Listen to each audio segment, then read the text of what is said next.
Gnostic John the Baptizer, selections from the Mandaean John book by G.R.S. Mead. Foreword. The main materials contained in these pages will certainly be new for the vast majority of readers. Moreover, the Mandaean narratives, legends, and discourses are not only interesting because of their own distinctive matter and manner, but they are also arresting, for they raise a number of problems, some of which are far-reaching, and one is fraught with implications of immense importance. The definite solutions of these problems, however, lie in the future, and the most important of them will perhaps never be reached. For in the absence of straightforward historical information, general agreement on any subject that concerns Christian origins immediately or even indirectly is now well-nigh a psychological impossibility. The writer's intention in publishing these selections is not to speculate about the problems, for we are not yet in a position to state them with sufficient accuracy, but the very modest undertaking of making accessible for English readers some specimens of narrative and doctrine from one collection only of the traditional Gnostic material which the Mandaean scribes have preserved to our own day through centuries of copying, and which hands on an early literature purporting, at least in part, to go back to times contemporaneous with Christian origins.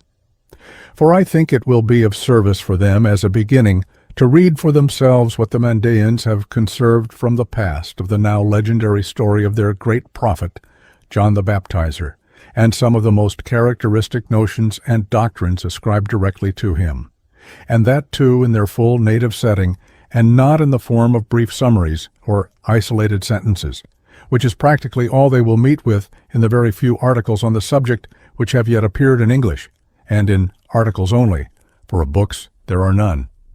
Moreover, it has been impossible to do even this previously, for it is only quite recently that we have had put into our hands a reliable and complete version in German of two of the three main collections preserved to us, and we are still awaiting the translation of the most important deposit, without which it is impossible to survey the whole field thoroughly and so make really reliable inferences.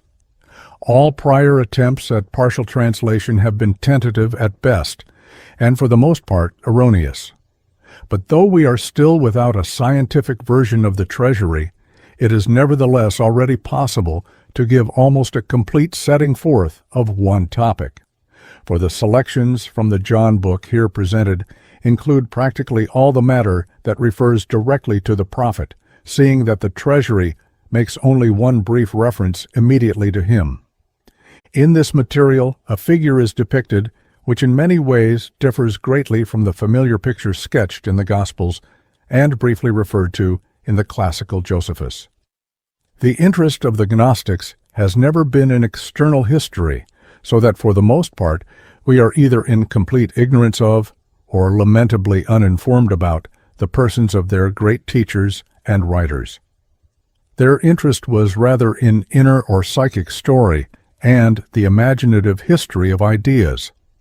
Consequently, the Mandaean picture of John is the prophetical and intimate aspect that it presented to those within the mystic atmosphere of the community and to the fond memory of an esoteric tradition. No external view is preserved. I have deliberately brought out this contrast as strongly as possible by setting the Mandaean story in the midst between two studies of traditions which make much of John's wild appearance and strange dress, a popular external element which would, at first sight, suggest an equally primitive quality of his thought and action. This has been done to enable the reader to realize as strongly as possible the difficulties surrounding the fundamental problem of historicity, though the sharpness of the contrast is already somewhat modified by the doctrinal considerations brought out in the first study, which may theoretically help to bridge over to some extent the gap between the crudest features of the popular external tradition and what claims to be an internal tradition, no matter how it may have been sublimated in the form in which it has reached us. The second study on the Slavonic Josephus's account of the Baptist and Jesus, though throwing no or scarcely any light on doctrine, is, in my opinion, of importance from the point of view of possible external popular tradition, and, in any case, will be a novelty for most readers. It is a remarkable and somewhat saddening reflection that now, when after long years of waiting we are at last obtaining adequate versions of these so faithfully preserved Mandaean Gnostic scriptures, their hangers-on themselves are dying out, and those of them who remain do not seem to be sufficiently instructed or to possess the general education to throw light on the problems which their documents present to scholars. They do not seem to have any notion of the history of religion or the critical power in any way to analyze their own scriptures and compare them with parallel developments in the past. What I do not quite understand, however, is why, with regard to the philological side of the subject, no attempt, as far as I can ascertain, has been made by any European Semitic scholar scientifically to study Mandaean with the Mandæans themselves, and so collaborate with them in translation. They all speak Arabic as well as their native tongue, and it is somewhat puzzling that neither Brandt nor Lidzbarski, who have, after the pioneer work of Noldeke on the language, busied themselves so sedulously with the documents, should not have visited them. They are accessible, and indeed do not seem in any way to be averse from giving information, as is seen from Shufi's informant in the 80s of last century, and quite recently from the account of Miss E.S. Stevens, now Mrs. Drower.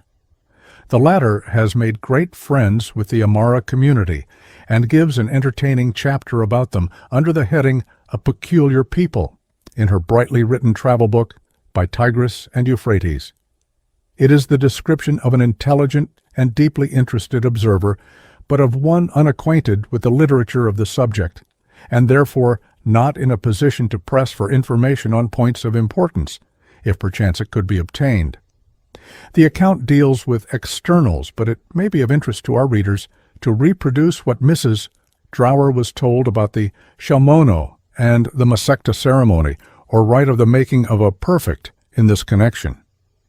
There is a way in which a Suba may reach a state of holiness akin to that of the dweller in Meshunikoshto, the abode of the blessed, and this strange and unworldly people often resort to it.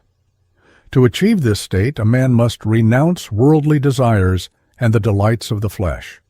But his path is harder than that of the Catholic monk, in that he continues to live among men, a layman, and amongst his family without being able to partake of the joys of family life.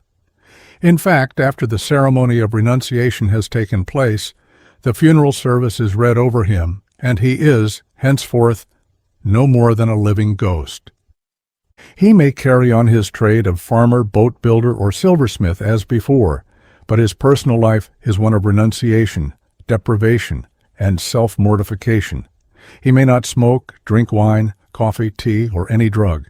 He may not give an order, or express a desire. Should he need anything, he must procure it himself, or do without. His detachment from worldly things must be so complete that if a fire were to burn his house, destroy his goods, and suffocate his wife and children, he must show or feel no trace of emotion. A permanent gaiety must be shown in his face. The ceremony which separates the Shalmono from the world of the living is called the Masakto. The applicant goes to the bishop, who questions him closely as to the seriousness of his intentions and impresses upon him the irrevocable nature of the step he wishes to take. After 7 days' preparation with the bishop, if the applicant's desire is unshaken, he spends 7 days and 7 nights in a church or place apart. Every day the bishop and priest come to him, and for food the postulant eats 3 tiny flat loaves of sacramental bread, about as large as an Osborne biscuit daily, also part of the flesh of a dove. At the end of the week, a feast is prepared to which the new Shalmono is invited, usually in the house of the bishop. At the end of the feast, all the priests who have eaten arise, with a last mouthful of food in their hands. Solemnly, then, the prayer for the dead is recited for the Shalmono, and, just as for a dead man, the last mouthful is eaten. The last mouthful which is supposed to stay the departed soul on its journey through purgatory. The life of a Shalmono is harder than that of a priest, for priests and priestesses may marry. Indeed, marriage is obligatory. The last sentence suggests that the Shalmono is a celibate from the start, but Mrs. Drower has already spoken of his wife and children and quotes Shufi to the same effect. And the documents lay it down expressly that celibacy in no case whatever was approved, not even in that of a prophet. It is evident that we have in this indication of a present-day class of perfect separated out from the mass of the faithful, a subject for sympathetic inquiry, with the object of ascertaining whether among them there are any who enjoy mystic experience, and if so, what is its nature, and whether it throws any light on the spiritual phases of the tradition. Mrs. Drower is happy in choosing for the heading of her account a peculiar people, and not a strange sect or some such title. For one of the great points of interest is that the Mandæans show all the signs of being a race distinct from their neighbors.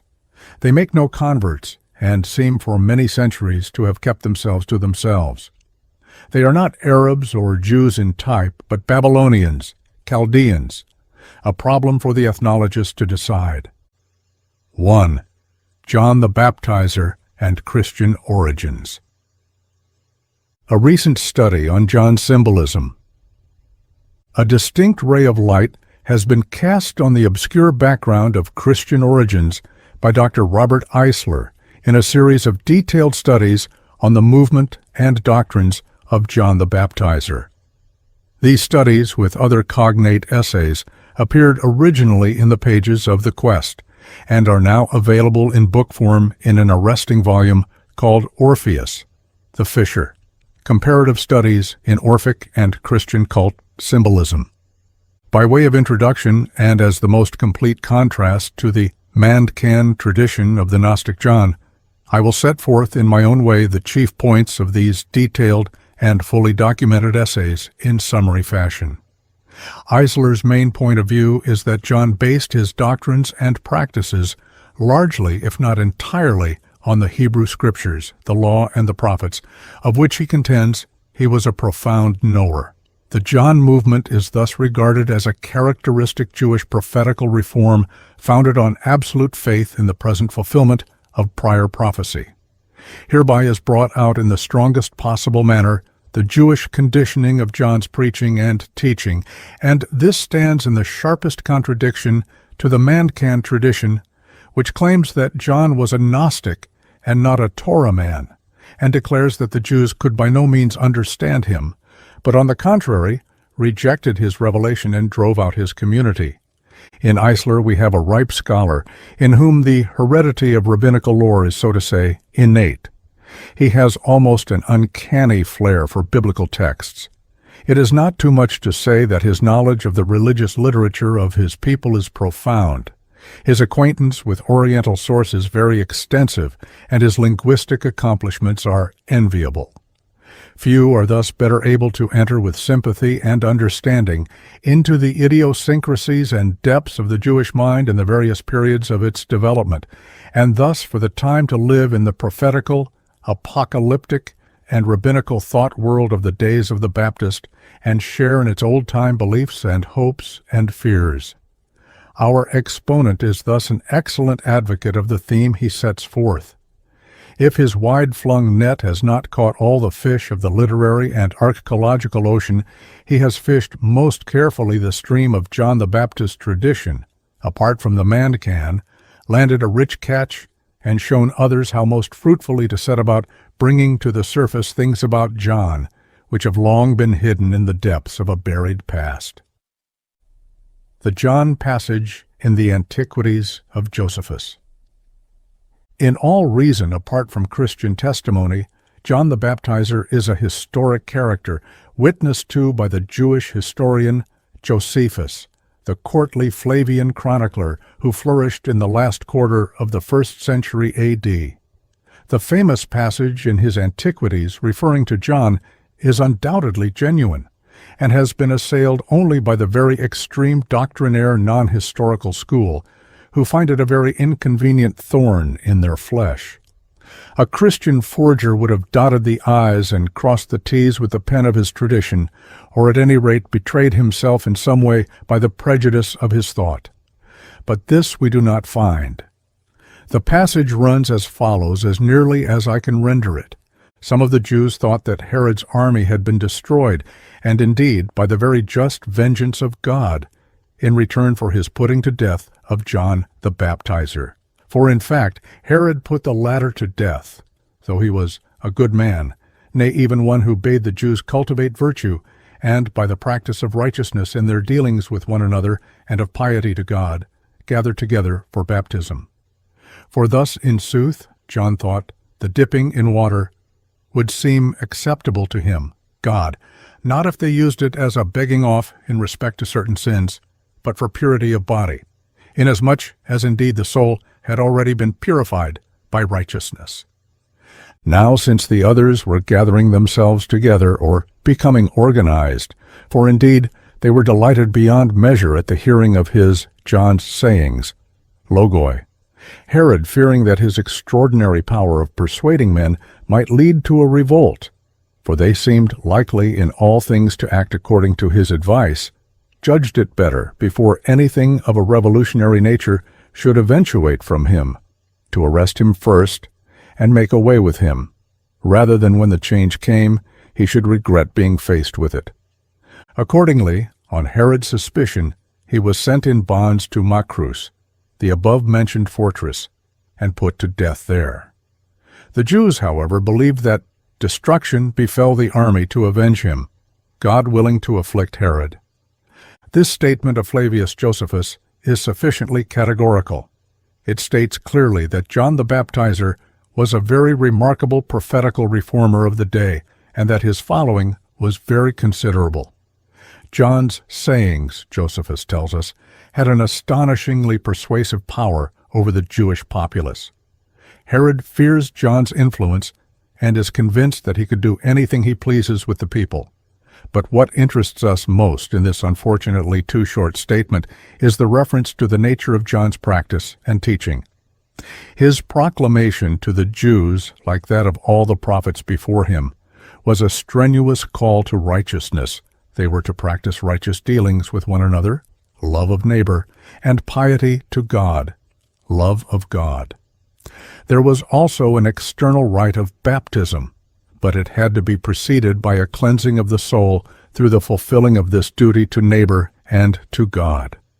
Josephus particularly points out that the public washing or dipping was by no means intended as a magical rite, which so many believed in those days, capable of washing away sins. The baptism was not a daily practice, Josephus seems to imply, as among the Essenes and other sects, but a public corporate act. And therefore the historian is clearly in error in regarding it as simply for the purifying of the body. On the contrary, it distinctly conveys the impression of being designed as an outer testimony to some belief, an act of faith. The New Testament, account the dress and food of repentance. And now, let us pass to our New Testament information, without laying stress on the details of the story of John's infancy as given in the third Gospel, reminiscent as they may be of the Old Testament birth stories of the old-time national heroes Isaac, Samson, and Samuel, not to mention the coincidence that the two heroines of the Gospel birth narratives bear the names of Miriam and Elisheba, the sister and wife respectively of Aaron, the first priest. We may very reasonably believe, as it is stated, that John was of priestly descent, and therefore in every probability he was well versed, if not highly trained, in the Scriptures. Vowed from his birth to God by his parents, his strange dress and peculiar ascetic mode of life are quite in keeping with prophetical traditions, and thus of the schools of the prophets and of the Nazirs. As the prophets of old, notably Elijah, he wore a skin robe. But in keeping with the spiritual significance of his whole teaching, which will be more fully brought out in the sequel, such an outer sign in high probability had an inner meaning for this great proclaimer of repentance, of the turning back of Israel in contrition unto God. Now there were certain Palestinian pre-Christian allegorists or exponents of the scriptures on quasi-mystical lines called Dorshi Rishumoth. According to a rabbinic legend going back along this line of interpretation, the ancient myth of Genesis 3:21 was conceived more spiritually. After the fall, the first falling away from God, Yahweh Elohim clothed Adam and Eve in coats of skin, or not because of their nakedness, but in exchange for their lost paradisaical garments of light. Or, John lived at a time when such mystical interpretations, with a host of prophetical and apocalyptic notions, were in the air. It might very well then be that he himself, in wearing a skin robe, intended something more than a simple copying of the fashion of the ancient prophets. In keeping with his ruling idea, he may have thought it a most appropriate outer sign of repentance, a return to the first garments of fallen man, the proper robe of penitent sinners, and therefore especially of a leader who would show the people a wholehearted example of turning again to God, thus retracing in a contrary direction the way of the fall. So too with regard to food, there must be a return to the primitive law laid down for primal fallen man, Genesis 1:29. Behold, I have given you every herb bearing seed, which is upon the face of the earth, and every tree, in which is the fruit of a tree yielding seed. To you it shall be for meat. It was only after the deluge that men were permitted to eat animal food, according to the Noahic covenant, as it is called. Imbued with ideas of penitence and repentance, John would desire to return to the strictest food regulations of the earliest days of the fall, in keeping with his symbolic manner of clothing. Not only so, but seemingly with a refinement of self-discipline as a means of contrition, John chose from out the many fruits from a tree-yielding seed that of the carob or locust tree, which was considered by the Jewish allegorists the most appropriate food of repentance. For we have preserved from this line of tradition an ancient proverb, Israel needs carob pods to make him repent, said to be based on a prophecy in Isaiah 1:20, which the Midrash Vayikra Rabbah 35 quotes as, If ye be willing and obedient, the good of the land shall ye eat, but if ye refuse and resist, carob pods shall ye eat, where the last clause differs considerably from the RV, which reads, Ye shall be devoured by the sword. Perhaps the husks eaten by the prodigal in the gospel parable may in the original Aramaic have been carob pods, Luke 15:16. Much controversy has raged round the locusts eaten by John, and early versions are various. As for drink, in addition to water for general purposes, John is said to have in particular sipped the honey of the wild bees. Why is this brought into so great prominence? Again, perhaps this custom was determined for John by the same circle of ideas. He probably bethought him of Deuteronomy 32:13. He made him to suck honey out of the rock, and also of Psalm 81:16. And with honey out of the rock shall I satisfy thee. From such considerations, it may plausibly be believed that John adopted an asceticism of repentance with regard to clothing and food as completely in accordance with the Scriptures as possible, and this in addition to the customary discipline of a vowed Nazir, consecrated or made holy as such from birth. The technical term for a Nazir is a Nazarite unto God, or holy unto God, as of Samson to 70 Judges, 13:7, 16:9. In brief, God's Holy One. Popular Messianic expectations. According to Josepus, the great fear of Herod was that the reformatory movement of John would develop into a dangerous political messianic revolt. The populace was on the tiptoe of expectation. Many rumors were afloat as to the nature of the long-expected God's anointed. Some thought he was to be a Nazir, who would free Israel from their present foes, even as in days of old the Nazir Samson had freed them from the yoke of the Philistines. Moreover, the well-known prophecy, Isaiah 11:1, about the sprout from the root or stem of Jesse, gave rise to much speculation, helped out by that wordplay which exercised so powerful a fascination over the imaginative minds of the Jews of that day, and long before and after over other minds in many other lands. Now, sprout in Hebrew is Neser or Nezer, and this Neser was to be the longed-for Savior, again Neser, sounding so well together with Nazir. Indeed, as was thought, he must needs be a Nazarian, Hebrew Noseri, Greek Nazarios. Or again, as others expected, he was to be a carpenter, Aramor Barnasar, this being, according to a Samaritan midrash, as we shall see in the sequel, in association with the expectation that the coming Redeemer was to be a second Noah, spiritually hewing and preparing the timber for a new ark of salvation. All this was in the air and widespread. It is then quite believable, whether John himself made any such claims or no, that there were many rumors current of a messianic purport concerning the strange appearance and powerful appeal of the renowned Baptizer, his Nazarite vow, his garb and diet of repentance, his confident proclamation of the very near approach of the catastrophic end of this con or age or world. All would conspire to make some, if not many, think that he himself was the great Nazir Nezer, the expected Holy One of God. By others he was thought to be Elijah returned as the prophet Malachi, the book of the angel or messenger of Yahweh, had foretold 4:5. Behold, I will send you Elijah the prophet before the great and terrible day of the Lord come. Or even, maybe some thought, that prophet of promise, like unto Moses, Deuteronomy 18:15, had been raised up in John. John himself apparently made no claim to be any of these. He was a proclaimer of the near approach of the great and terrible day, and a powerful exhorter to repentance.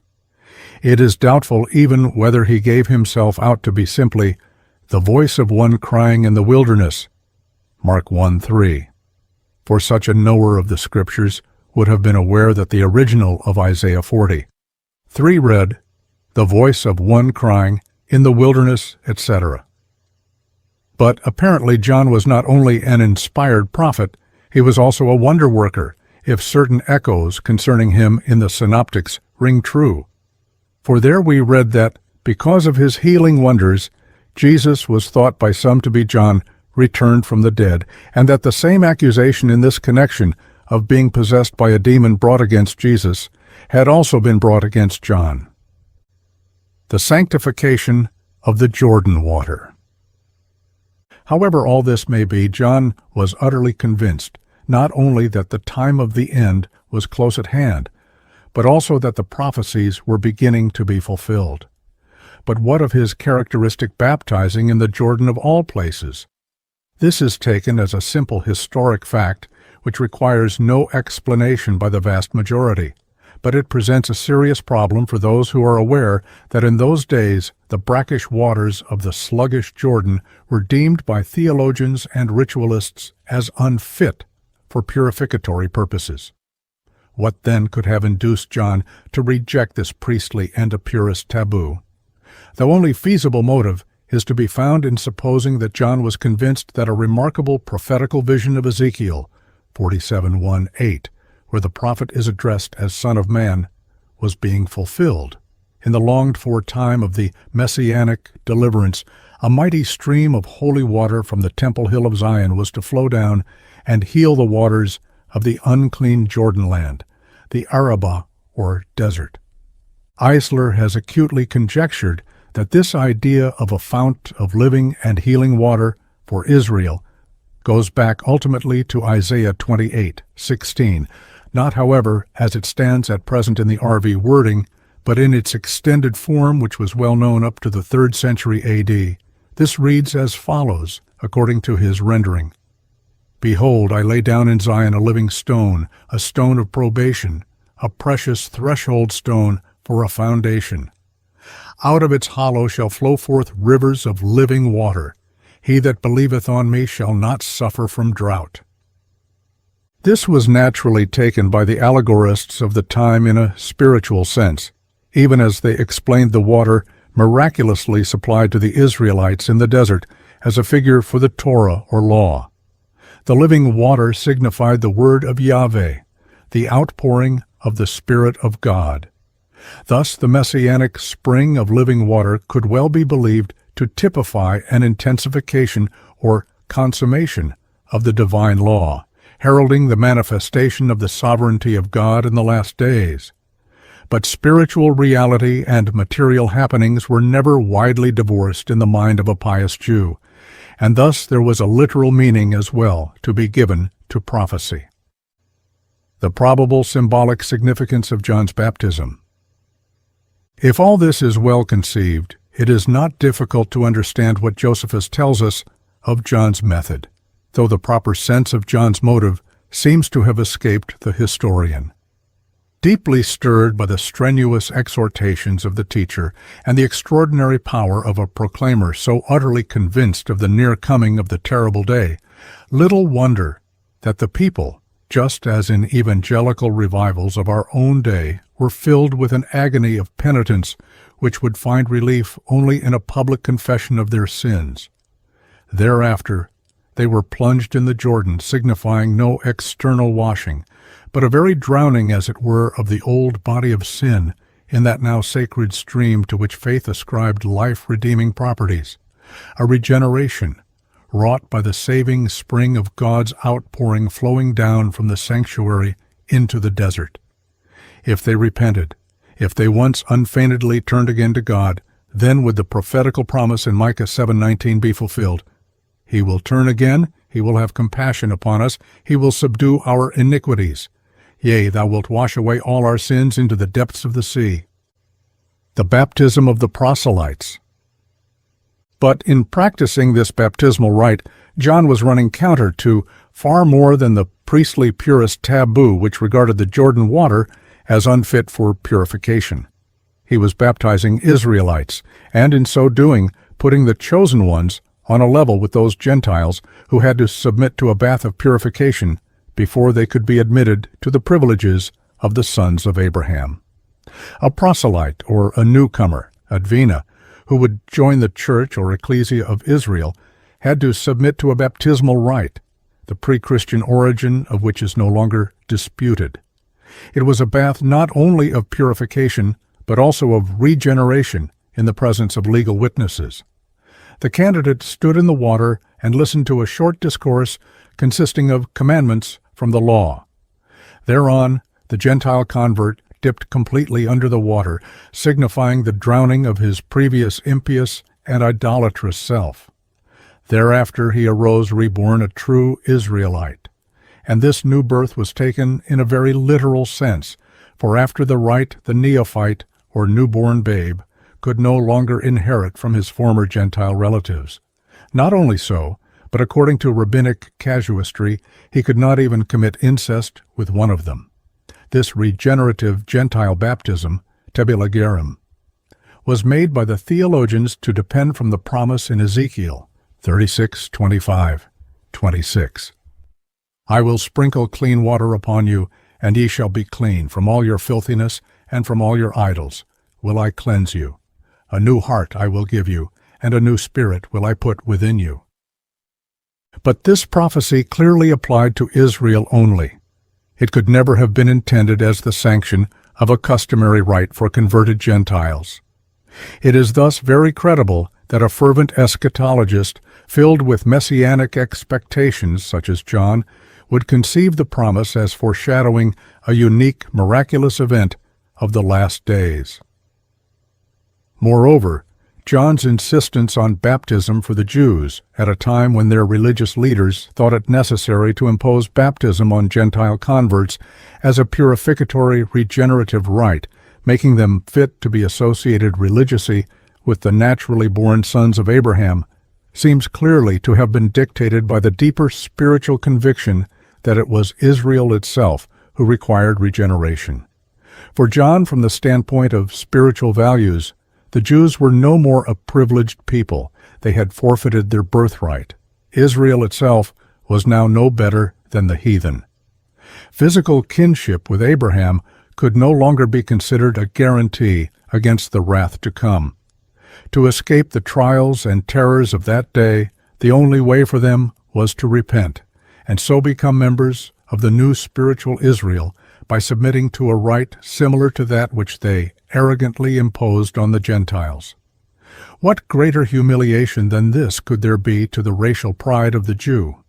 But things were so desperate that it required even this act of humiliation as an earnest of truly sincere repentance and contrition. Unrepentant, they were no better than heathen idolaters. One of John's discourses and its symbolism.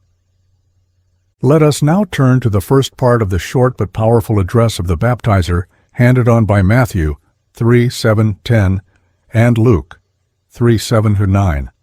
A most interesting example of those stirring utterances or sayings of his referred to by Josepus. Ye outbursts of vipers, who hath given you a glimpse of fleeing from the wrath to come? Make fruit, therefore, worthy of, or sufficient for, your repentance. And think not, Luke, begin not, to say within or among yourselves, We have Abraham for father. For I say unto you that God is able of these stones, Aram Abbaneah, to raise or wake up children, Aram Baneah, for Abraham.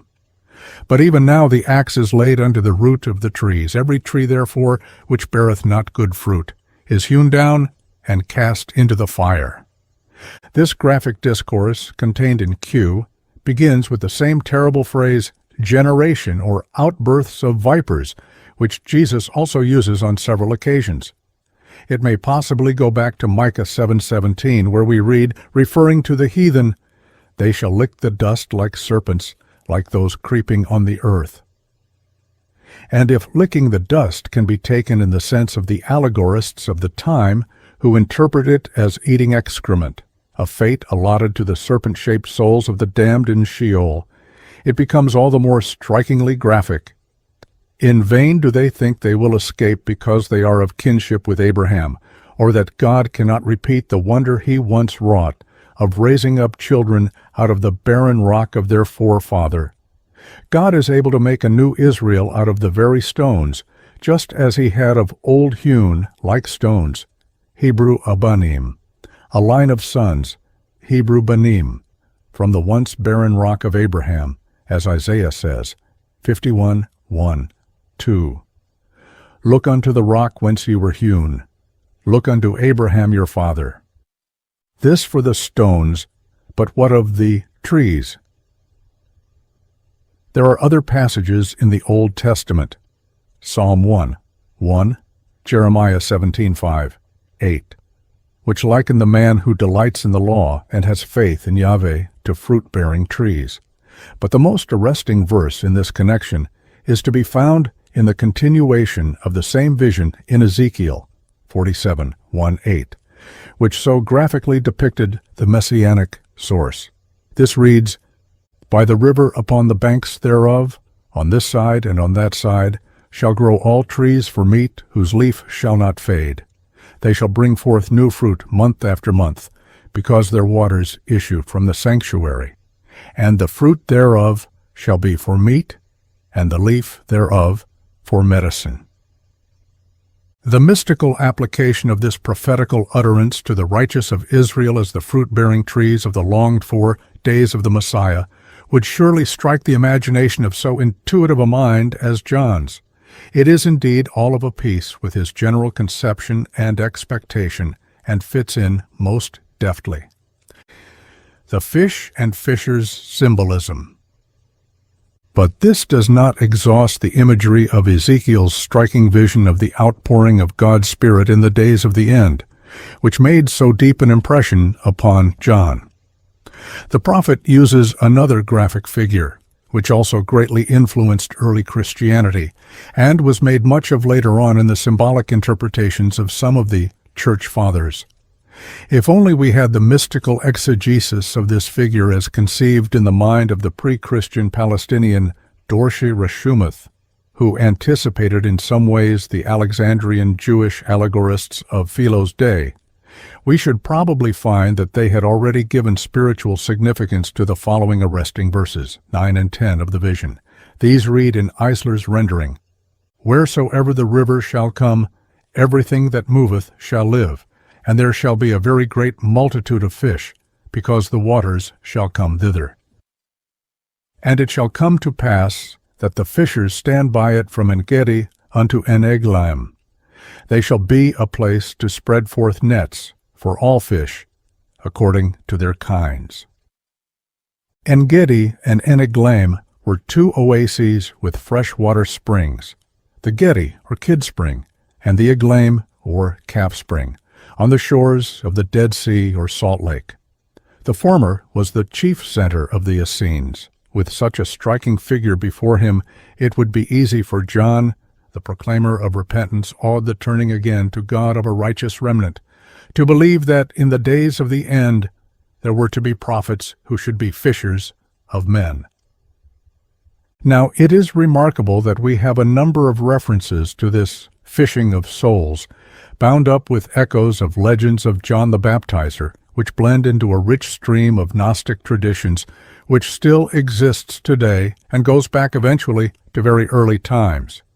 The Mandæans, that is, believers in the Manda, or Gnosis, or Nazariah, as they call themselves, known to the Arabs as the Subas, or Baptists, have much to tell us of the fisher of souls and the evil fishers of men, as we shall see later on.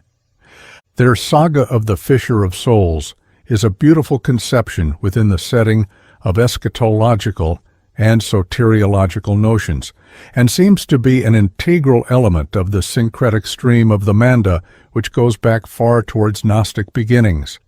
Now, the Mandaean traditions are hostile not only to Christianity, but also to Judaism. Many of their notions can be closely paralleled with some of the doctrines of the religion of Mani, with some of the main elements underlying the scheme of the Coptic Gnostic Pistis Sophia and the two treatises of the Bruce Codex. Points of contact may also be found in what we know of the doctrines of the Elkosites, and in some parts of the Clementine romances which preserve early Ebionite traditions and legends of Simon the Magian, with whom John is brought into connection. And here it may be noted that if it is surprising to find the influence of John the Baptizer spreading as far east as Mesopotamia, it is not out of keeping with the fact that the baptism of John was also practiced in the East Mediterranean area far outside Palestine among the dispersion and indeed among some of the early Christian communities, as we learn from the Acts and Epistles, witness especially the Apollos incident. Acts 18:24, 1 Corinthians 1:12. Hani Oannes Ioannes. No little of mythic notions from old Babylonian, Chaldean, and Iranian traditions is to be found immixed in the oldest deposits of this Mandaean stream. There is thus a pre-Christian background as well. Indeed, the fisher figure cannot fail at once to remind students of the comparative science of religion of the ancient Babylonian fish-clad fisher god Hani Oannes, the archaic Ea, father of Marduk, the savior god of Babylon, who rose yearly from the dead. This primeval god of wisdom was the culture god who had taught early mankind all the arts of civilization. Berossus, the Chalcon priest, who wrote for the Greeks a history of his people, tells us of no less than 6 manifestations of Oannes in successive periods. And this notion of revelation and saving in successive periods is fundamental with the Mandaeans.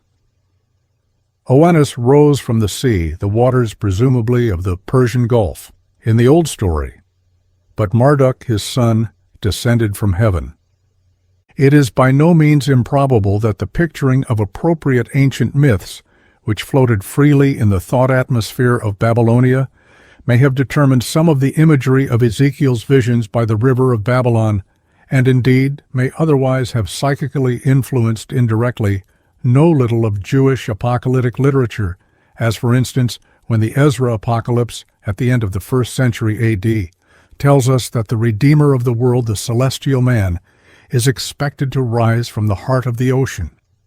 If then, as Ezra 4 permits us to conclude, certain apocalyptists and allegorists, who were probably Jews of the Babylonian or Syrian dispersion, could conceive of their pre-existent Messiah as in some way associated with the figure of the ancient Hani, Oannes, Ioannes, and expected the Redeemer of Israel to arise from the depths of the great waters, it is not improbable that in those days, when the interplay of mystical associations was so prevalent and eagerly sought out, some of the most enthusiastic followers of John may have believed that this baptizing fisher of souls was the expected manifestation. John Jonah.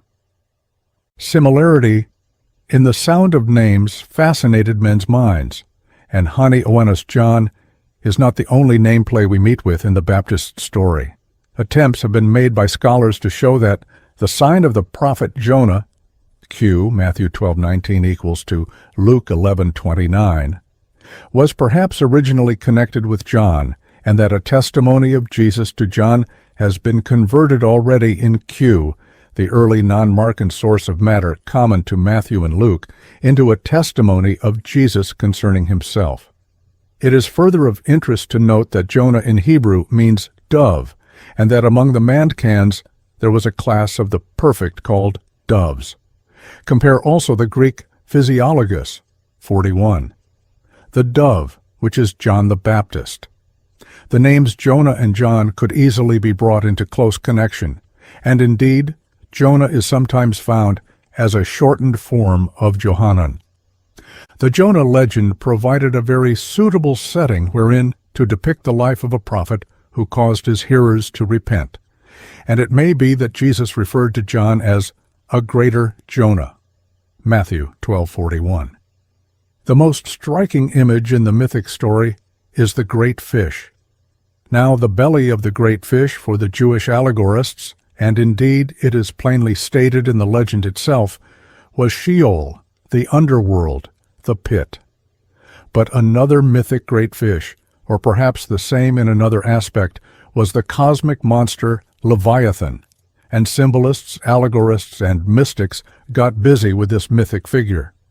Thus we find that Leviathan was the name given by the Ophites of Celsus, who are plainly of Syrian-Babylonian origin, to the seven, that is, to the cosmic animal psyche, the hierarchy of rulers and devourers of the animal souls of men as well as of animals proper, each of the seven being symbolized by an animal figure, probably an animal-faced lion, dragon, or fish. In the Mandaean tradition, the fisher of souls takes the seven in his net and destroys them, even as in the old Babylonian myth the savior god Manduksik, read Marduk, catches Tiamat, their mother, the primeval dragon of the deep, in his net and destroys her. And strangely enough, there is an old rabbinical legend of Jonah preserved in the Midrash Yalkut Yonah, section 1, which relates that when the prophet was in the belly of the great fish, he prayed that it should carry him quickly to the Leviathan, so that B might catch it with his fishing tackle. For Jonah desired, when once again safely ashore, to make of its flesh a feast for the righteous, a distinct reference to the messianic fish banquet, which is to take place in the days of the end. The Jewish folk of the Babylonian dispersion, who were surrounded with images of the fish-clad Hani Owenus and of his priests, would easily think of them as representing a man swallowed by a fish, and as easily be reminded of the story of their great prophet Jonah, who was fabled to have made the proud king of Ashur and all the Ninevites repent. And the mystics, subsequently, would easily associate all this with messianic notions. Rabbinic fish symbolism. It has recently been shown by that acute scholar J. Shevklowitz from hitherto neglected rabbinical documents that fish was quite a common symbol for the righteous man of Israel who lived all his life in the waters of the Torah or sacred law. The evidence goes back as early as the times of Rabban Gamaliel the Elder, the teacher of Paul, who was therefore a contemporary of John and Jesus. Thus we read in the Midrash Tanhuma to Deuteronomy 5:32. As a fish delights in water, even so a master of the Scriptures dives into the streams of balm, the sweet-smelling waters of the law. Compare the sweet savor and perfume of the gnosis and of the heavenly essences, and per contra, the stench of the evil fishers or teachers of false doctrine in the Mandaean John book. Decisive in this connection is the following passage from the Aboth Dr. Nathan, chapter 40.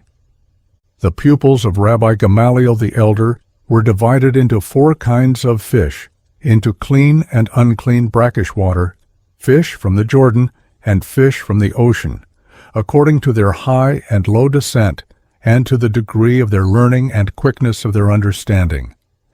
Though they were not fishers of men, they were fish of Yahweh swimming in the holy stream, the life-giving waters of the law.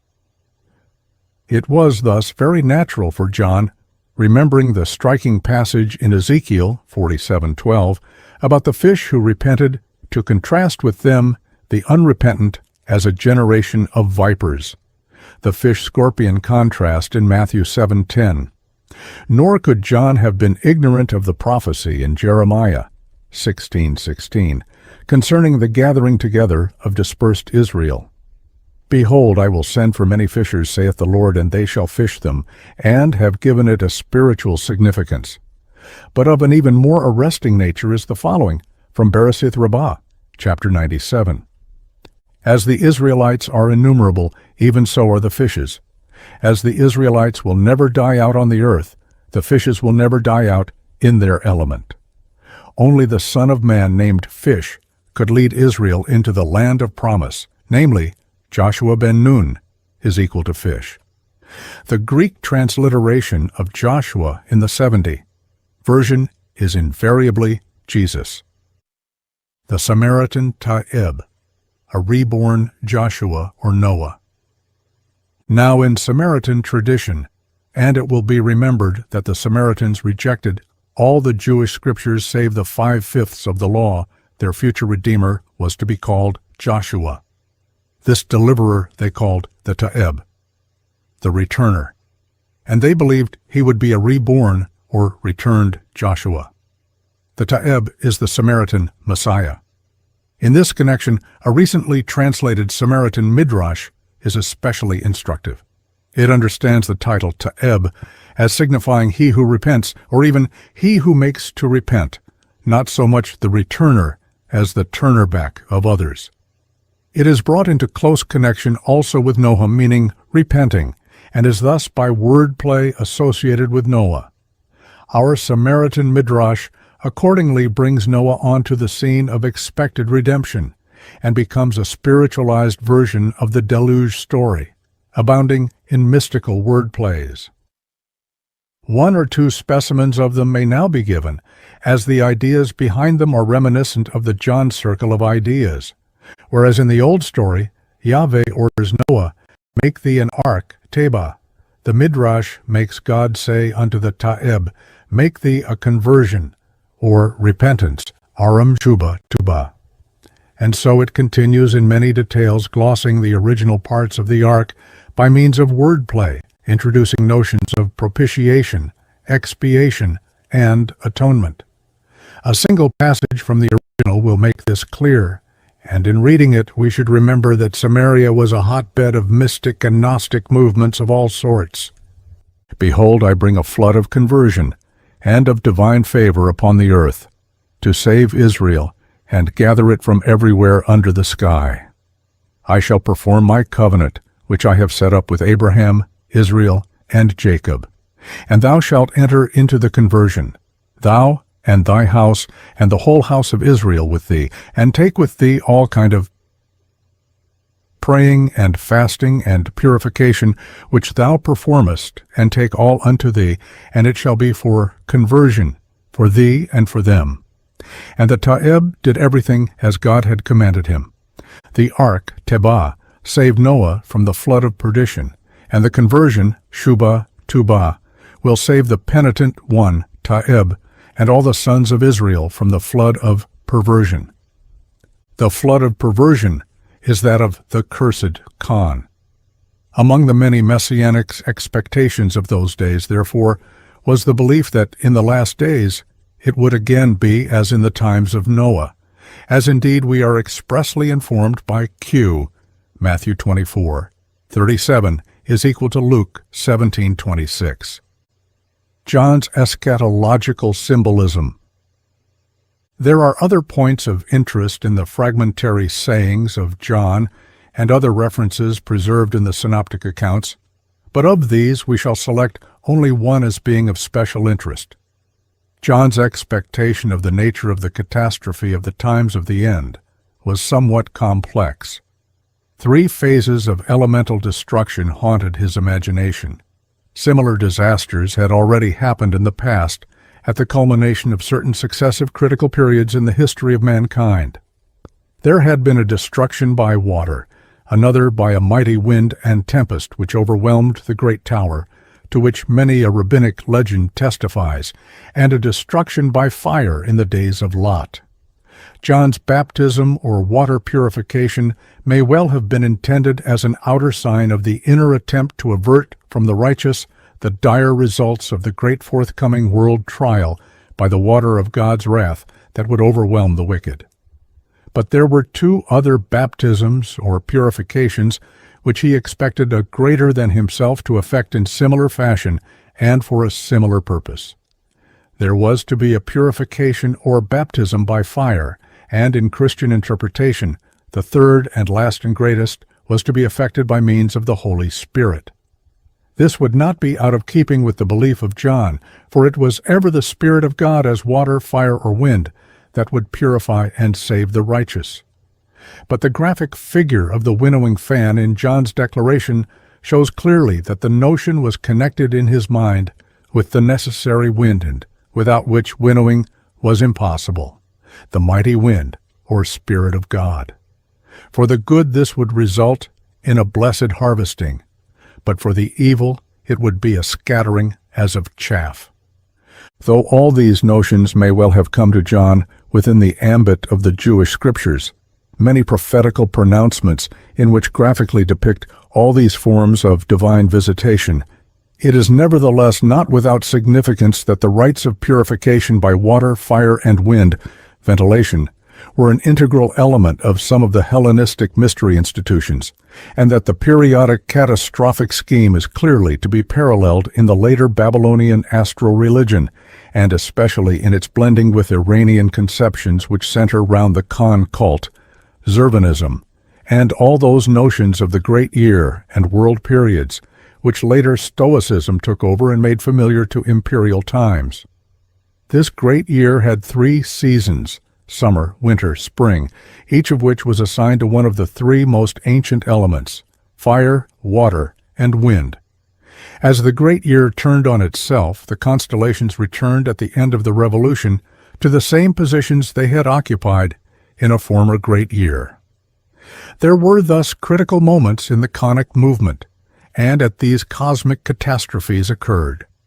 It is hardly to be supposed that John had any such scientific notions in his mind, but it is undeniable that many had such conceptions in his day, and indeed among the learned and mystics we find blends of such science with prophetical intuitions.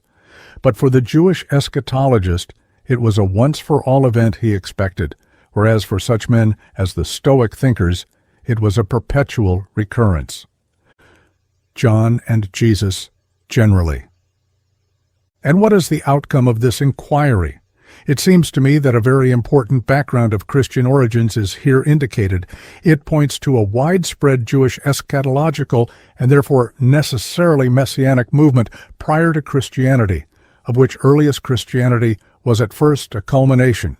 Whatever modifications and completions were subsequently introduced.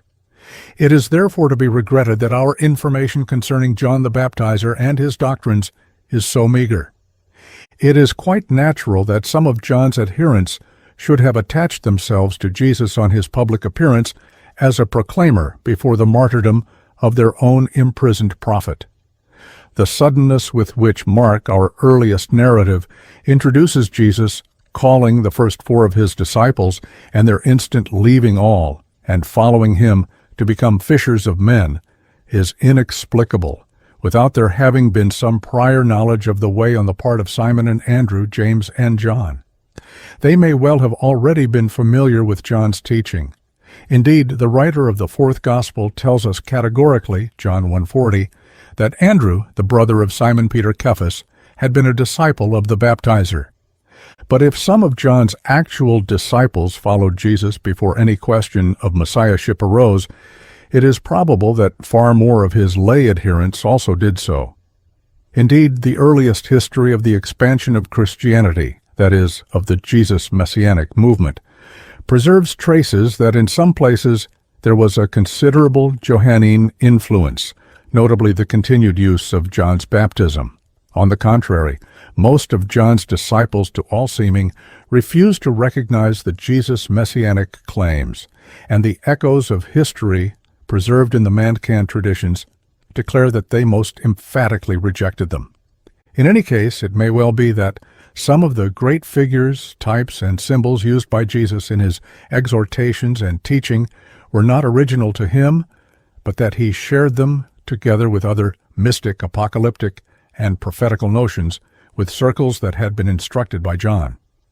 Jesus is made to distinguish John as the greatest prophet who had come before him, nay, as more than a prophet, and yet the least in the kingdom of heaven is said to be greater than a John.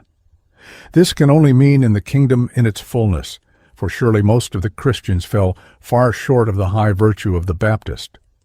What is furthermore exceedingly probable, if not unquestionably evident, is that the whole of John's mentality was flooded with what we can only call mystic notions and conceits, graphic figures, highly spiritualized, the mentality of a prophet and seer.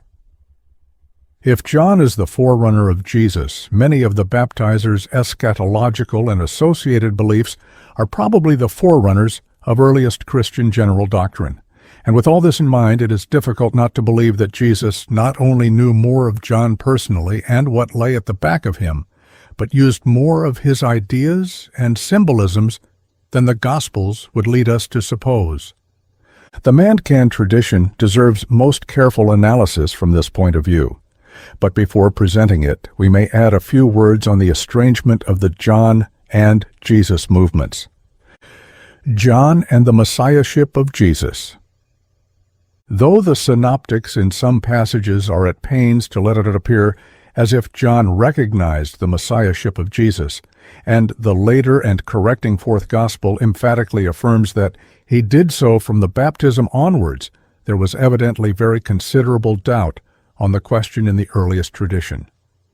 Q. Matthew 11, 3 is equal to Luke 7:19, lets the reader see that John to the end had no conviction, much less prior spiritual apperception, on the subject. For it tells us that just before his end, the imprisoned prophet sent messengers to Jesus, asking him in complete uncertainty, "Art thou he that should come, or look we for another?" To this unambiguous question, no direct answer is given. John's disciple messengers are bidden simply to report to their master the wonderful healings of which they have been told or which they have witnessed. The proof of messiahship is made here to rest solely on wonder-doings. Any prior spiritual recognition by John of Jesus as the expected one is unknown to this tradition, nor is it able to report that John accepted the wonders as proof of the fulfillment of his expectation. From this we may reasonably feel assured that, though some of John's disciples followed Jesus when he began his public ministry after John had been put in prison, and continued the proclamation of the near coming of the kingdom, the majority refrained. They continued in their own way and discipline, nor did they subsequently recognize the messiahship of Jesus, for above all, they had no authority from their master to do so.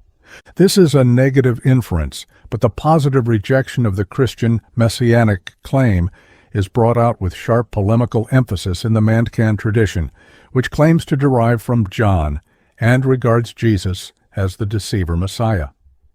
The baptism of Jesus by John is acknowledged but explained in polemic mystic fashion.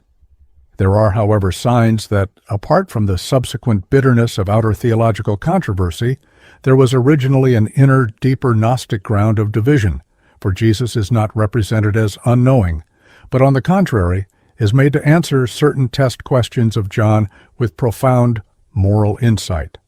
But the most surprising fact of Mandaean tradition is that it preserves no indications of having entertained any belief in distinctive Jewish messianism at all. Its soteriology is peculiar to itself, and the tradition repudiates Jewish prophecy and apocalyptic, and in fact the whole Torah, as emphatically as it does Christian doctrine. Nevertheless, on its own showing, in the beginning the particular community of which John was so great a prophet is depicted as settled in Judea, even in Jerusalem, and is claimed to have had a profound knowledge of the inner meaning of the law. It is made to look back to a still more ancient tradition, which is claimed to be purer and wiser than that of the Hebrews. Though the legendary historical side of the question is exceedingly obscure, our best authorities are agreed that, as far as the mythic element is concerned, the Mandaean tradition preserves many traces of the earliest forms of the pre-Christian gnosis known to us. The problem is thus exceedingly complex. 2. From the John Book of the Mandaeans. We will now proceed to see what the Gnostic John folk have to say about the person of Johanna and concerning their early Palestinian community, and will conclude with some typical extracts from their John Book collection, of which the most characteristic and important will be what may be called the sagas of the Fisher of Souls and of the Good Shepherd. But first, a word or two as to our sources of information. Introductory.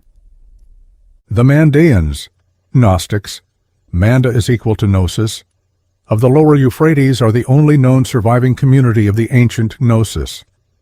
That they have survived to our own day is a remarkable testimony to the strength of their convictions and of loyalty to a tradition which they claim to go back to pre-Christian days.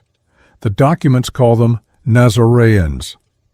The Arabs generally refer to them as Subas or Baptists, while the first Portuguese Jesuit missionaries of the Inquisition erroneously introduced them to Europe in the early part of the 17th century as the Christians of St. John.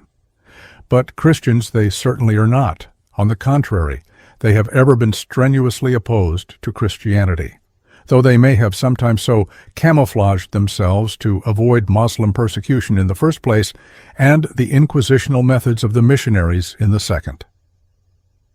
The Mandaean religious literature, for of secular literature there is none, supplies us with the richest direct sources of any phase of ancient Gnosticism which we possess. These documents are also all the more valuable because they are purely Oriental, without any Hellenistic immixture. Indeed, our only other considerable direct sources, that is, sources not contaminated or rendered suspect by transmission through hostile hands, are the Trismegistic literature, the Coptic Gnostic documents, and the recent Manichaean finds in Turfan. The Mandaean language is little used by the faithful except for religious purposes. The communities in general have for long used Arabic as their common speech, though one or more groups speak Persian. Mandaean is a South Babylonian dialect of Aramean, its nearest cognate being the Northern Babylonian, as in the Babylonian Talmud. Their graceful script is peculiar to the Mandaeans. The vowels are in full lettering and are not indicated by points or other diacritical marks. Their literature was once far more extensive, for what we possess is manifestly in the form of extracts collected from manifold more ancient sources, which are no longer extant. The chief existing documents are as follows. 1.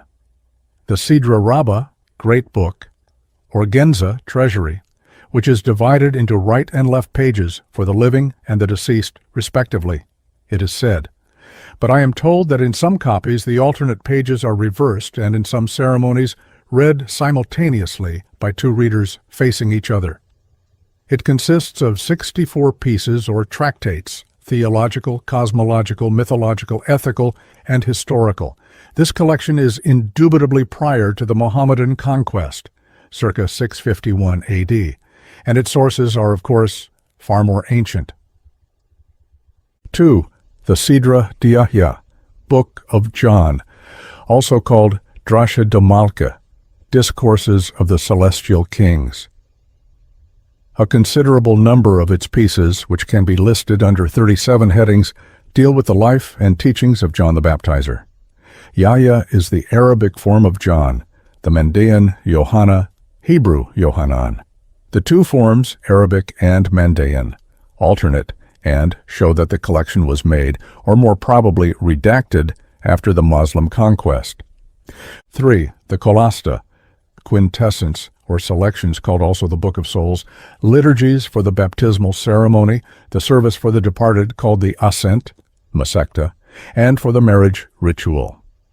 These hymns and prayers are lofty, though most of them are presumably not so ancient as those in the Genza. 4.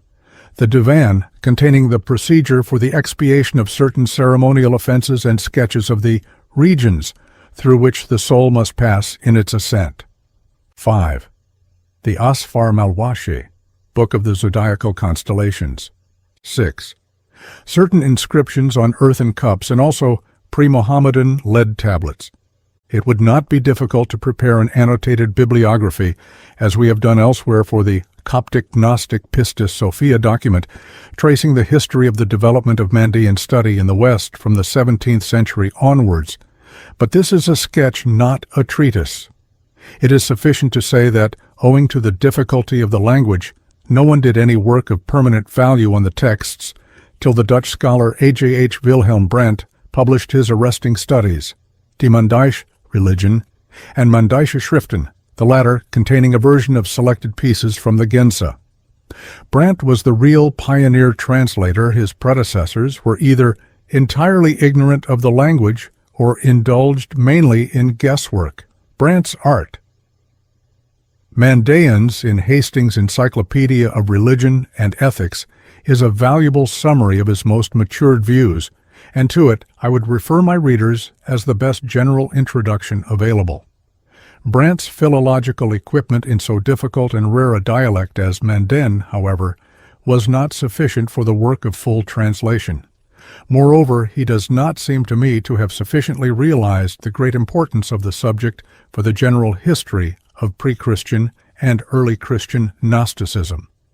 This, however, was fully recognized by the late Professor Wilhelm Bucer, who devoted many pages of his admirable study Hauptprobleme der Gnosis, Göttingen, 1907, to showing the enormous light which the earliest deposits of the Genza throw on pre- and non-Christian Gnostic notions.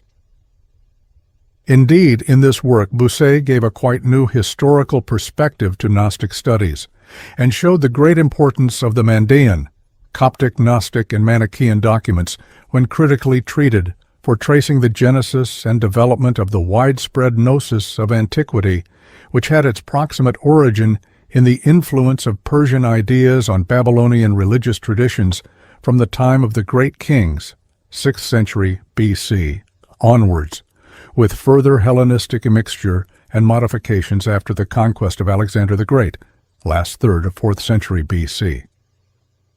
There is also a parallel blending and Hellenization of Egyptian mystery lore as seen most clearly in the Trismegistic tradition.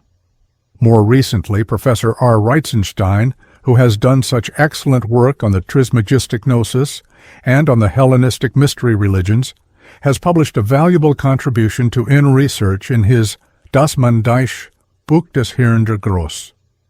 Both these scholars are free from that apologetic tendency to which so few Christian scholars can rise superior in dealing with the Gnosis.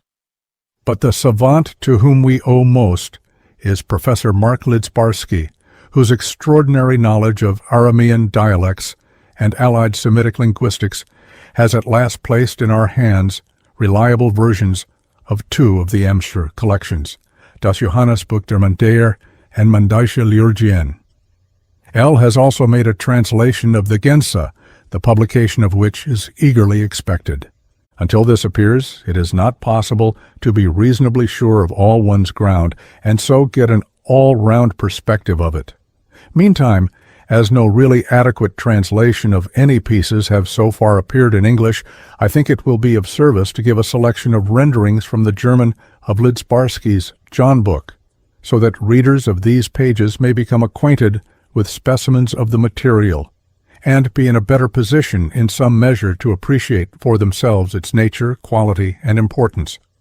For it may eventually turn out to be one of the most valuable indications we possess for background of Christian origins research.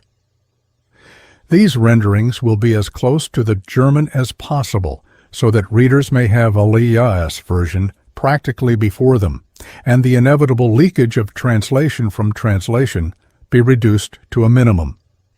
Even so, I hope that what seems to me to be the beauty of the original will not be entirely evaporated. The major part of the material of the liturgies is indubitably in verse, but the John book as well, if not also mainly in verse, as a most competent Aramean scholar assures me, is clearly in rhythmic prose, Kunstprosa, and highly poetical. Lidzbarski, however, has not broken up the lines as in the liturgies. First, let us begin with the pieces purporting to give information concerning the person of the prophet. 1. The Gnostic John the Baptizer. Section 18. Portents at John's birth. In the name of great life may hallowed light be glorified. A child was planted out of the height, a mystery revealed in Jerusalem. The priests saw dreams. Chill seized on their children, chill seized on Jerusalem. Early in the morning he went to the temple. He opened his mouth in blasphemy and his lips of lying. He opened his mouth in blasphemy and spake to all of the priests. In my vision of the night I beheld in my vision.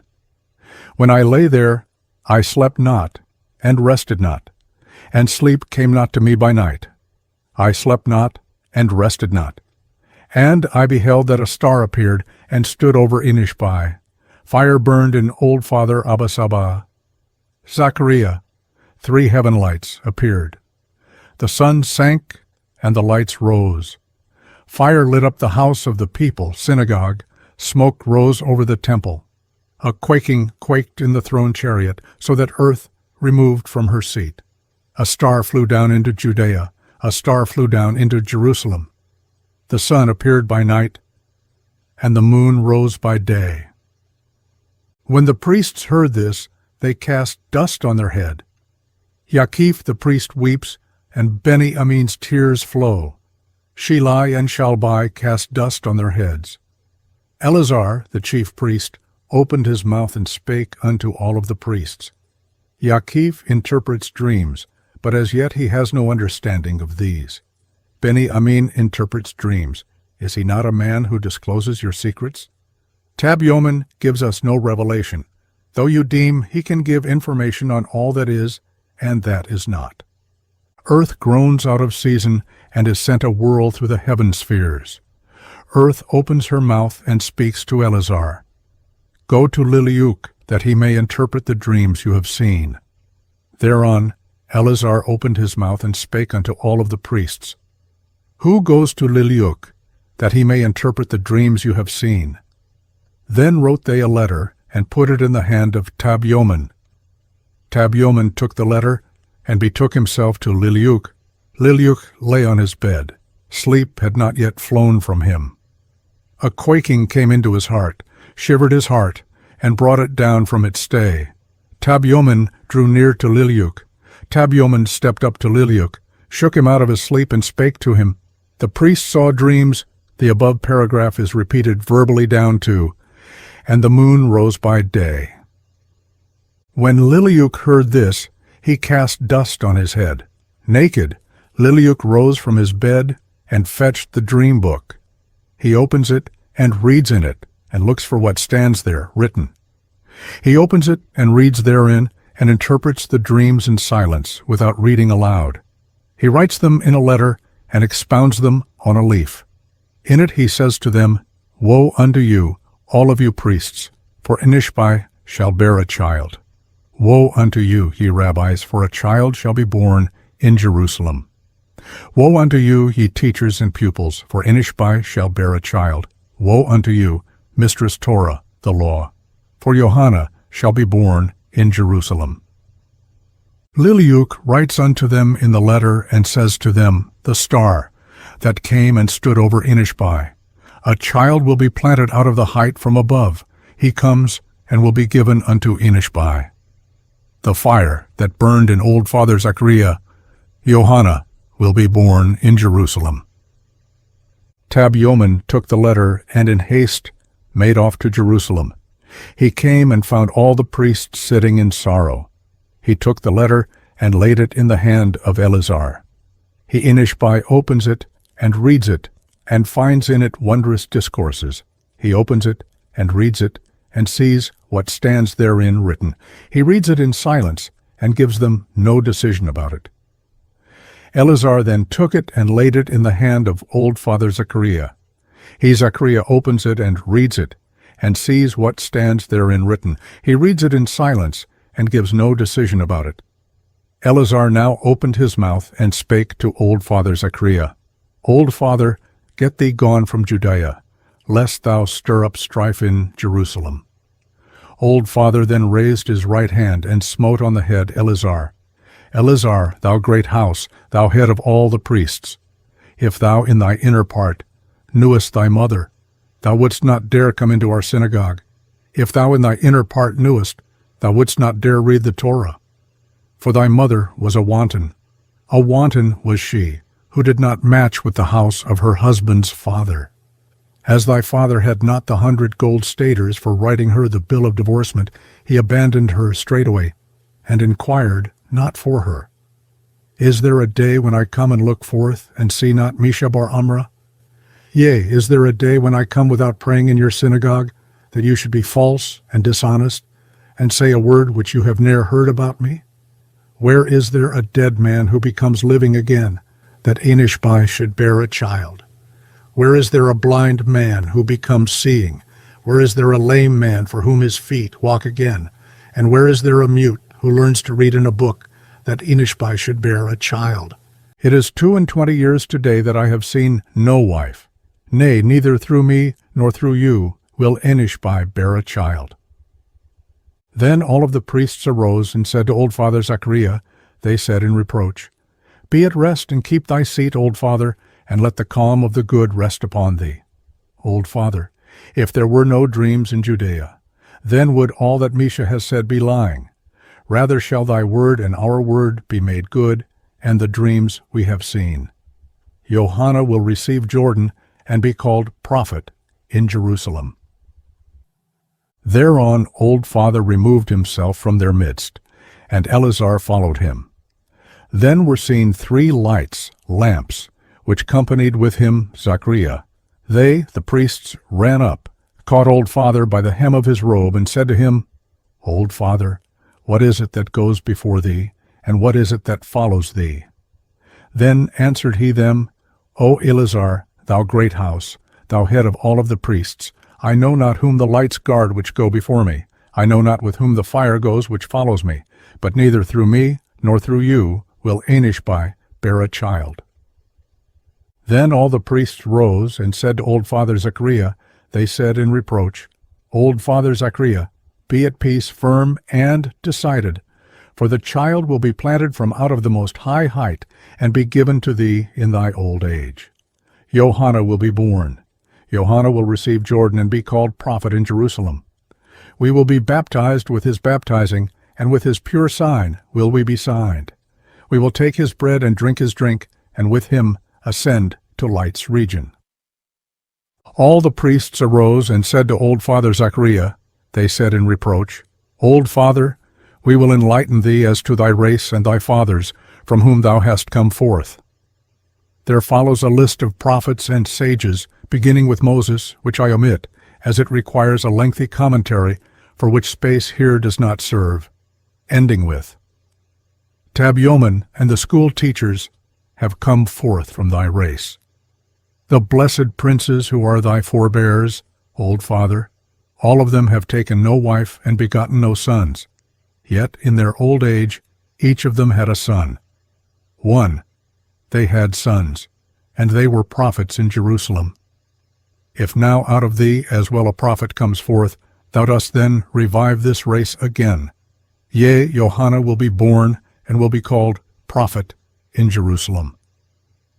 Then Eleazar opened his mouth and said to Old Father, Old Father, if Johanna receives Jordan, then will I be his servant, be baptized with his baptizing, and signed with his pure sign.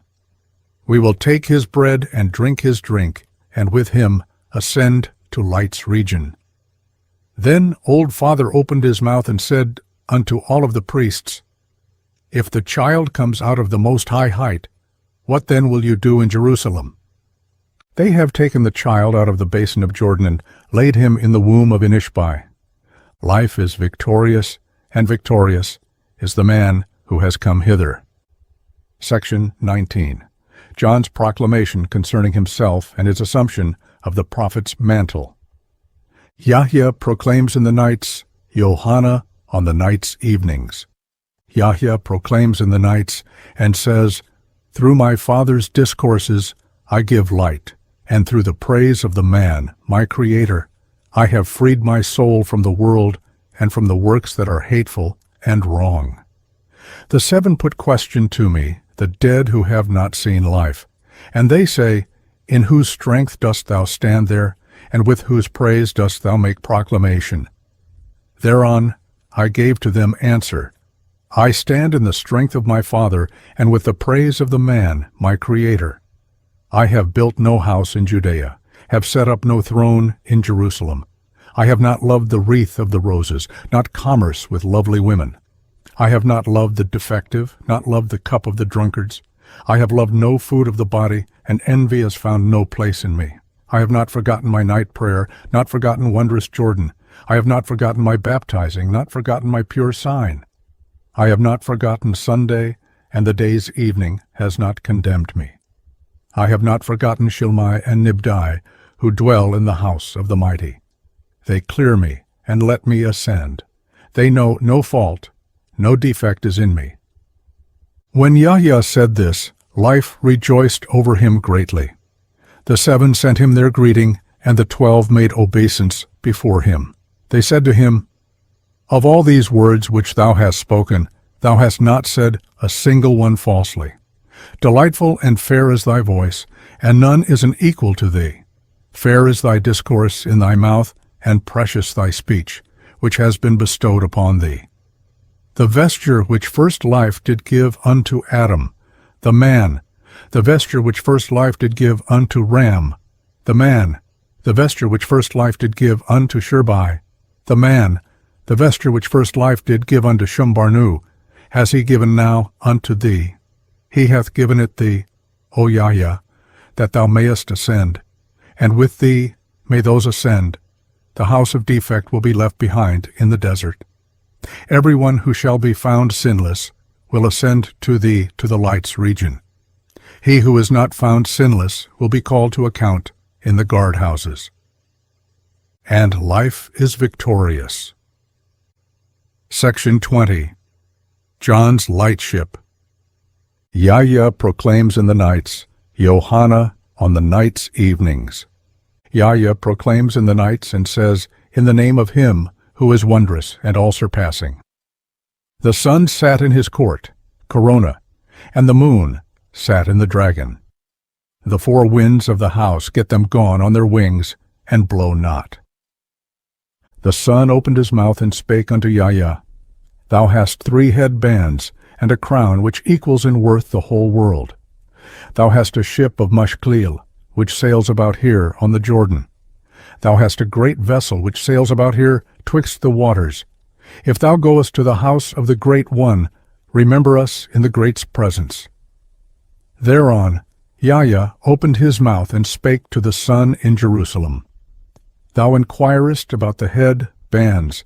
May the perfect watch o'er thy crown. This Mashklil ship they have carpentered together with glorious splendor. On the vessel that sails twixt the waters, the seal of the king has been set. She who in thy house plays the wanton goes hence and approaches the dung-house. She seeks to have children from her own proper spouse, and she does not find them. If she then has fulfilled her vow, and she departs, she is unworthy for the house of the life, and will not be allotted to the light dwelling. And praised be life. Section 21. John the ascetic. Yahya proclaims in the nights, Johanna on the nights' evenings. Yahya proclaims in the nights and speaks, Stand not I here alone? I go to and fro. Where is a prophet equal to me, who makes proclamation equal to my proclamations, and who doth discourse with my wondrous voice? When Yahya thus spake, the two women weep, Mirai and Inishbai weep, and for both tears flow. They say, We will go hence, and do thou stay here. See that thou dost not bring us to stumble. I, Mirai, will go hence, and do thou stay here. See that thou dost not bring me to stumble. I, Inishbai, will go hence, and do thou stay here. See that thou dost not fill me with sorrow. Then Yahya opened his mouth, and spake to Inishbai in Jerusalem. Is there any who could take my place in the height? Is there any who could take my place in the height, so that thou mayest pay for me ransom? If thou canst pay for me ransom, then bring thy jewels, and ransom me. If thou canst pay for me ransom, then bring thy pearls and ransom me. If thou canst pay for me ransom, then bring thy gold and ransom me. Thereon Inishbai opened her mouth, and spake to Yahya in Jerusalem. Who is thy equal in Judea? Who is thy equal in Jerusalem, that I should look on him and forget thee? Who is my equal? Who is my equal, that thou shouldst look on him and forget me?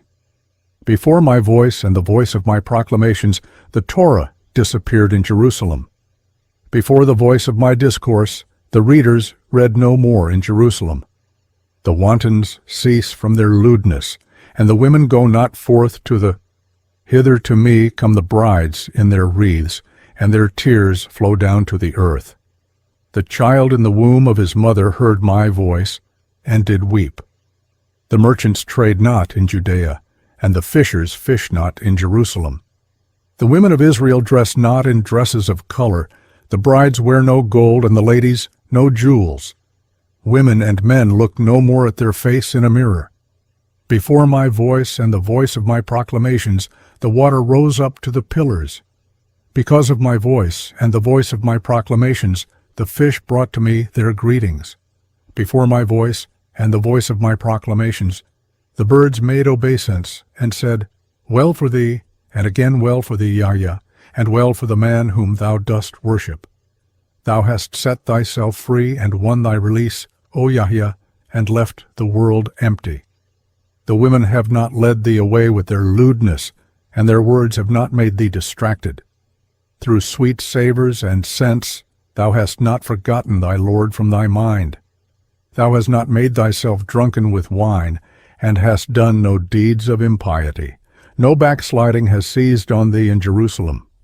Thou hast set thyself free, and won thy release, and set up thy throne for thee in life's house. And life is victorious. Section 25. Of Judgment Day. Yahya proclaims in the nights, Johanna on the nights' evenings.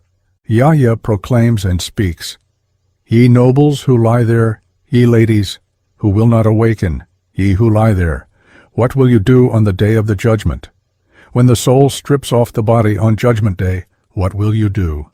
O thou distracted, jumbled-up world in ruin, thy men die, and thy false scriptures are closed. Where is Adam, the first man, who was here head of the eon? Where is Hawa, Eve, his wife, out of whom the world was awakened to life? Where is Shit-il, Seth, son of Adam, out of whom worlds and eons arose? Where is Ram and Rud, who belong to the age of the sword? Where are Shurbai and Sharhabel, who belong to the age of the fire? Where is Shumbarnu, Shem, son of Noah, who belong to the age of the flood? All have departed and have not returned, and taken their seats as guardians in this world. The last day is like a feast day, for which the worlds and the eons are waiting. The planets are like fatted oxen, who stand there for the day of the slaughter. The children of this world are like fat rams, who stand in the markets for sale. But as for my friends who pay homage to life, their sins and transgressions will be forgiven them. and life is victorious. Section 26. The Letter of Truth. The introductory formula and beginning of this piece are missing from the manuscripts. Johanna is apparently speaking. I take no delight in the eons, I take no delight in all of the worlds, I take no delight in the eons by the letter of truth which has come hither. They took the letter and put it in the hand of the Jews. These open it, read in it, and see that it does not contain what they would, that it does not contain what their soul wills. They took the letter and put it in the hand of Johanna. Take, Rab Johanna, say they to him, truth's letter, which has come here to thee from thy father. Johanna opened it and read it, and saw in it a wondrous writing. He opened it and read in it, and became full of life. This is, says he, what I would, and this does my soul will. Johanna has left his body. His brothers make proclamations. His brothers proclaim unto him on the mount, on Mount Carmel. They took the letter and brought it to Mount Carmel. They read out of the letter to them and explained to them the writing, to Yaqif and Benjamin and Shumel. They assemble on Mount Carmel. What follows is presumably the beginning of the letter. Gnosis of life, who is far from the height, writes, I have come unto thee, O soul, whom life has sent into this world. In robes of the 8 went I into the world. I went in the vesture of life, and came into the world. The vesture I brought of the 7. I went as far as the 8. The vesture of the 7 I took, and took hold of the 8 with my hand. I have taken them, and I take them, and I will take them, and not let them go. I have taken them, and hold them fast, and the wicked spirits shall change into good. Wherefore do ye weep, generations? Wherefore weep ye, O peoples? Wherefore fadeth your splendor? For you have I brought my image, I betook myself into the world. And life is victorious. Section 27. John's invulnerability. Yahya proclaims in the nights, Johanna on the night's evenings. Yahya proclaims in the nights and speaks, Is there anyone greater than I? They measure my works, my wage is assayed, and my crown, and my praise brings me on high in peace. Yaqif leaves the house of the people, Benjamin leaves the temple, Eleazar, the great house, leaves the dome of the priests. The priests spake unto Yahya in Jerusalem, Yahya, go forth from our city. Before thy voice quaked the house of the people. At the sound of thy proclamations the temple did quake. At the sound of thy discourse quaked the priest's dome. Thereon Yahya answered the priests in Jerusalem, Bring fire and burn me, bring sword and hew me in pieces. But the priests in Jerusalem answered to Yahya, Fire does not burn thee, O Yahya, for life's name has been uttered o'er thee. A sword does not hew thee in pieces, O Yahya, for life's sun rests here upon thee. And life is victorious. Section 30. John and the baptism of Jesus. Yahya proclaims in the nights, Johanna on the night's evenings. Yahya proclaims in the nights. Glory rises over the worlds. Who told Eshu? Who told Yeshu Messiah, son of Miriam? Who told Yeshu, so that he went to the shore of the Jordan and said unto Yahya, Yahya, baptize me with thy baptizing, and utter o'er me also the name thy wont is to utter. If I show myself as thy pupil, I will remember thee then in my writing. I attest not myself as thy pupil, then wipe out my name from thy page.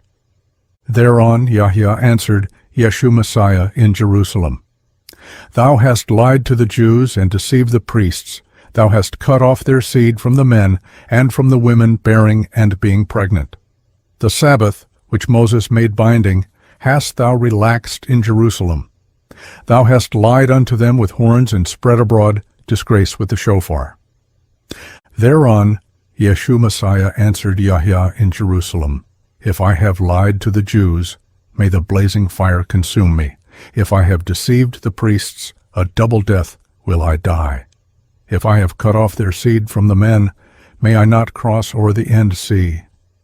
If I have cut off from the women birth and being pregnant, then is in sooth a judge raised up before me.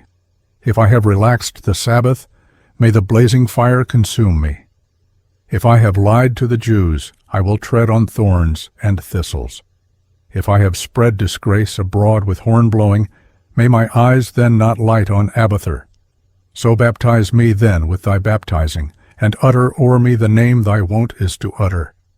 If I show myself as thy pupil, I will remember thee then in my writing. If I attest not myself as thy pupil, then wipe out my name from thy page. Then spake Yahya to Yeshua Messiah in Jerusalem, A stammerer becomes not a scholar, a blind man writes no letter, a desolate house mounts not to the height, and a widow becomes not a virgin. Foul water becomes not tasty, and a stone does not with oil soften. Thereon Yeshua Messiah made answer to Yahya in Jerusalem, A stammerer a scholar becomes, a blind man writes a letter, a desolate house mounts unto the height, and a widow becomes a virgin. Foul water becomes tasty, and a stone with oil softens. Thereon spake Yahya unto Yeshua Messiah in Jerusalem, If thou givest me illustration for this, thou art really a wise Messiah. Thereon Yeshua Messiah made answer to Yahya in Jerusalem, A stammerer a scholar becomes, a child who comes from the bearer, blooms and grows big. Through wages and alms he comes on high. He comes on high through wages and alms, and ascends and beholds the light's region. A blind man who writes a letter, a villain who has become virtuous. He abandoned wantonness and abandoned theft, and reached unto faith in almighty life. A desolate house who ascends again to the height, one of position who has become humble. He quitted his palaces, and quitted his pride, and built a house on the sea shore. A house he built on the sea shore, and into it opened 2 doors, so that he might bring in unto him whoever lay down there in misery. To him he opened the door, and took him within to himself. If he would eat, he laid for him a table with truth. If he would drink, he mixed for him wine, cups, with truth. If he would lie down, he spread a bed for him in truth. If he would depart, he led him forth on the way of truth. He led him forth on the way of truth and of faith. And then he ascends and beholds the light's region. A widow who a virgin becomes, a woman who already in youth has been widowed. She kept her shame closed, and sat there till her children were grown. If she passes over, her face does not pale in her husband's presence. Foul water that is made tasty, a girl wanton who has got back her honor, she went up a hamlet, and she went down a hamlet without taking her veil from her face. A stone with oil softens, a heretic who has come down from the mountain. He abandoned magic and sorcery, and made confession to almighty life. He found a fatherless, and filled him full, and filled full the widow's pockets. Therefore, baptize me, O Yahya, with thy baptizing, and utter o'er me the name thy wont is to utter. If I show myself as thy pupil, I will remember thee in my writing. If I attest not myself as thy pupil, then wipe out my name from thy page. Thou wilt for thy sins be haled to account, and I for my sins will be haled to account. When Yeshua Messiah said this, there came a letter out of the house of Abiathar. Yahya, baptize the deceiver in Jordan, lead him down into the Jordan and baptize him, and lead him up again to the shore, find there set him. Then Ruha made herself like to a dove, and threw a cross over the Jordan. A cross she threw over the Jordan, and made its water to change into various colors. O Jordan, she says, thou sanctifiest me, and thou sanctifiest my 7 sons. Then follows what, from its animadversion on Christian institutions and especially on the use of the crucifix, is plainly a later addition. Ruha is apparently still speaking. She is the mother of all heresies. The Jordan in which Messiah Paulus was baptized have I made into a trough. The bread which Messiah Paulus receives have I made into a sacrament. The drink which Messiah Paulus receives have I made into a supper. The headband which Messiah Paulus receives have I made into a priesthood. The staff which Messiah Paulus receives have I made into a dung stick. Section 29. Gnosis of Life speaks. Let me warn you, my brothers, let me warn you, my beloved, let me warn you, my brothers, against the who are like unto the cross. They lay it on the walls, then stand there and bow down to the block. Let me warn you, my brothers, of the God which the carpenter has joinered together. If the carpenter has joinered together the God, who then has joinered together the carpenter? Praised be life, and life is victorious. For those who are not familiar with the atmosphere of bitter inner and outer theological strife of the times, it is as well to note that the last two pieces are in the form of Haggatic controversy between the followers of John and Jesus, respectively. Section 31. John's marriage. Yahya proclaims in the nights, Johanna on the night's evenings. Yahya proclaims in the nights, and speaks, The heavenly wheels and chariots quaked. Sun and moon weep, and the eyes of Ruha shed tears. He says, Yahya, thou art like to a scorched mountain which brings forth no grapes in this world. Thou art like to a dried-up stream on whose banks no plants are raised. Thou hast become a land without a lord, a house without worth. A false prophet hast thou become, who hast left no one to remember thy name. Who will provide thee with provision, who with victuals, and who will follow to the grave after thee? When Yahya heard this, a tear gathered in his eye, a tear in his eye gathered, and he spake. It would be pleasant to take a wife, and delightful for me to have children. But only if I take no woman, and then comes sleep, desire for her seizes me, and I neglect my night prayer. If only desire does not waken me, and I forget my Lord out of my mind. If only desire does not waken me, and I neglect my prayer every time. When Yahya said this, there came a letter from the house of Abathur. Yahya, take a wife and found a family, and see that thou dost not let this world come to an end. On the night of Monday and on the night of Tuesday, go to thy first bedding. On the night of Wednesday and on the night of Thursday, devote thyself to thy hallowed praying. On the night of Friday and on the night of Saturday, go to thy first bedding.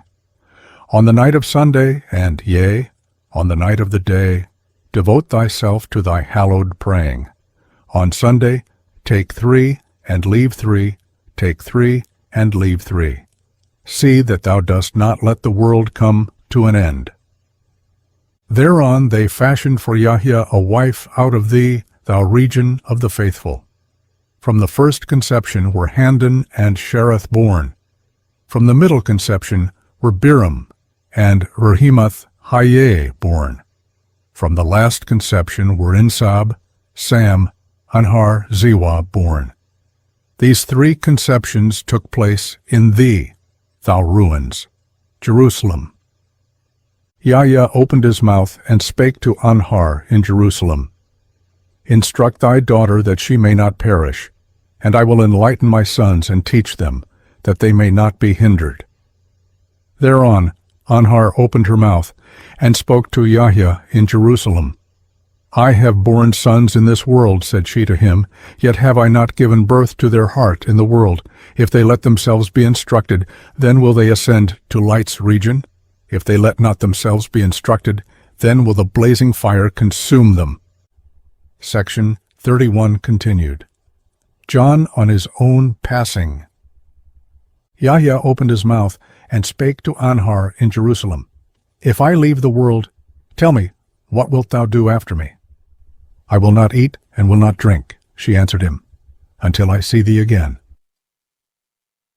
A lie hast thou spoken, Anhar, and thy word has come forth in deception.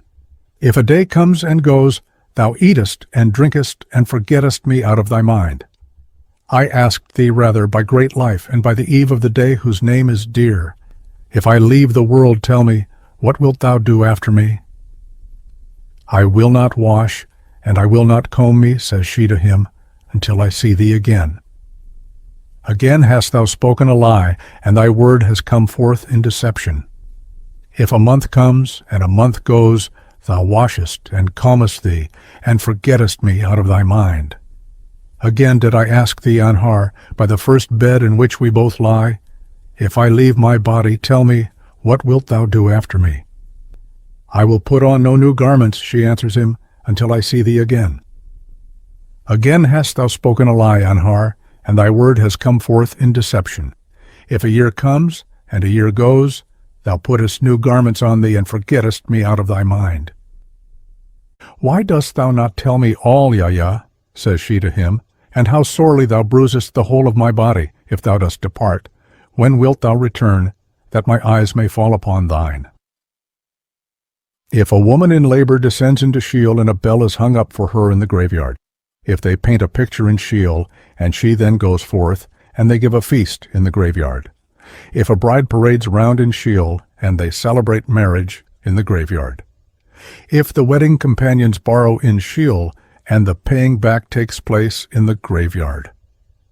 Then answered she him, My lord, how shall it be that a woman in labor? And so on, repeating the above. If thou knowest, he makes answer unto her, that this does never happen, why dost thou press me with asking, When dost thou return? I go hence and return not. Happy the day when thou dost still see me. If there were a going away and returning, then would no widow be found in this world. If there were a going away and returning, then would no fatherless be found in the world. If there were a going away and returning, then no Nazareans would be found in the world. Thereon Anhar opened her mouth, and spake to Yahya in Jerusalem, I will buy thee for dear gold a brick grave, and have a boxing of wood joinered together for thee in the graveyard. But Yahya opened his mouth, and spake to Anhar in Jerusalem, Why wilt thou buy a brick grave for dear gold, and have a boxing of wood joinered for me in the graveyard? Art sure that I am returning, that thou dost say, No dust shall fall on him? Instead of buying a brick grave for dear gold, go rather and share out for me bread. Instead of getting a boxing joinered together, go rather and read for me masses for the departed. Thereon Anhar opened her mouth, and spake to Yahya in Jerusalem, Thou dost go hence and forget me, and I shall be cut off in the sinner's dwelling. But Yahya answered her, If I forget thee, may the light dwelling forget me. If I forget thee, may my eyes not fall on Abathur. If I ascend to life's house, thy wailing will arise in the graveyard. Praise be life, and life is victorious. Intersection 32. John's birth, upbringing, and first appearance. Yahya proclaims in the nights, Yohana on the night's evenings. Yahya proclaims in the nights, and speaks, the heavenly wheels and chariots quaked. Earth and heaven weep, and the tears of the clouds flow down. My father, says Yahya, was 99, and my mother 88 years old. Out of the basin of Jordan they took me, they bore me up, and laid me in the womb of Inishbai. 9 months, said they, thou shalt stay in her womb, as do all other children. No wise woman, said he, brought me into the world in Judea, and they have not cut my cord in Jerusalem. They made for me no picture of lies, and for me hung up no bell of deceit. I was born from Inishbai in the region of Jerusalem. The region of Jerusalem quakes, and the wall of the priests rocks. Eleazar, the great house, stands there, and his body trembles. The Jews gather together, come unto old father Zachariah, and they speak to him. O old father Zachariah, thou art to have a son. Tell us now, what name shall we give him? Shall we give him for name Yakif of wisdom, that he may teach the book in Jerusalem? Or shall we give him for name Zatan, the pillar, so that the Jews may swear by him and commit no deceit? When Inishbai heard this, she cried out, and she said, Of all these names which you name, will I not give him one? But the name Yahya Yohana will I give him, the name which life's self has given unto him. When the Jews heard this, they were filled with wicked anger against her, and said, What weapon shall we make ready for a certain one and his mother, that he be slain by our hand? When Enosh the treasure heard this, betook the child and brought it to Parwan, the white mountain, to Mount Parwan, on which sucklings and little ones on holy drink are reared up. There I remained until I was 22 years old. I learned there the whole of my wisdom, and made fully my own the whole of my discourse. They clothed me with vestures of glory, and veiled me with cloud veils. They wound round me a girdle of living water, a girdle which shone beyond measure and glistened. They set me within a cloud of splendor, and in the 7th hour of a Sunday they brought me to the Jerusalem region. Then cried a voice in Judea, a crying proclaimed in Jerusalem. They call out, What woman had a son who then was stolen? What woman has made for him a vow and been heedless about it? What woman had a son who was stolen? Let her come and see after her son. Who told Baptizer, who instructed Baptizer, who told Baptizer to go and say to Inishbai, A youth has come to Judea, a prophet come to Jerusalem. A youth has come to Judea. His guardian angel stands by him. His mouth is like thee, and his lips like his father, old father Zechariah. His eyes are like thee, and his brows like his father, old father Zechariah. His nose is like thee, and his hands like his father, old father Zechariah. When Inishbai heard this, she hurried out veilless. When old father Zechariah saw her thus, he wrote her a bill of divorcement. The sun down murmured from heaven, and the moon from its place, mid the stars. The sun opened his mouth and spoke to old father Zechariah in Jerusalem. Old father Zechariah, thou great dotard, who has grown old and lost his wits, like an Arab whom his kismet has forsaken. A youth has come to Judea, a prophet come to Jerusalem. A youth has come to Judea. Why dost thou send Inishbai away? When the youth saw her alone, he set himself free, and fell down from the cloud. He set himself free, and fell down from the cloud, and kissed the mouth of Inishbai. When Enosh the treasure saw him do this, he spake unto Yahya in Jerusalem, Stands it for thee written in thy book, is it declared unto thee on thy page, to kiss her alone on the mouth? Thereon answered Yahya, and spake unto Enosh the treasure in Jerusalem. 9 months I abode in her womb, so long as all other children abide there, without any reluctance on her part.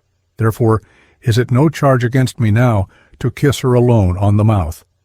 Nay, hail and again hail to the man who repays father and mother in full. A man who recompenses father and mother has not his like in the world. When Yahya said this, Enosh the treasure knew that Yahya is wise. Thereon Enosh the treasure spake to the son in Jerusalem, Take for me care of the youth, the man, who is sent by the king. Take for me care of the youth, until we ask for him. Then Enosh the treasure spake to the moon in Jerusalem, Take for me care of the youth, the man, who is sent by the king. Take for me care of the youth, until we ask for him. Life is exalted and is victorious, and victorious is the man who has come hither. Section 33. John's answer to Jesus concerning the angel of death. Yahya proclaims in the nights, Johanna on the night's evenings. Yahya proclaims and speaks, Stand I not alone? Because of my voice the heavenly wheels quake and the chariots capsize. The tempest became silent, and settled down in the world's deserts. Sun and moon wail, and earth and heaven mourn. Messiah opened his mouth and spake to Yahya in Jerusalem, I asked thee, Yahya, by great life and by Sunday, whose name is dear. I ask thee, Yahya, by the way, whereby the men of piety, put to the test, go without hindrance. Tell me, to what is the shape of Sariel's knife like? Tell me, if the soul leaves the body, with what is it clothed?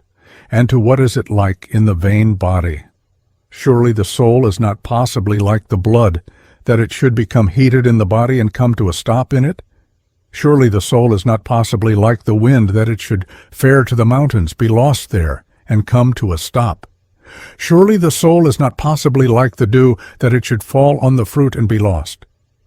When Messiah said this, Yahya cries aloud. Tears come to him without ceasing, and he speaks. God forbid that the high King of light should look for lot in deceivers.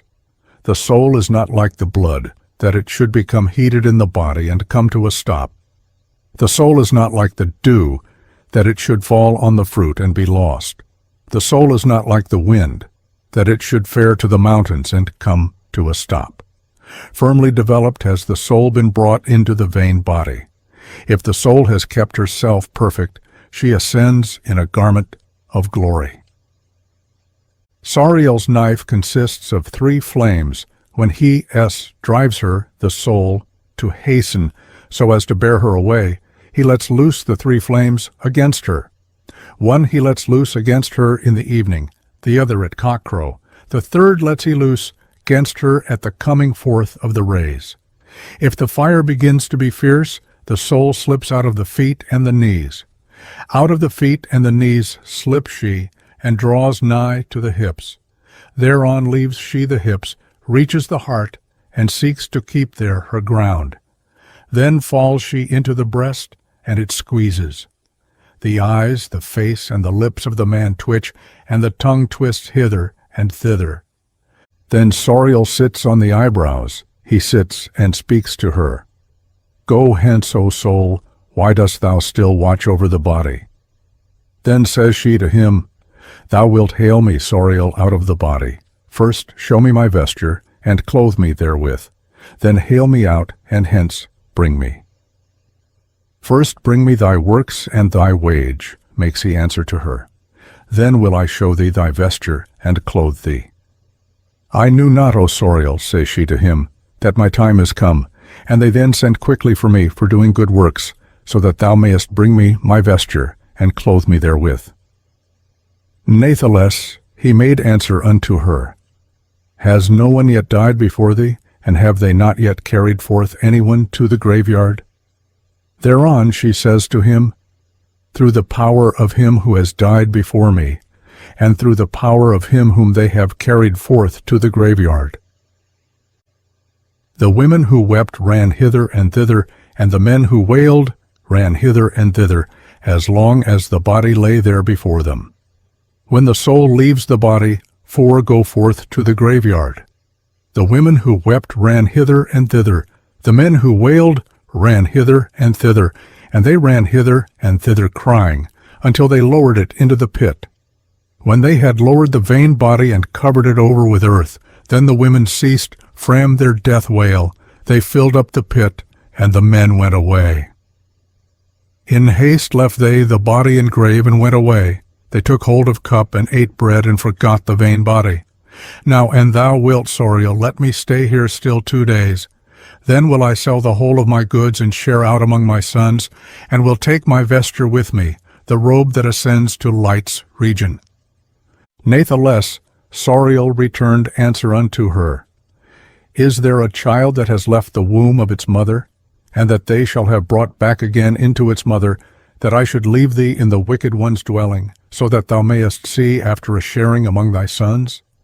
I will lead thee hence, and put the robe of darkness upon thee, for that thou hast not let thyself be warned in this world, and hast not loved thy way to light's region. Therefore shalt thou be put in ward in the house of the wicked, till heaven and earth pass away. And praised be life. 2. The story of the breach with Judaism. Section 34. Mirai is expelled from Jewry. In the name of great life, may hallowed light be glorified. Mirai am I of the kings of Babel a daughter of Jerusalem's mighty rulers. They have given me birth. The priests brought me up. In the fold of their robe they carried me up into the dark house, into the temple. Adonai laid a charge on my hands and on my 2 arms. I must scour and cleanse the house, that is, without firmness. There is gnat therein for supporting the poor, naught to revive the tormented souls. My father went to the house of the people, my mother went to the temple. My father went out and said to me, and my mother went out and charged me, Mirai, close thy inner doors, and bolt the bar. See that thou goest not forth into the main streets, and that the sons of my Lord fall not upon thee. But I, Mirai, listened not to what my mother did tell me, and hearkened not with the ear to what my father did charge me. I opened the inner doors, and the outer let I stand open. Out went I into the main streets, and the sons of my Lord fell upon me. To the house of the people would I not go, but my way bore me unto the temple of the Mandæans. I went, and I found my brothers and sisters, how they stand and carry on proclamations. My brothers carry on proclamations, and my sisters throw out explanations. With the voice of their proclamations and with the voice of their explanations, I became drowsy and laid me down on the spot. My brothers went forth and did not wake me, and my sisters withdrew and roused me not. But thou, my sister, in truth, dost rouse me from sleep, and dost say, Arise, arise, Mirai, before the day breaks, and the cock lets crow his morn call, before the sun shines, and his glory rises over the worlds, before the priests and the priests' sons go forth, and sit them down in the shade of the ruins. Jerusalem, before thy Father comes, and brings upset upon thee such as thou never hast had. I, Mirai, keep secret my prayers, and utterly secret keep my discourses. Early day began to dawn, early the cock let crow his call, early the sun shone, and his glory rose over the worlds. The priests and priests' sons went out, and sat them down in the shade of the ruins, Jerusalem. Then came my bodily father, and brought on me upset such as I never have had. He spake, Where hast come from, thou debauched trough, whom locks and bars cannot keep in? Where hast thou come from? Woe unto thee, thou bitch in heat, who mindest not, door, pins, and lockings. Where hast thou come from? Woe, woe unto thee, thou bit of coarse stuff that has been patched on my robe. If I am a debauched trough, I will burst thy boltings and bars. If I am a bitch in beat, I will draw back the pins and the lockings. If I am a bit of coarse stuff that has been patched on thy robe, then out of thy robe cut and rip me. Thereon he cried, Come, look on Mirai, who has left Jewry, and gone to make love with her lord. Come, look on Mirai, who has left off colored raiment, and gone to make love with her lord. She forsook gold and silver, and went to make love with her lord. She forsook the phylacteries, and went to make love with the man with the headband. Then Mirai makes answer unto him, Far lies it from me to love him whom I have hated. Far lies it from me to hate him whom I have loved. Nay, far from me lies it to hate my Lord, the life's Gnosis, who is for me in the world a support. A support is he in the world for me, and a helper in the light's region.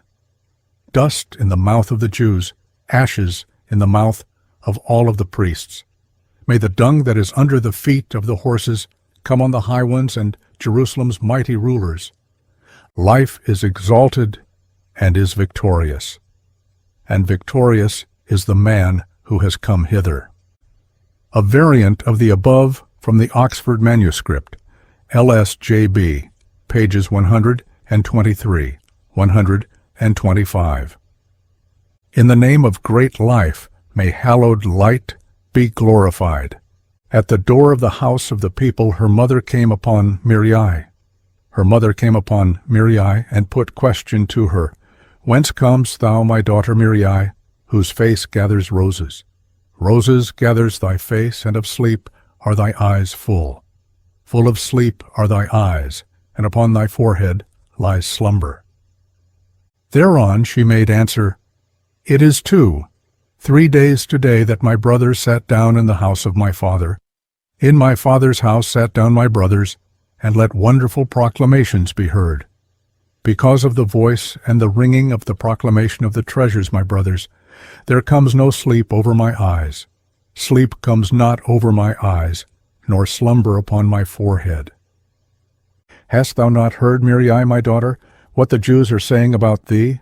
The Jews are saying, thy daughter has fallen in love with a man. She has gotten hate against Jewry and love for Nesorianity. Hate has she gotten against the house of the people and love for the door of the temple. Hate has she gotten against the phylacteries and love for the flaunting wreaths. Work does she on Sabbath. On Sunday she keeps her hands still.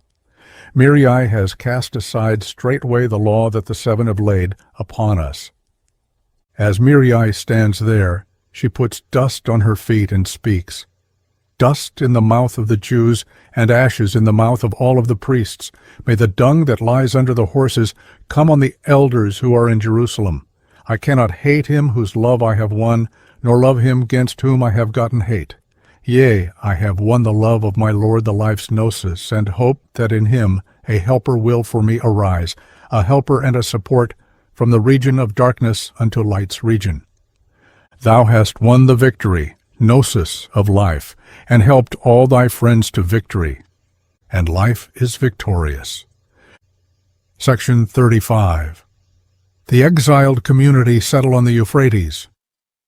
In the name of great life, may hallowed light be glorified. Mirai am I, a vine, a tree, who stands at the mouth of Euphrates, fresh. The tree's leaves are precious stones, the tree's fruits pearls. The vine tree's foliage is glory, it shoots precious light. Among the trees its scent it diffuses, and it spreads over all the worlds. The birds of the air scented it. A flock settled down on the tree, a flock on it down settled, and they would build their nest there. They flutter about in it, and settle not down in it firmly. Of its foliage they eat. From its inner part they drink wine. They eat what is not to be cast away, and drink what was not wine. While the birds sat on the vine, winds and tempests broke loose. They shook the good birdlets awake, they smote 'gainst the tree. On all sides they scattered the leaves of the vine tree, and scared the birds out of their place. Many a bird there was who flew not away, but held on fast with claws and with wings, till the winds and the tempests were over. Many again held not on fast, and were hurried away. Woe unto those who did not hold fast, but were dashed from the tree, and flew off. How fair is the tree of life, and fair the birds who dwell on it! The winds and the tempests passed, and rest came over the world. As the birds sit there and chirp and would be a-building their nest, as the birds sit on the vine, an eagle wheeled and flew hither. A white eagle-bird came, looked down, and caught sight of the birds. Round wheeled he, sped down on them with his wings, and came and sat on the tree. In converse with him, joined the birds, and said to him, By thy life, eagle, on this tree were we birds without number. But there broke loose against them the winds, and on the tree came raging tempests. They shook them off from the tree, so that they tore their wings from them nearly. Many a one held fast, whom the winds and tempests could not tear away. But many a one flew off at top speed. We speak to thee, therefore, O eagle, we ask thee respecting the birds, because thou art sharp of sight, and dost see all in this world. What have the winds and the tempest done with those birds, our brothers? What spiest thou out over them? Then made he answer unto them, You had better not to have known, my brothers, what has become of those birds. Slingshots drove them far from me, their wings broke, torn off were they, broken off. They went hence, and relied on the bird-catchers. The harrier and hawk wheeled round them, tore pieces out of their flesh, and fed on those who were fat. Woe to those who fell prey to the water, if there was no portion for them at the crossing. Well for you, ye birds, who hold fast to this vine here. You became a companionship of Mirai, the vine, who stands at the mouth of Euphrates. See and satisfy yourselves, ye birds, that I have come to you. I have come to my brothers to be a support for them in this world. I have come to heal Mirai, come to bring water to the good, beloved plants, to the vines, who stand at the mouth of Euphrates. In a white pail I draw water and bring it to my plants. I bear and I hold it on the arms of glory which are my own. I bear and I hold it and give them to drink. Well for him who has drunk of my water. He drinks, finds healing and confirmation, and grows to double his stature. The vines who drank water brought forth good fruit. Their leaves turned on high and made a brave show. The branches which drank no water brought forth bitter herbs and wormwood. Woe to those who have not gone forward upon the way. Woe to those who have not passed on by the waystone. They hated life's treasure house, Mirai, the dear truth. My brothers, hold fast. Be a companionship of Mirai. I will look round in the world, let life's call sound forth and rouse the sleeping and wake them. The eagle flew off from the tree. He wheeled round and instructed his friends. He speaks to them. Give ear to me, my brothers. Stay fast and endure persecution. Be a companionship to Mirai. Woe to the Jews who were a persecution for Mirai.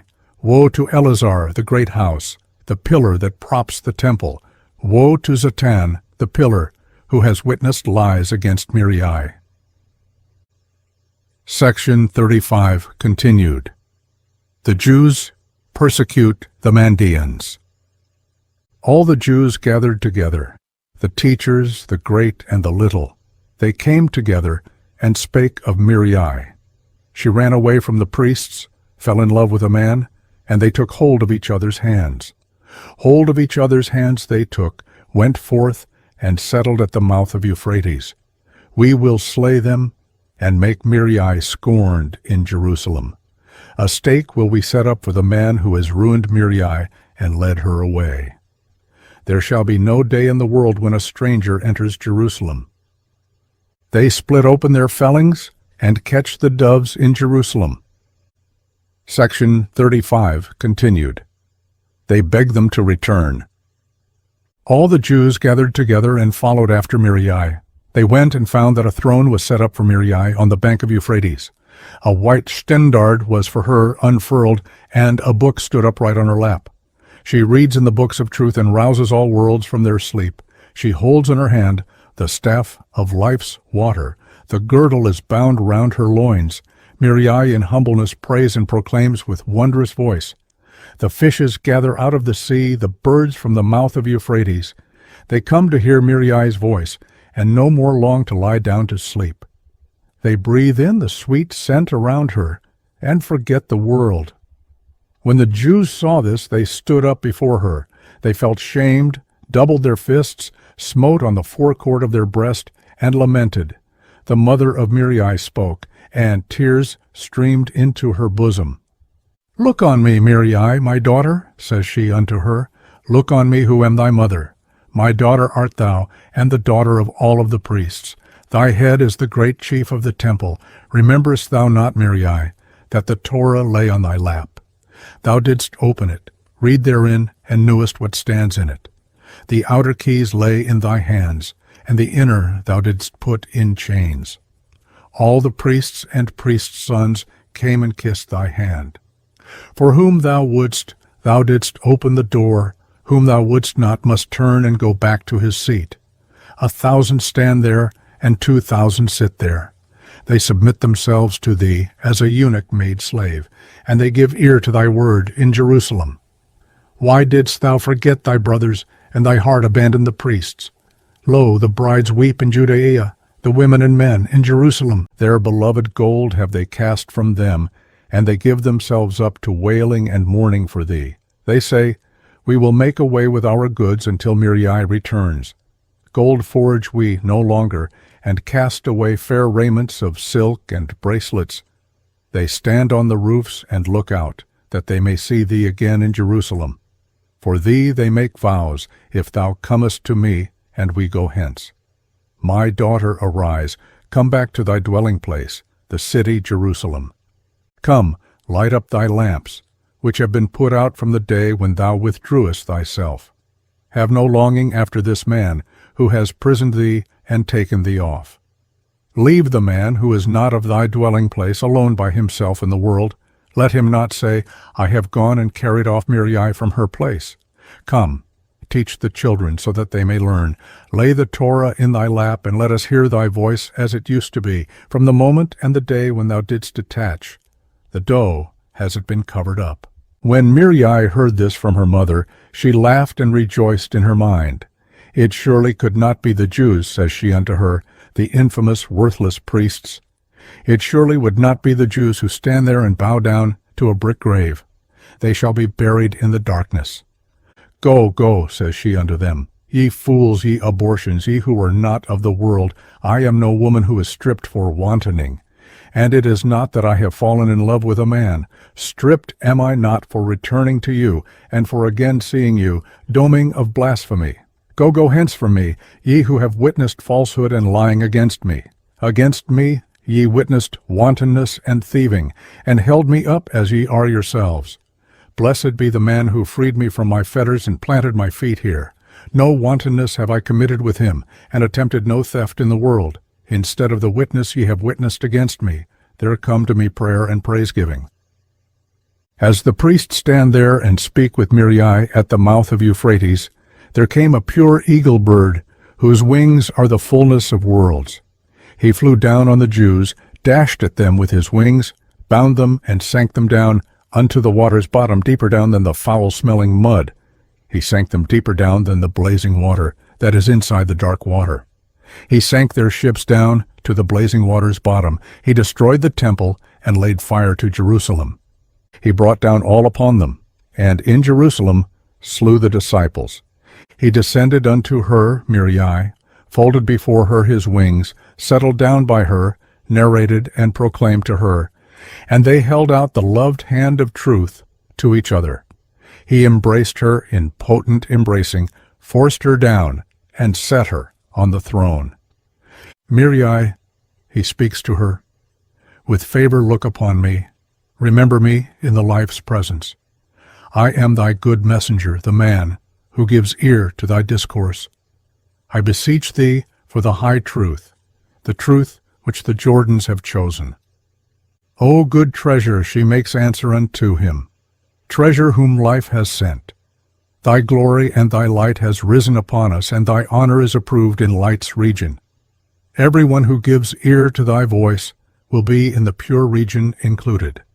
In life's treasury will he be included, and thy rays will rise over him twofold. For every one who gives not ear to thy voice, waking and sleep will be wiped out. Let him belong to the Jews, to the slaves and all of the priests, the sons of the harlot. I and thou will circle aloft, and victorious mount to light's region. May life be our pledge, and life is victorious. 3. Some typical extracts. Under the first two headings, readers have been made acquainted with all those pieces from the Mandaean John book that can be held to have in any sense a historic intention. To these are now added a few extracts of such specimens of the rest of the contents as do not require a commentary. We will begin with the Fisher of Souls tractate from the John book.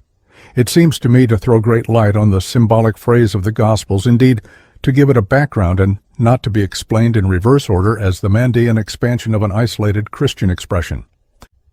Sections 36-39. The Fisher of Souls, Saga. In the name of great life, may hallowed light be glorified. A fisher am I, a fisher who elect is among fishers. A fisher am I, who among the fishers is chosen, the head of all catchers of fish. I know the shallows of the waters, the inner, and I fathom. I come to the net grounds, to the shallows, and all fishing spots, and search the marsh in the dark all over. My boat is not cut off from the others, and I shall not be stopped in the night. I see the fish in on the dike. I pressed forward on the way with that was not of iron.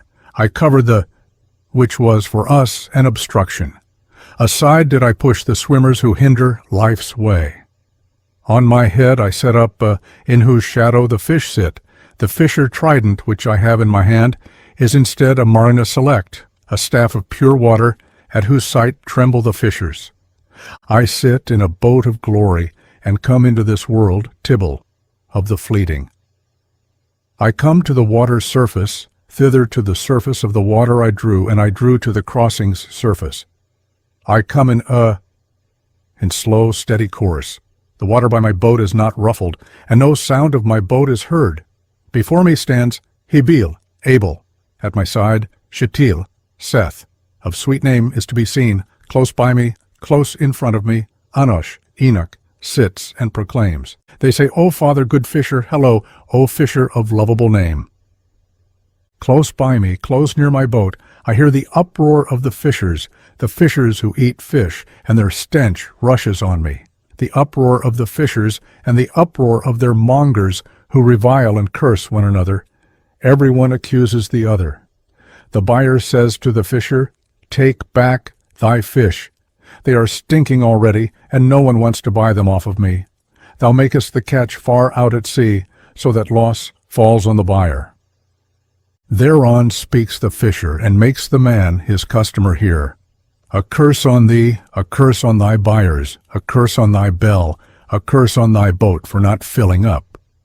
Thou hast brought no salt, and sprinkled it over thy fish which thou boughtest, so that the fish of thy boat will not be stinking, and thou then canst sell for hard cash.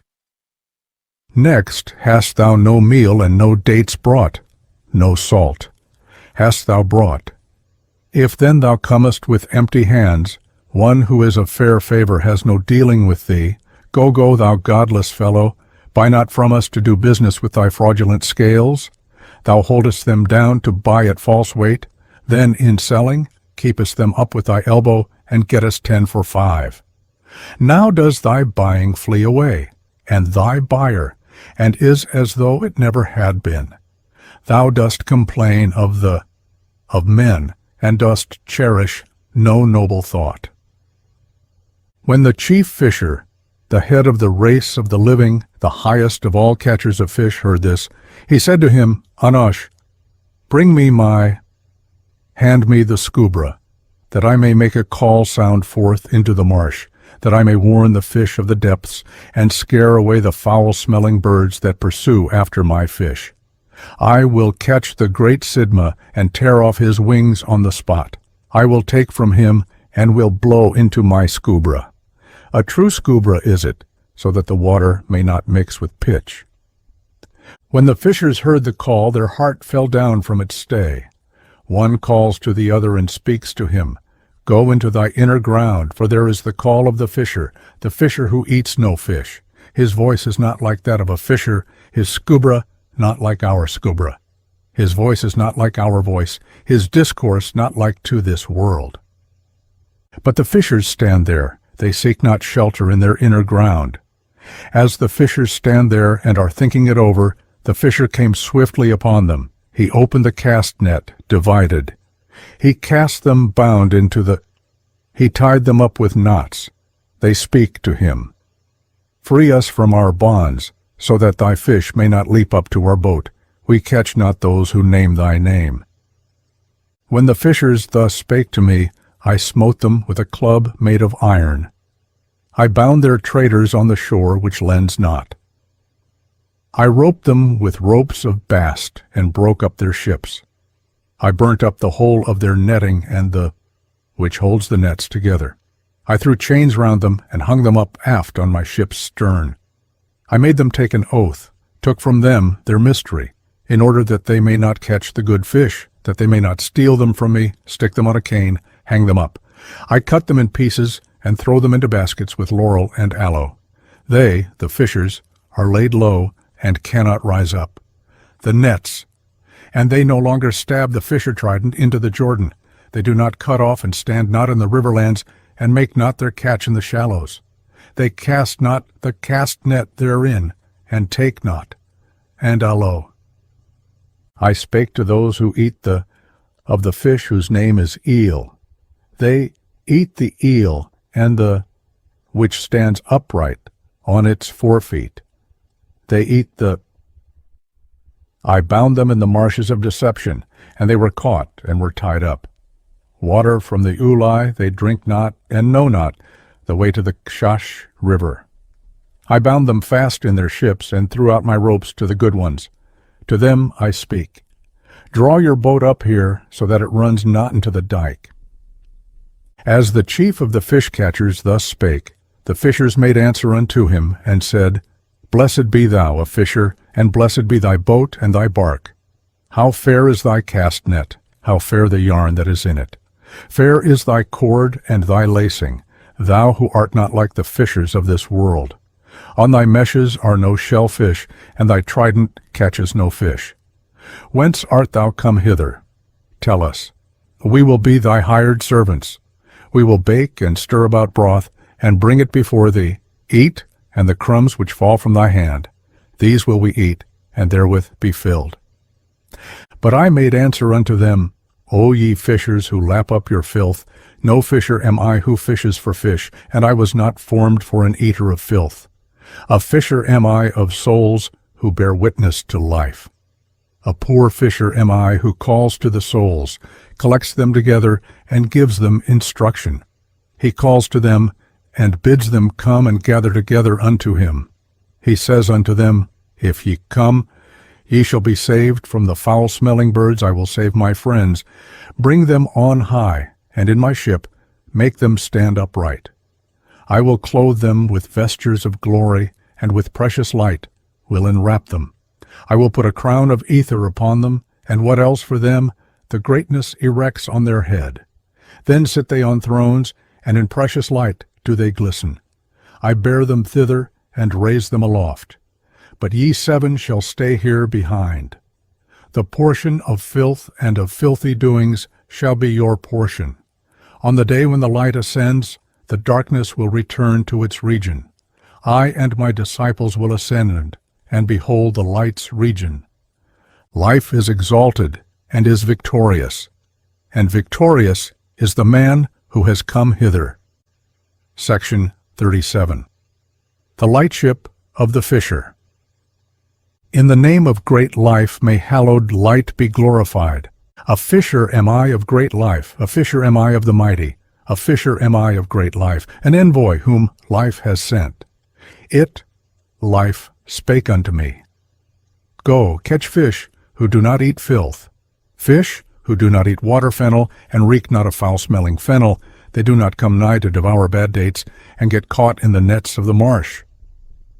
Life knotted for me a noose, and built for me a ship that fades not, a ship whose wings are of glory, that sails along as in flight, and from it the wings will not be torn off. 'Tis a well-furnished ship, and sails on in the heart of the heaven. Its ropes are ropes of glory, and a rudder of truth is there to it. Sunday takes hold of the pole, life's sun seized the rudder. They draw thither to the Shekinahs, and dispense light among the treasures. Thrones in them, the Shekinahs, they set up, and long drawn out come the Jordans upon them. On the bow are set lamps that in the wildest of tempests are not put out. All ships that sight me make obeisance submissively to me. Submissively they make me obeisance, and come to show their devotion unto me. In the bows stands the fisher, and delivers wondrous discourses. There are lamps there, whose wicks shift not hither and thither, and is not by him. He wears no ring of deception, and with white robes is he clad. He calls to the fish of the sea, and speaks to them. Give heed to yourselves in the world, beware of the foul-smelling birds who are above you. If you give heed to yourselves, my brothers, I will for you be a succor and a support out of the regions of darkness unto light's region.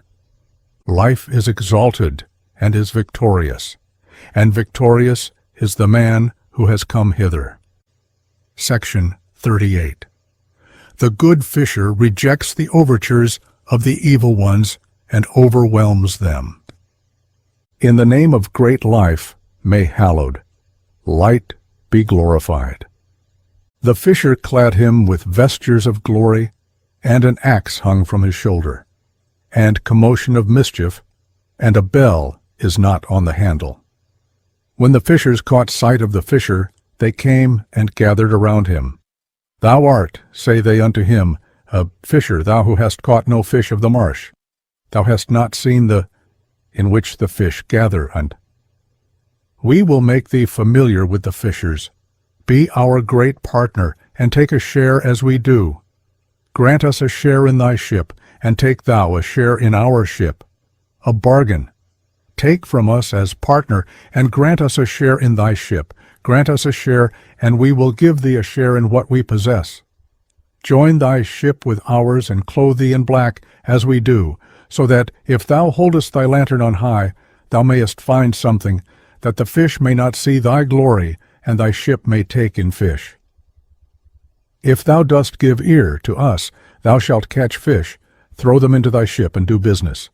If thou givest no ear to our discourse, thou shalt eat salt. But if thou doest our works, thou shalt eat oil and honey. Thou stirrest a broth, thou fillest a bowl, and sharest it with all of the fishers. We appoint thee as head over all of us. The fishers gather together beside thee, the first follow behind thee. They will be thy slaves, and thou takest 3 shares of what falls to our share. Our father shall be thy servant, and we will call ourselves thy bondsmen. Our mother shall sit on thy couch and net nets. She shall be thy maidservant, and knit for thee yarns of all kinds. She shall space out the floats of cedar, and put the lead sinkers into the meshes. Meshes, which are then more heavy than all of the world. She shall divide the water by means of the yarns, and when the fish run into them, they shall be stopped. Then they know not the way that they seek, and have no wit to turn back to their way. Like walls that collapse, they, the nets, come and fall on the good. They do not let the fish rise, nor turn their face to the boulders. They make them sink deep under the mud, and shut them into. They collect them into heaps, and shake them out of the. There is there a, into which the fish dash, and are stopped. On the of the wattle work is set up between 2 machines. Nets are laid down, and which are filled with bad dates as bait, which cause them to eat death. Woe to the fish who is blinded by them, whose eye sees not the light.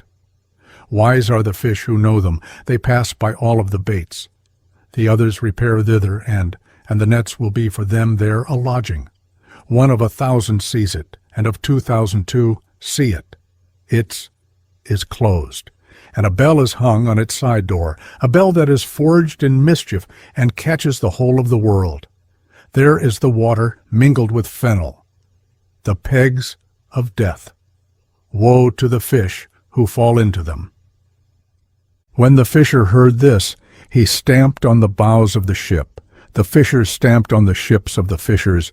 The fishers lie in the shallows, close crowded together, tied up together like bundles of wheat, and cannot rise up.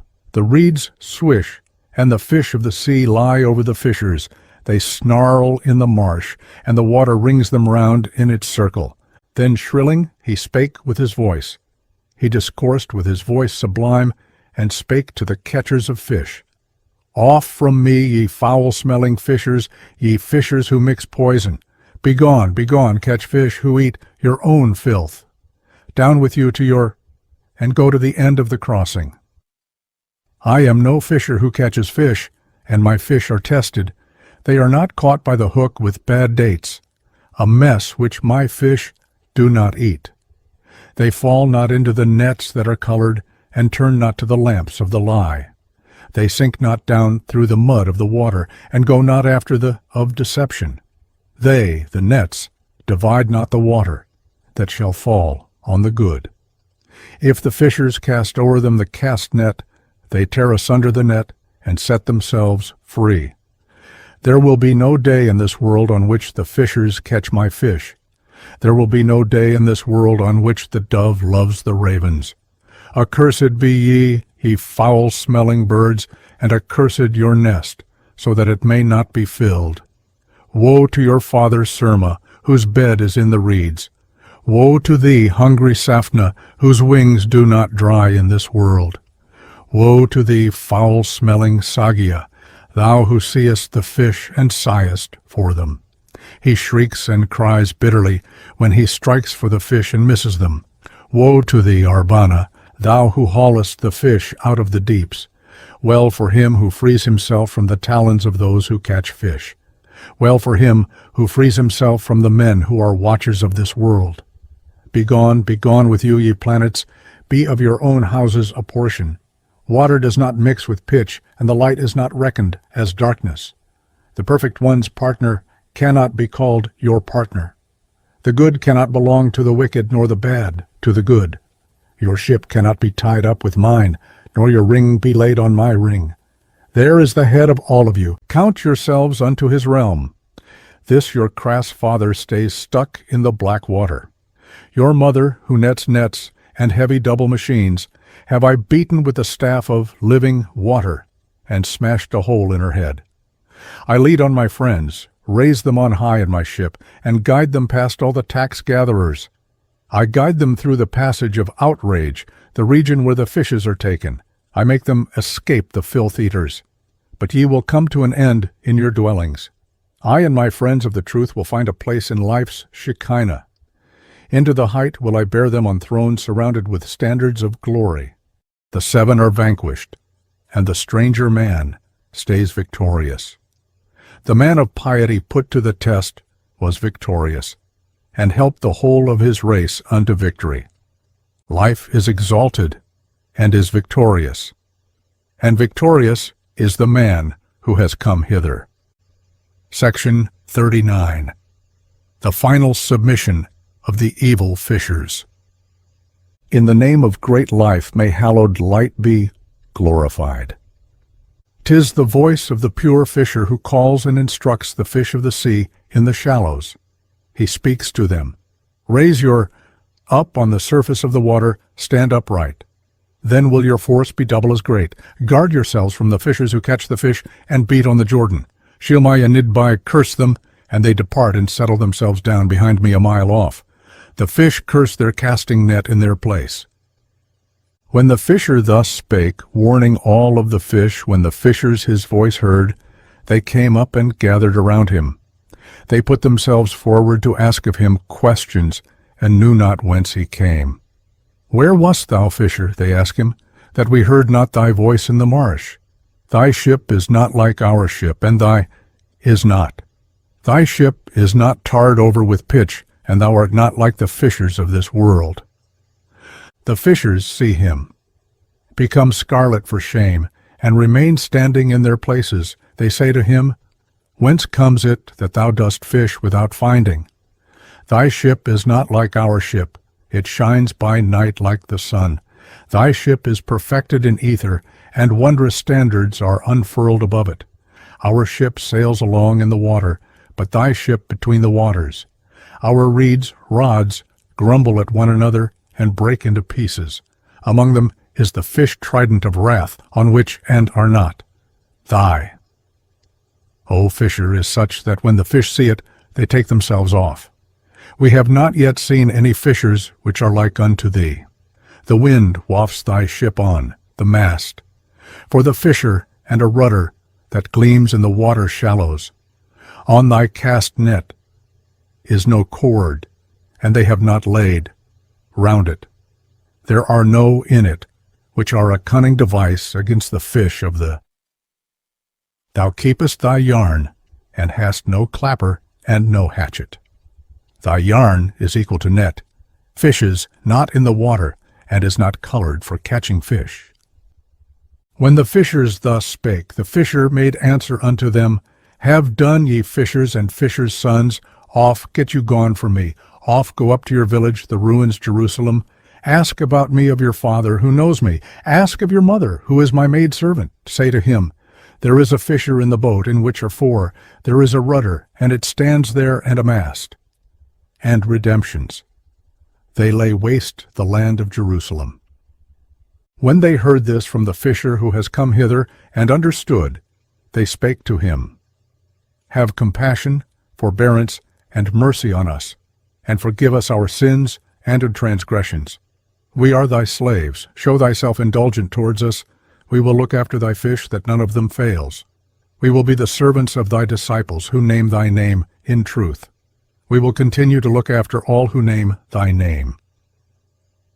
Life is exalted and is victorious in the man who has come hither. Other pieces set forth such figures as those of the heavenly plough and of the sowers, but perhaps the most interesting is the saga of the Good Shepherd. Here again it is difficult to believe that it was derived from Christian sources. It seems to be as independent as the Fisher of Souls figure. The discourse runs as follows. Section 11. The Good Shepherd. In the name of great life may hallowed, light be glorified. A shepherd am I who loves his sheep. Sheep and lambs I watch over. Round my neck I carry the sheep, and the sheep from the hamlet stray not. I carry them not to the seashore, that they see not the whirl of the water, may not be afraid of the water, and if they are thirsty may not drink of the water. I bear them away from the sea, and water them with the cup of my hand, until they have drunken their fill. I bring them unto the good fold, and they feed by my side. From the mouth of Euphrates the radiant, things of marvelous goodness I brought them. I brought them myrtle, white sesame brought them, and brought them bright standards. I cleansed them and washed them, and made them to smell the sweet odor of life. I put round them a girdle, at sight of which the wolves tremble. No wolf leaps into our fold, and of no fierce lion need they be alarmed. Of the tempest they need not be frightened, and no thief can break in upon us. A thief breaks not into their fold, and of a knife they need not be anxious. When my sheep were quietly laid down, and my head lay there on the threshold, a rift was rent in the height, and thunder did thunder behind me. The clouds seized hold one of another, and unchained were the raging tempests. Rain poured down in sheets, and hail that smites elephants low, hail that shatters the mountains. And the tempests unchained themselves in an hour. Seas burst forth, they flooded the whole of the world. There, under the water, no one escaped. Once he sank from the height as into a gulf. The water swept off everyone who had no wings or no feet. He speeds on, and knows not he speeds, he goes, and knows not he goes. Thereupon I sprang up, and I entered the fold to bear my sheep forth from their place. I saw my eyes full. I saw the sea, I saw the fierce raging tempest, I saw the storm clouds that send forth no friendly greeting the one to the other. 10,000 times 10,000 dragons are in each single cloud. I weep for my sheep, and my sheep weep for themselves. The little lambs are lamenting who cannot come out of the fold's door. When then I entered the house, I mounted up to the highest place in it, and I called to my sheep. To the sheep in my care do I call. I pipe to them. I get them to hear, so that they come unto me. To them I pipe on my pipe, and beat on my tabor, leading them to the water. I call to them, my little sheep, come, rise up at my call. Come, rise at my call, then will you escape the cloud dragons. Come, come unto me. I am a shepherd whose boat is soon coming. My boat of glory is coming, and I come with it, and bring my sheep and lambs in aboard it. Every one who gives ear to my call and heed, gives unto my voice, and who turns his gaze unto me, of him take I hold with my hands, and bring him unto me, in board my boat. But every lamb, male and female, that suffered himself to be caught, the water whirl carried away, the greedy water did swallow. Whoever gave no ear to my call sank under. To the highest part of the vessel I went. The bows stand up with the bowpost. I say, how woeful am I for my sheep, who because of the mud have sunk under. The water whirl sank them away from my reach, the swirling whirl of the water. How grieved am I for the rams whose fleece on their sides has dragged them down into the deep. How grieved am I for the lambkins whose bellies have not yet been filled full of milk. Of 1,001 I recovered, of a whole generation I found again 2.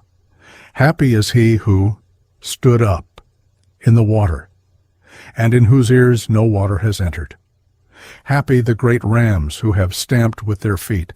Happy is he who has escaped from the 7 and 12, the sheep-stealers. Happy is he who has not couched down, has not lain down, has not loved to sleep deeply. Happy is he who in this defective age of Bishlom has stayed whole. Happy are they who free themselves from the snares of Ruha, the mother world spirit, from the filth and the shame and the bondage that have no end. My chosen, Whoever shall live at the end of this age of Nirig, Mars, for him let his own conscience be a support. He will come and mount up to the radiant dwelling, to the region whose sun never sets, and whose light lamps never darken. Life is exalted and is victorious, and victorious is the man who has come hither. Section 12. The loving shepherds of the Good Shepherd. In the name of great life may hallowed light be glorified. A treasure calls from without hither and speaks. Come, be for me a loving shepherd, and watch me 1,000 out of 10,000. So then will I be a loving shepherd for thee, and watch thee 1,000 out of 10,000. But how full is the world of vileness, and sown full of thorns and of thistles? Come, be for me a loving shepherd, and watch me 1,000 out of 10,000. I will bring thee then sandals of glory. With them canst thou tread down the thorns and the thistles. Earth and heaven decay, but the sandals of glory decay not. Sun and moon decay, but the sandals of glory decay not. The stars in heaven's zodiacal circle decay, but the sandals of glory decay not. The four winds of the world house decay, but the sandals of glory decay not. Fruits and grapes and trees decay, but the sandals of glory decay not. All that is made and engendered decays, but the sandals of glory decay not. So then be for me a loving shepherd, and watch me 1,000 out of 10,000. I will then be a loving shepherd for thee, and watch thee 1,000 out of 10,000. But if a lion comes and carries off one, how am I to retrieve him? If a thief come and steals one away, how am I to retrieve him? If one falls into the fire and is burnt, how am I to retrieve him? If one falls into the water and drowns, how am I to retrieve him? If one stays behind in the pen, how am I to retrieve him? Natheless, come therefore, be for me a loving shepherd, and watch me 1,000 out of 10,000. If a lion comes and carries off one, let him go his way and fall a prey to the lion. Let him go his way and fall a prey to the lion, in that he bows himself down to the sun. If a wolf comes and carries off one, let him go his way and fall a prey to the wolf, in that he bows himself down to the moon. If a thief comes and steals away one, then let him go his way and fall a prey to the thief. Let him go his way and fall a prey to the thief, in that he bows himself down before Nirig, Mars. If one falls into the fire and is burnt, let him go his way and fall a prey to the fire. Let him go his way and fall a prey to the fire, in that he bows himself down to the fire. If one falls into the mud and stays stuck there, then let him go his way and fall a prey to the mud. Let him go his way and fall a prey to the mud, in that he bows himself down to Messiah. If one falls into the water and drowns, then let him go his way and fall a prey to the sea. Let him go his way and fall a prey to the sea, in that he bows himself down to the seas. If one stays behind in the pen, let him go his way and fall a prey to the pen demon. Let him go his way and fall prey to the pen demon, in that he bows himself down to the idols. Come, be for me a loving shepherd, and watch me 1,000 out of 10,000. So will I then be for thee a loving shepherd, and watch thee 1,000 out of 10,000. I will watch 1,000 of thousands, yea, of 10,000, those who adore him. But some of them wander from me. I went up into high mountains and went down into deep valleys. I went and found him where he can crop nothing. Of each single sheep I took hold with my right hand, and on the scale did I lay him. 1,000 among 10,000 have the right weight. Life is exalted and is victorious, and victorious is the man who has come hither. The next piece I have selected treats of the source of all glory and enlightenment, called the treasury of life, that in which all spiritual powers and blessings are stored. The origin of the motive is without doubt the Iranian concept of the Huareno, the divine and kingly glory. In the Mandaean tradition, it has become highly developed and is frequently personified as a female greatness. Thus in the Oxford manuscript, F. It is spoken of as the mother of all the kings of the light, from whom all worlds have come forth, who separated herself from the fervency of the hidden mysteries. Many roles are assigned to this light of life in the complexities of the celestial and cosmic dramas, and in the human stage it shines forth as the glory with which the perfected are vestured and crowned. I have chosen the simplest of the narratives or discourses on the topic. In the still more complex system of the phase of development represented by the Pistis Sophia collection, there is no mention of the treasury of life, but the treasury of light is one of its most important conceptions. The Mandaean tradition conserves the echoes of an earlier phase, for it is indubitably less overworked. Section 57. The Treasury of Life. In the name of great life, may hallowed light be glorified. Of the treasury am I, life's treasury, seemeth high, the treasury am I, the mighty one's treasury. The treasury am I, life's treasury. A crown was I for the mighty from everlasting. That the treasury am I, life's treasury. Ever did I give light to the treasures and to the Shekinahs, and was for adornment to Jordan. For adornment became I to Jordan, who was from everlasting, through whom the treasures give light. Great life made me limpid and lucent, and made me into a vesture. He made me into his vesture, which day in and day out sings measureless praise of the ether. The treasury am I, life's treasury. To the king of the splendor became I a crown. The treasures shine through my glory, and praise my form beyond measure. The treasury am I, life's treasury. I who was adornment settled down on the king of the splendor, so that he shone in his mind, that he became bright and shining, and his form glittered more than the light worlds. As I it gave light and enlightenment unto the treasures and to the Shekinahs, e'en in the ether, the king laid me as vesture round Nesab the radiant. Nesab the radiant then took me, brought me, and laid me as vesture o'er Jordan. As vesture o'er Jordan he laid me, through whom the treasures shine beyond measure. The treasury am I, life's treasury. The wicked are blind, and see not. I call them unto the light, yet they busy themselves with the darkness. O ye wicked, I unto them cry. Ye who sink down in the darkness, arise and fall not into the deep. I cry unto them, yet the wicked hear not, and sink into the great sea of the ending. Therefore was Jordan made a bridge for the treasures. A bridge for the treasures became he, while he cut off the wicked and hurled them into the great sea of the ending. The treasury am I, life's treasury. A crown I became for life's gnosis. He bestowed on me the rulership over the treasures and the Shekinahs, which are there yonder. The treasury am I, life's treasury.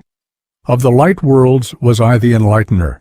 Day in and day out they sing praise to great life. And through me they mount upward and behold the light's region. The treasury am I, life's treasury. A vesture for the light worlds became I. The treasury am I, life's treasury. A king for the Nazorians became I. I became a king for the Nazareans, who through my name find praise and assurance. Praise and assurance they find through my name, and on my name they mount up and behold the light's region. For the men of purity put to the test. For them their eye became full of light. Full of light was their eye, and in their heart life's gnosis took seat. Whoever of me, life's treasury, makes his investment, loves not gold and silver, loves not gold and possessions, loves not food of the body, and envy with him has no place. Envy found with him no place, and he did not forget his night prayer. He forgot not the discourses and writings, and he forsook not his Lord's word. He forsook not the prayer of his Father, life's gnosis, wherefore into the great end sea he falls not. He forgot not Sunday, nor did he neglect the day's evening. He forgot not the way of great life, the way of wages and alms. He will be wrapped away in the night prayer. he will be wrapped away in shining vestures which have come from great life. Treasures for him fill up what falls short, and what is empty they load for him, full. If he bears a pure load, he is counted with the men of piety, put to the test who separate themselves from the world, in the name of Yahweh. Life's treasury rested upon them, to their form it gave light, and for them a way to great life's house has been established. I have called with clear voice and directed hereto the disciples. The vine who bears fruit doth ascend, who bears none will here be cut off. Whosoever lets himself be enlightened through me and instructed, ascends and beholds the light's region. Whoever does not let himself be enlightened through me and instructed, is cut off and falls into the great end sea. Life is exalted and is victorious, and victorious is the man who has come hither. That the Mandaean religion preserves echoes of a wealth of ancient mythical elements found in Iranian, Babylonian, and Semitic traditions is evident on all hands. A process of syncretism had presumably gone on for generations before an impulse from within caused the blending to assume a distinctively Mandaean form. And when this emerged, the preservation of the memory of the process had no interest for the faith, and fell back into the depths of the subconscious. At any rate, the writers or recorders of the tractates throughout seem honestly persuaded of the complete independence of their tradition from every other form of religion. They are forever proclaiming the blessings of loyalty to what they claim to be the original, the one and only, revelation of truth vouchsafed to the world through the ages, and declaring that continued spiritual contact with instructors from on high who mediated this divine wisdom was still possible. They certainly do not give one the idea of being intellectualists consciously at work on a syncretic synthesis of prior material. On the contrary, they seem to live and move in a milieu of prophetical outpourings and to have been extremely sensitive to psychical impressions. Inspirational discourses and intuitive interpretations of prophetical utterances seem to have been their delight. The following piece may enable the reader to sense somewhat of the peculiar atmosphere of mystical expectancy in which they sought instruction. The topic is one of the chief points of their questioning, the conflict that arose between the light and the darkness in the beginnings, and how victory is to be achieved. They were not, of course, absolute dualists, for always and everywhere victory lies with life everlasting, who transcends not only the darkness, but also the light. Section 13. In the beginning. In the name of great life may hallowed light be glorified. To you I say and declare, ye chosen and perfect, ye who dwell in the world, become not of the darkness a portion, but lift up your eyes to light's region. From the evil unto the good separate yourselves out. From the sinful evil of the region of darkness separate yourselves out. Love and instruct one another that your sin and your guilt be forgiven you. See and hear and get you instructed, that ye may ascend to light's region victorious. The good sit there and are in search, and all who are understanding let themselves be instructed. The good speak, take counsel together, and say, Who will come, who tell me, who will set it forth for me, who give me instruction? Who will come, who will tell me whether there was one king or two in the beginning? The good speak and let themselves be instructed. 2 kings were there, 2 natures were fashioned, a king of this world and a king from outside of the worlds. The king of this age girt on a sword and put on a crown of darkness. A crown of darkness he put on his head, and took a sword in his right hand. A sword he took in his right hand. He stands there, and slaughters his sons, and his sons slaughter each other. The king from outside of the worlds set a crown of light on his head. A crown of light he set on his head, and took truth in his right hand. Truth in his right hand he took, and stands there, and instructs his sons. He stands there, and instructs his sons, and his sons instruct one another. Who will come? Who tell me what was before this? When the heaven was not yet outspread and stars were not yet in, it figured, when the earth was not yet condensed, and into the water no condensation had fallen. When sun and moon came not as yet into this world, how was the soul then? When the soul still sat in the bowl, she felt neither hunger nor thirst. When the soul still sat in the bowl, she had no pains and no faults. When the soul still sat in the bowl, she felt no cold and no heat. When she still sat in the bowl, the locks on her forehead were incurled, and an ether crown sat on her head. Her eyes were light rays, and they gazed on the region of the house of great life. Her mouth was of purest perfection, and sang the praise of the King of Light's region. From the day when the wicked began to think, evil pictured itself forth in him. He fell into great wrath, and ventured a fight with the light. The envoy was sent to tread down the power of the rebels. They brought living water, and into the muddy water they poured it.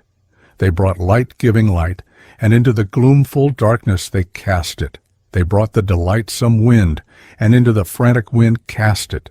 They brought the living fire, and into the consuming fire cast it. They brought the soul, the pure mind, and into the vain body cast it. Out of fire and of water was the one heaven spread out. Out of fire and of water have they made dense the earth on the anvil. Out of fire and of water fruits, grapes, and trees did arise. Out of fire and of water was imaged the corporeal Adam. They fashioned the envoy, and to be head of the generations they sent him.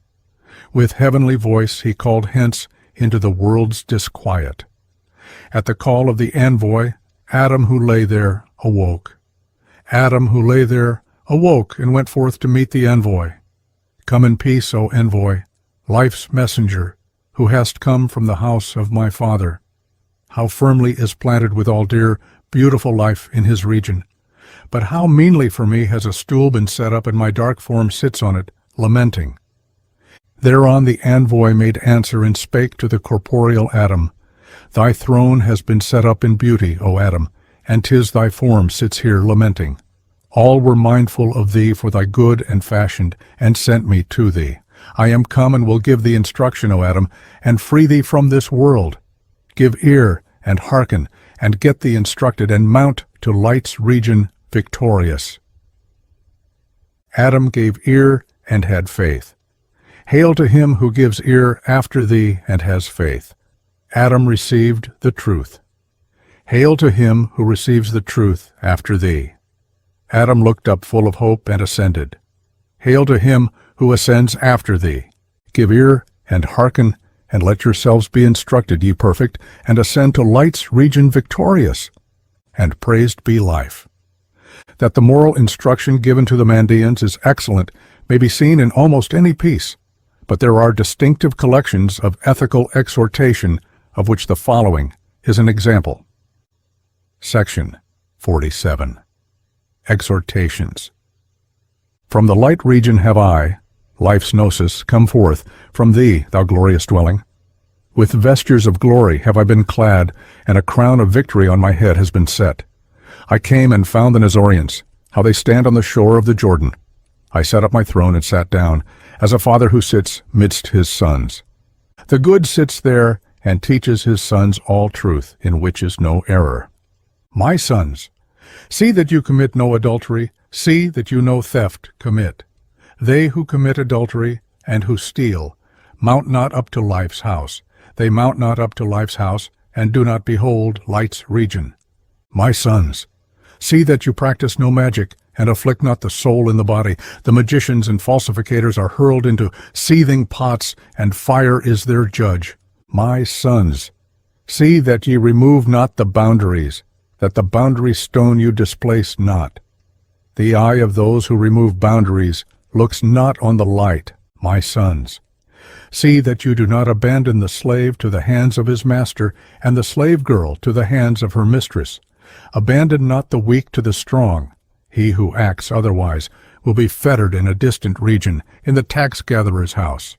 His eyes behold only the darkness, and his foot finds no firm ground. My sons, See that you take not to wife a slave girl who has not been made free, and thereby bring your sons into the house of a master. For if the slave one day sins, then on the day when his master passes judgment upon him, will the sins which the slave commits fall on the head of his father. My sons, see that you are not hinters, and that your eyes make no suggestions, sirs, to women. For the hinters and wink-givers will be assigned to the guard stations. To the guard stations will they be assigned, and be judged with stern justice. My sons, see that you eat not up interest and interest on interest, else in the dark mountain will you receive judgment. My sons, see that you pay no homage to the idols, the Satans and demons, to the worship of idols, and to the lusts of this world, for on the godlings and Satans will a stern judgment fall, and they who pray to them will not ascend to life's house, and not look on light's region. Give heed to what I have charged you, and let no evidence be given of crime and of lying. On evidence of crime and of lying you will be haled to account for the judge. You will be haled to account for the judge who judges all worlds. He judges each one according to his works and his merit. My sons, all that is hateful to you, do not to your neighbors, for in the world into which you have come is a heavy justice and judgment. Heavy justice and judgment is therein, and every day will minds made secure in it be chosen. For everyone who is laden mounts upward, but he who is empty is judged here. Woe to the empty, who stands empty there in the house of the collectors of taxes. When he had it in his hand, he gave nothing. There will he search in his pocket, and he will find nothing. The wicked and liars will be hurled into the darkness. They will into the blazing fire cast. Into the blazing fire will they cast him, into whose ears the call has been made, but he would not give ear. I showed it him unto his eye, but he would not see. I showed it him, but he would not see with his eye. Life is victorious, and victorious is the man who has come hither. The Mandaeans possess a rich collection of liturgical songs and hymns, which Lidzbarski has translated for the first time in his excellent edition of them, Mandaean Liturgian. From these 236 hymns we choose one of the most typical as a specimen, and as perhaps of more than ordinary interest to the general reader who may have puzzled over the unqualified beatitude, "Blessed are the poor." It is taken from the Oxford collection, and may be entitled, "The Song of the Poor's Exaltation." In the name of great life may hallowed light be glorified. A poor man am I, who comes out of the celestial fruits, and a stranger to the world, who comes out of the distance. A poor man am I, to whom great life gave ear, a stranger to this world, whom the light treasures made world strange. They brought me out of the abode of the good ones, ah me! In the wicked one's dwelling they made me to dwell. Ah me! They made me to dwell in the wicked one's dwelling, which is filled full of nothing but evil. It is filled full of nothing but evil, filled full of the fire which consumes.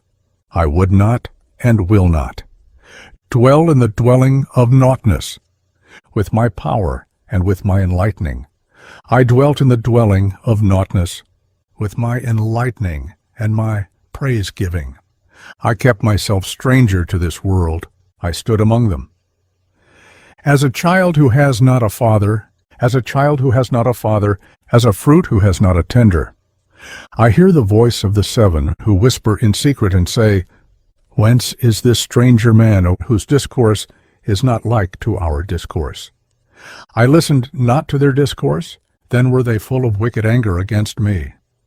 Life, who gave ear to my call, a messenger sent forth to meet me. He sent me a gentle treasure, an armored, well-armored man. With his pure voice he makes proclamation, as the treasures make in the house of perfection. He speaks, "Poor one, from anguish and fear be thou free. Say not, I stand here alone. For thy sake, O poor, this firmament was outspread. Was this firmament spread out, and stars were pictured upon it. For thy sake, O poor, this firm land came into existence this firm land. The condensing took form, fell into the water. For thy sake came the sun. For thy sake the moon was revealed. For thy sake, O poor, came the 7, and the 12 are hither descended. Thou poor one, on thy right rests glory, on thy left rest light. Lamps. Hold steadfast in thy security until thy measure has been completed. When thy measure has been completed, I will myself come to thee. I will bring thee vestures of glory, so that the worlds will long for them, desireful. I will bring thee a pure, excellent headdress, abundant in infinite light. I will set thee free from the wicked, and from the sinners will I deliver thee. I will make thee dwell in thy Shekinah, free thee into the region unsullied. I hear the voice of the 7 who whisper in secret and speak, Blessed is he who is to the poor one a father, who is unto the fruit a tender. Hail to him whom great life knows. Woe to him whom great life knows not. Hail to him whom great life knew, who has kept himself stranger to this world, the world of the defect, in which the planets are seated. They sit on thrones of rebellion, and drill their works with the scourge. For gold and for silver are they disquiet, and strife they cast into the world. Disquiet are they, and therein cast strife. Therefore will they go hence, and seethe in the fire. The wicked shall seethe, and their pomp shall vanish and come to an end. But I with my offspring and kindred shall ascend and see the light's region, the region whose sun never sets and whose light lamps never darken. That region, the state of the blessed, whereto your souls are called and invited. And so are our good brothers' souls, and the souls of our faithful sisters. Life is exalted and is victorious, and victorious is the man who has come hither. 3. The Slavonic Josepus, account of the Baptist and Jesus. In the Antiquities of the Jewish historian Flavius Josepus, there are 3 passages of outstanding importance for Christian readers, seeing that they are the only external witnesses to Christianity from the 1st century. As such, they have been submitted to the closest cross-examination and scrutiny. The general result of the inquiry into the authenticity of their testimony has established for most scholars the judgment that we have here to deal not with a homogeneous body of evidence, but with 3 different witnesses, one of which is distinctly good, another as distinctly bad, and a third very probably good. The passage on John the Baptist is well nigh universally accepted as affording no grounds for reasonable skepticism, and as therefore providing a most valuable external proof that John was a historical character. The account of Jesus, on the other hand, has been called into most serious question by the vast majority of liberal scholars, and by very many conservatives, on numerous grounds, and chiefly because the writer unequivocally affirms that Jesus was the Messiah, a statement which no Jew could have made. The third is a reference to James, the brother of Jesus, called or said to be Messiah, a hesitation which may fairly be ascribed to Josephus himself. Many then who reject the Jesus passage as indubitably spurious accept the James reference as free from reasonable suspicion, and thus obtain a brief but valuable external 1st century evidence for earliest Christianity. Josephus composed his Antiquities in Greek and completed them in 94 A.D. They are a general survey of the traditions and history of his people up to the special period of which he had already treated in detail in his first and most famous work, The Jewish War. In describing there the events which led up to the outbreak of the revolt, he treats of all the other religious and political movements in Palestine, even the most insignificant contemporary with the beginnings of Christianity, and yet he says not a single word about the Baptist or Jesus.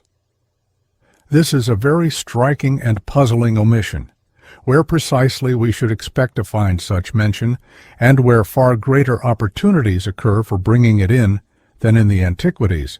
We are confronted with the silence of Josephus.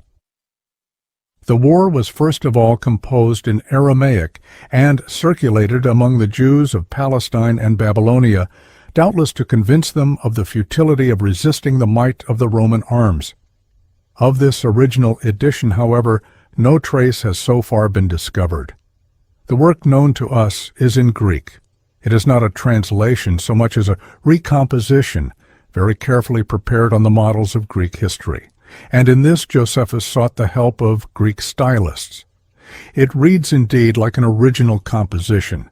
Whatever the Aramaic contained, the work as it now stands has been clearly adapted to suit the mentality of the wider public of the Greco-Roman world and the literary circles of the day to whom it was presented. This Greek edition was composed between 75 and 79 A.D. It is, of course, not impossible to suppose that in the Aramaic there may have been reference to the John and Jesus movements. But why then should Josephus have cut them out, when there is an indubitable passage concerning John, and a higher probable reference to Jesus in the Antiquities? To conjecture a satisfactory answer to this dilemma is exceedingly difficult. It remains an unsolved crux. For had there been any such passages in the Aramaic edition of the war, surely Christian apologists would have seized upon them and insisted that they should be restored to the Greek text, unless by chance they contained matter they would not like to see in wider circulation. That clear light will ever be thrown on this silence of Josephus' problem is hardly to be expected. Nevertheless, the subject may be said to have recently entered on a new phase. Certain hitherto unknown material has been brought forward, which has forced the problem once more into the arena of controversy, and it may very well be that in the future this new material will have always, directly or indirectly, to be taken into consideration whenever the familiar Josephian passages are reviewed or rediscussed. There is extant in a number of manuscripts a Slavonic or Old Russian translation of the war. In this version there are no less than 8 pieces referring to John the Baptist, 3, Jesus, 4, and the first Christians, 1. These remarkable passages, of which the Greek text shows no trace, have been excerpted, and the Slavonic text of them critically established by the collation of 4 manuscripts. In the first place, it is agreed on all hands by the German scholars who have investigated them that these pieces were not originally composed in Slavonic and interpolated into the translation. Not only is the style foreign to correct Slavonic idiom, but the peculiar nature of the contents is so alien to Slavonic mentality that to suppose so late a writer as a Slavonic translator, who could at the very earliest be assigned only to the 10th century, is out of the question. They are indubitably translations, and moreover, clearly rendered from Greek. This is shown not only by the construction of the sentences in general, but also by the clumsiness and uncertainty of the translator in his rendering of particles and conjunctions. Moreover, the Greek original for the veil or curtain of the temple, katapatasma, is retained.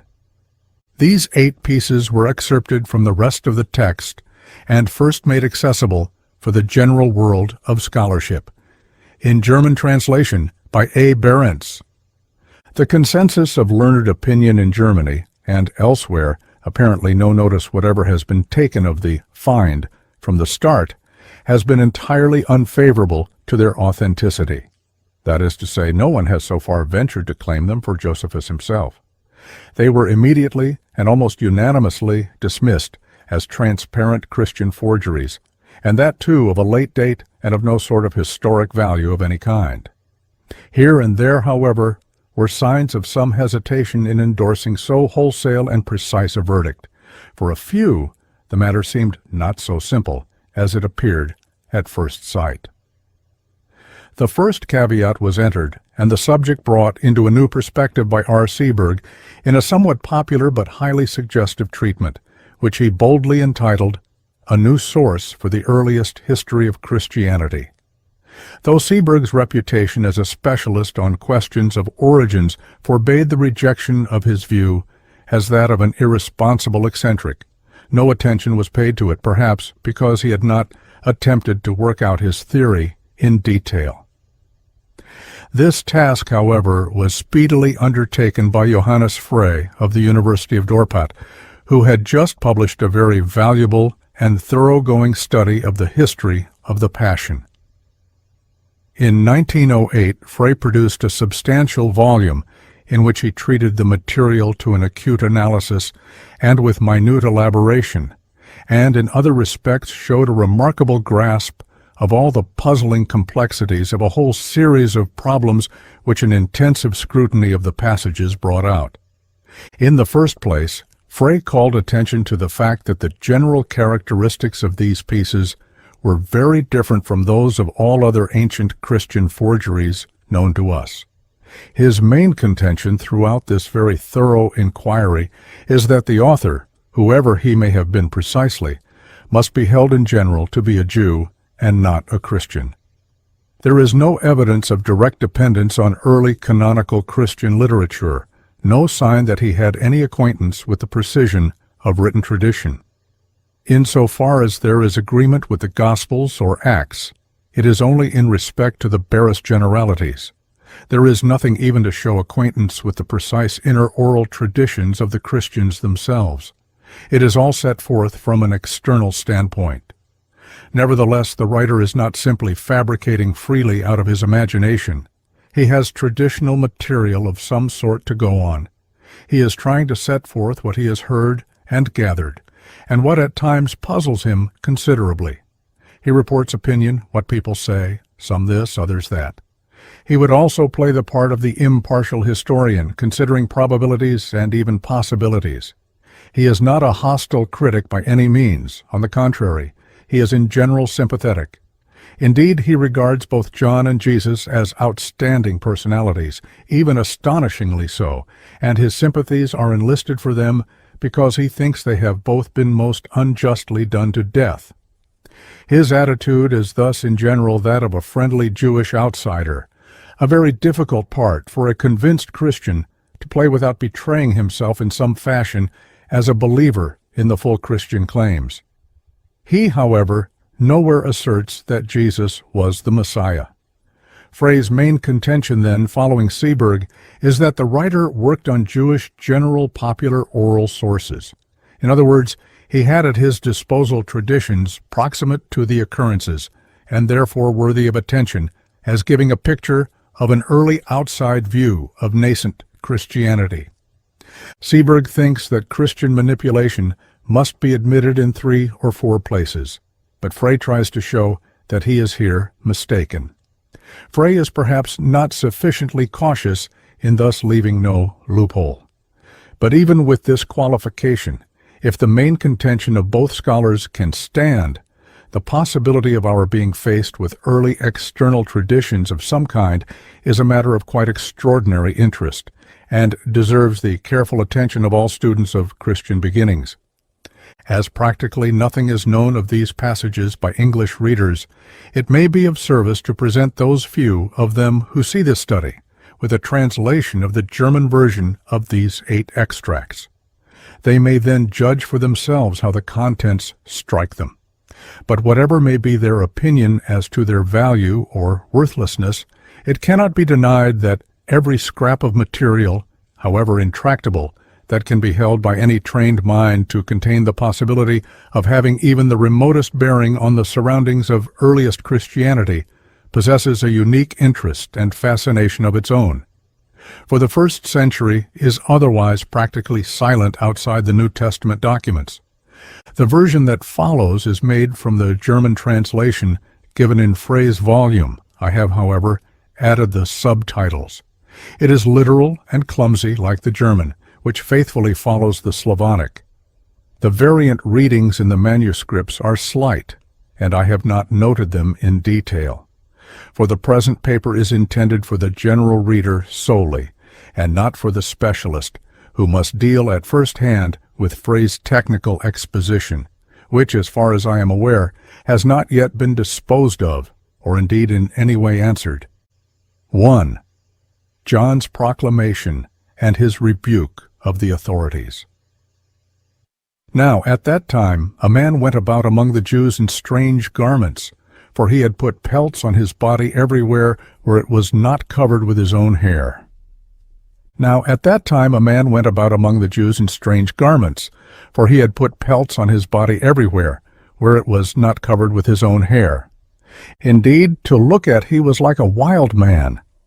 He came to the Jews and summoned them to freedom, saying, God hath sent me that I may show you the way of the law, wherein ye may free yourselves from many holders of power. And there will be no mortal ruling over you, only the highest who hath sent me. And when the people had heard this, they were joyful. And there went after him all Judea, that lies in the region round Jerusalem.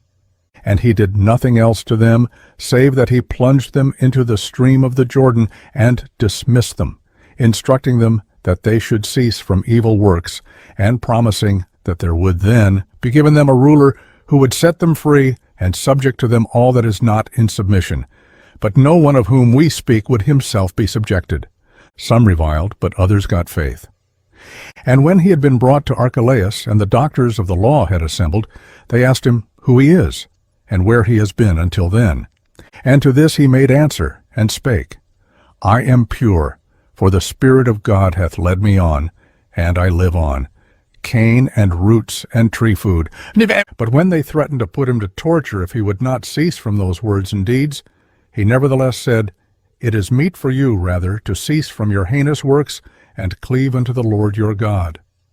And there rose up in anger Simon an Essene, by extraction a scribe, and he spake. We read every day the divine books. And there rose up in anger Simon an Essene, by extraction a scribe, and he spake. We read every day the divine books. But thou only now, come from the forest like a wild animal, thou darest in sooth to teach us and to mislead the people with thy reprobate words. And he rushed forward to do him bodily violence. But he, rebuking them, spake, I will not disclose to you the mystery which dwelleth in you, for ye have not desired it. Thereby an untold calamity is come upon you, and because of yourselves. And when he had thus spoken, he went forth to the other side of the Jordan. And while no one durst rebuke him, that one did what he had done, also heretofore. 2. His interpretation of Philip's dream. While Philip was still in possession of his dominion, he saw a dream, how an eagle tore out both his eyes. And he summoned all his wise men. But when each interpreted the dream differently, there came to him suddenly, without being summoned, that man of whom we have previously written, that he went about in skins of animals, and cleansed the people in the waters of the Jordan. And he spake, Give ear to the word of the Lord, the dream which thou hast seen. The eagle, that is thy venality, because that bird is violent and rapacious. And that sin will take away thy eyes, which are thy dominion, and thy wife. And when he had thus spoken, Philip died before evening, and his dominion was given to Agrippa. 3. His persistent rebuking of Agrippa, and his execution. And Herod his brother took his wife, Herodias, and because of her all the doctors of the law abhorred him, but durst not accuse him before his face. But only that one whom they called a wild man came to him in anger, and spake, Why hast thou taken the wife of thy brother? As thy brother hath died a death void of pity, thou too wilt be reaped off by the heavenly sickle. God's decree will not be silenced, but will destroy thee through evil affliction in foreign lands. For thou dost not raise up seed for thy brother, but gratifiest thy fleshly lust, and committest adultery, seeing that 4 children of him are alive. Now when Herod heard this, he was filled with wrath, and commanded that they should beat him and drive him away. But he accused Herod incessantly wherever he found him, and right up to the time when he, Herod, put him under arrest and gave orders to slay him. Now his disposition, or character, was extraordinary, and his mode of life not that of a man. Indeed, just like a bodiless spirit, thus did this one too continue. His lips knew no bread, not even at Easter did be taste unleavened bread, saying that, in remembrance of God who had freed the people from slavery, it was given for eating in the flight, for the way was in haste. To wine and intoxicating drink he let himself not even draw near. And every animal he abhorred as food, and every wrong he rebuked, and tree produce served him for use. 4. The ministry, trial, and crucifixion of Jesus. At that time also a man came forward, if even it is fitting to call him a man simply, and his nature as well as his form were a man's. But his showing forth was more than that of a man. His works, that is to say, were godly, and he wrought wonder deeds amazing and full of power. Therefore it is not possible for me to call him a man, simply. But again, looking at the existence he shared with all, I would also not call him an angel, and all that he wrought through some kind of invisible power. He wrought by word and command. Some said of him that our first lawgiver has risen from the dead and shows forth many cures and arts. But others supposed, less definitely, that he is sent by God. Now he opposed himself in much to the law, and did not observe the Sabbath according to ancestral custom. Yet on the other hand, he did nothing reprehensible nor any crime. But by word solely he effected everything. And many from the folk followed him and received his teachings. And many souls became wavering, supposing that thereby the Jewish tribes would set themselves free from the Roman hands. Now it was his custom often to stop on the Mount of Olives facing the city, and there also he avouched his cures to the people. And there gathered themselves to him of servants, connection, 150, but of the folk a multitude. But when they saw his power, that he accomplished everything that he would by word, they urged him that he should enter the city and cut down the Roman soldiers and Pilate and rule over us. But that one scorned it. And thereafter, when knowledge of it came to the Jewish leaders, they gathered together with the high priest and spake, We are powerless and weak to withstand the Romans. But as with all the bow is bent, we will go and tell Pilate what we have heard, and we will be without distress, lest, if he hear it from others, we be robbed of our substance, and ourselves be put to the sword, and our children ruined. And they went and told it to Pilate, and he sent and had many of the people cut down. And he had that wonder-doer brought up. And when he had instituted a trial concerning him, he perceived that he is a doer of good, but not an evil-doer, nor a revolutionary, nor one who aimed at power and set him free. He had, you should know, healed his dying wife. And he went to his accustomed place, and wrought his accustomed works. And as again more folk gathered themselves together round him, then did he win glory through his works more than all. The teachers of the law were therefore envenomed with envy, and gave 30 talents to Pilate, in order that he should put him to death. And he, after he had taken the money, gave them consent that they should themselves carry out their purpose. And they took him and crucified him according to the ancestral law. 5. The treatment of the first Christians.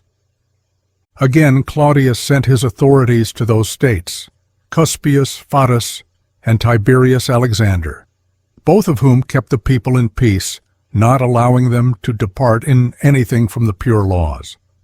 But if anyone diverged from the word of the law, plaint was brought before the teachers of the law. Often they expelled him and sent him to the emperor's presence. And at the time of these two, many had been discovered as servants of the previously described wonder-doer. And as they spake to the people about their teacher, that he is living, although he is dead, and that he will free you from your servitude, many from the folk gave ear to the above-named, and took upon themselves their precept. Not because of their reputation, they were indeed of the humbler sort, some just cobblers, others sandal-makers, others artisans, and yet as marvelous signs they accomplished in truth what they would. But when those noble governors saw the misleading of the people, they deliberated with the scribes to seize and put them to death, for fear lest the little be not little, if it have ended in the great. But they shrank back and were alarmed over the signs, saying, In the plain course such wonders do not occur. But if they do not issue from the counsel of God, they will quickly be convicted. And they gave them, the Christians, authority to act as they would. But afterwards, becoming pestered by them, they had them sent away, some to the emperor, but others to Antioch, others again to distant lands, for the testing of the matter. But Claudius removed the 2 governors and sent Cumanus. 6. The trilingual inscription concerning Jesus. At it, the barrier of the temple, were columns, and on these inscriptions in Greek and Roman and Jewish characters, publishing the law of purity and proclaiming that no foreigner should enter the inner court, for they called it the holy place, to which one had to ascend by 14 steps, and whose upper part was built in a square. And over these tablets with inscriptions hung a 4th tablet with inscription in these 3 characters to the effect, Jesus has not reigned as king, he has been crucified by the Jews, because he proclaimed the destruction of the city and the laying waste of the temple. 7. Portents at the death of Jesus and rumors of his resurrection. This curtain, kataplasma, was prior to this generation entire, because the people were pious, but now it was lamentable to look at. It had, you should know, been suddenly rent from the top to the ground, when they delivered over to death through bribery the doer of good, the man, yea, him who through his doing was no man. It had, you should know, been suddenly rent from the top to the ground, when they delivered over to death through bribery the doer of good, the man, yea, him who through his doing was no man. And of many other signs they tell which came to pass at that time. And it was said that after he was put to death, yea, after burial in the grave, he was not found. Some then assert that he is risen, but others that he has been stolen by his friends. I, however, do not know which speak more correctly, for a dead man cannot rise of himself, though possibly with the help of another righteous man, unless he, will be an angel, or another of the heavenly authorities, or God himself appears as a man, and accomplishes what he will, both walks with men and falls, and lies down and rises up, as it is according to his will. But others said that it was not possible to steal him, because they had put guards all round his grave, 30 Romans, but 1,000 Jews. Such is narrated as to that curtain, kataplasma. Moreover, as to the cause of its tearing, there are various statements. 8. A prophecy concerning Jesus.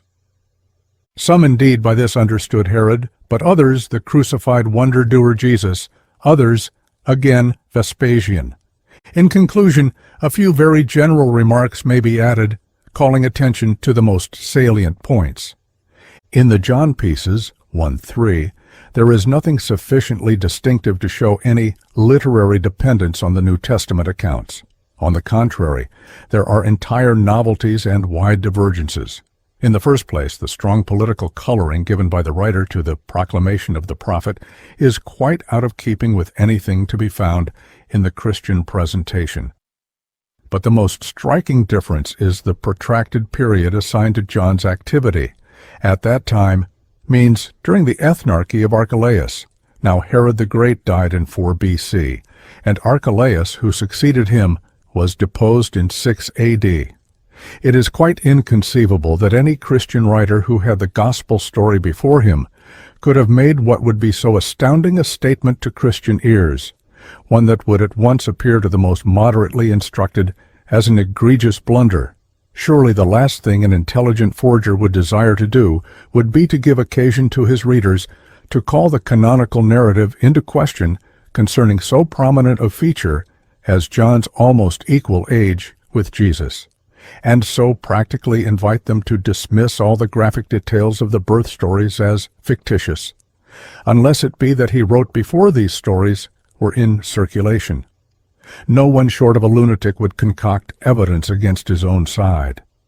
The writer must therefore have moved in circles who would see no difficulty in assigning to John a public activity of at least 30 years, for he tells us that John survived the death of Philip, which took place somewhere between 33 and 36 AD. The cross-examination of John by the authorities and the incident of Simon the Essene are also arresting novelties, but there is nothing improbable in them.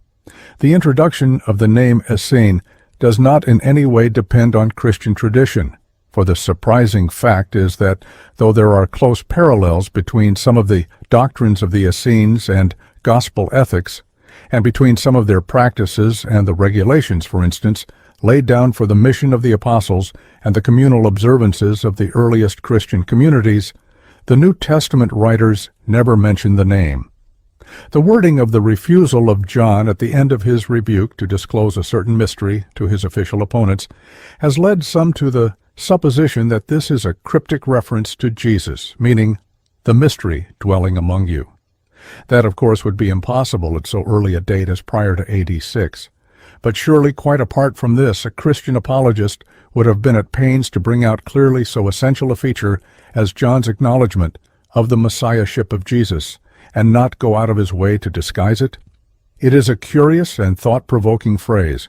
It may refer to the kingdom, to the indwelling rule and law of God, that is brought to consciousness in the hearts of the repentant. Or it may possibly be that John had some inner mystical doctrine to reveal, for we have to remember that the Mandaean or Gnostic John tradition, which has come down to our own days, has ever laid the greatest stress on the mystical element in the teaching of the Baptizer. The interpretation of the dream of Philip, like the stress laid upon John's strange appearance and dress and his extraordinary mode of life, is just such a detail as would strike the imagination and linger in the memory of the people. What more likely and in keeping with precedent than that a prophet should interpret the dream of the king? But here we have not only a novelty for readers of the gospel account, but also a contradiction with Josephus himself. The unfavorable character given to Philip, the stress laid on his venality, is in complete contrast with the reputation given him by Josephus in his Antiquities, 18:4-6, where he is praised for the mild and peaceable disposition he displayed in his government, and for the personal interest he took in the administration of justice. Now the Antiquities was completed in 93 to 94 AD. Had then our writer known it, he would not presumably have made Josephus contradict himself so egregiously. This raises the question as to the possibility of his having written before the Antiquities got into wide circulation. Piece 3. In some respects agrees with, and in others differs from the synoptic account of the marriage of Herod Antipas, tetrarch of Galilee and Perea, with the wife, Slav Joshua's widow, of his brother Philip. But Josephus himself in his Antiquities tells the story quite differently from both. There we read that Herodias was married first of all to Herod Boethus, and that the wife of Philip was Salome, the daughter of this union, so that Philip was son-in-law of Herodias. Herod Antipas, says Josephus, was the second husband of Herodias, and the marriage took place while the first husband, Boethus, was still alive. Josephus, moreover, says that Philip died childless, while our author avers that he left 4 children surviving him. Moreover, Josephus, in the famous passage concerning John in the Antiquities, knows nothing of John's execution being due to so personal a cause as is depicted both by the Gospels and our author, though very differently. It is in the Antiquities ascribed solely to Antipas's apprehension of the political consequences of the John movement. Our author is then clearly ignorant of both the Antiquities account and also of the most characteristic feature of the Gospel narrative, the graphic story of the dancing of the daughter of Herodias. Everything, therefore, goes to show that he is drawing on some other traditional source. Finally, as the climax to John's extraordinary scruples about food, it is asserted that he would not touch unleavened bread even at Passover time, an absolutely obligatory observance in Jewry. Moreover, he is made to give an exegetical justification for his abstention. This is the distinctive touch of a Jewish hand. It is exceedingly unlikely that it would ever have occurred to a late Christian. As to the John pieces, then, we seem to be moving in a thoroughly Jewish atmosphere, and there is nothing characteristically Christian about them. The Jesus pieces, 4 and 6 to 8, are naturally the most arresting and form the main crux of the whole matter. It seems to be generally held that all the 8 pieces are by the same hand. They may be said to have in general the same terms of expression, to breathe the same spirit and present similar characteristics. In the main Jesus pieces, the author makes a show of trying to get at a reasonable point of view, but he hesitates in his judgment and frankly confesses his inability to make up his mind. He is convinced that the more generally credible events themselves are historic, but as to the sheerly miraculous elements, he is content to set them forth as rumors giving rise to absolutely contradictory opinions. So non-committal and rationalistic a proceeding is quite foreign to the mentality of a convinced Christian. This attitude of reserve and the very striking divergences of the writer from the gospel accounts are in the sharpest possible distinction to the perspective and procedure of the compilers of such apocryphal documents as the Acts of Pilate and the Gospel of Peter. In the latter, the literary dependence on the Gospels is manifest on all hands. What is added is in no way contradictory, but adduced solely to exalt the greatness of Jesus and heighten the impression of the miraculous element. If Piece 4 is carefully and critically compared with the famous spurious passage concerning Jesus in our text of the Antiquities, it will at once be seen that if there is any possible question of dependence between them, it is not on the side of our author. Even among the opinions he cites, there is no hint of messiahship. When he says that some supposed that he had been sent by God, it means no more than what he makes John assert of himself, namely that he was a prophet. It seems to me, moreover, highly improbable that any late Christian could have referred to his Lord, the one and only Son of God, as that wonder-doer or the crucified wonder-doer Jesus. The divergences from the gospel account of the Jesus story are so striking that they need not be dwelt on. To every instructed Christian, the gospel narratives are presumably so familiar in all their details that the contradictions with our author's account will present themselves automatically. Nevertheless, the more one meditates on the account in Piece 4. Of the typical external acts of the ministry and the intrigues of the Jewish authorities to compass the death of Jesus, the more does it seem, within its own measures, not to be inconsistent. In fact, it hangs very well together from an outside point of view. That view is in no way due to a manipulation of gospel information. It is based on very different data, and has all the appearance of an honest attempt to piece together and interpret floating traditions and conjectures reflected from days contemporaneous, perchance, with the attempts of the many to set forth the events, as the introduction to the Lucan Gospel informs us. The phrase servants, as applied to the disciples, it may be noted, is a thoroughly Jewish conception. It was used by the rabbis to emphasize the relationship between pupils and teacher. The precise figure 150 may be a round number, otherwise it depends on a tradition for which the 12 and the 70 were of no importance.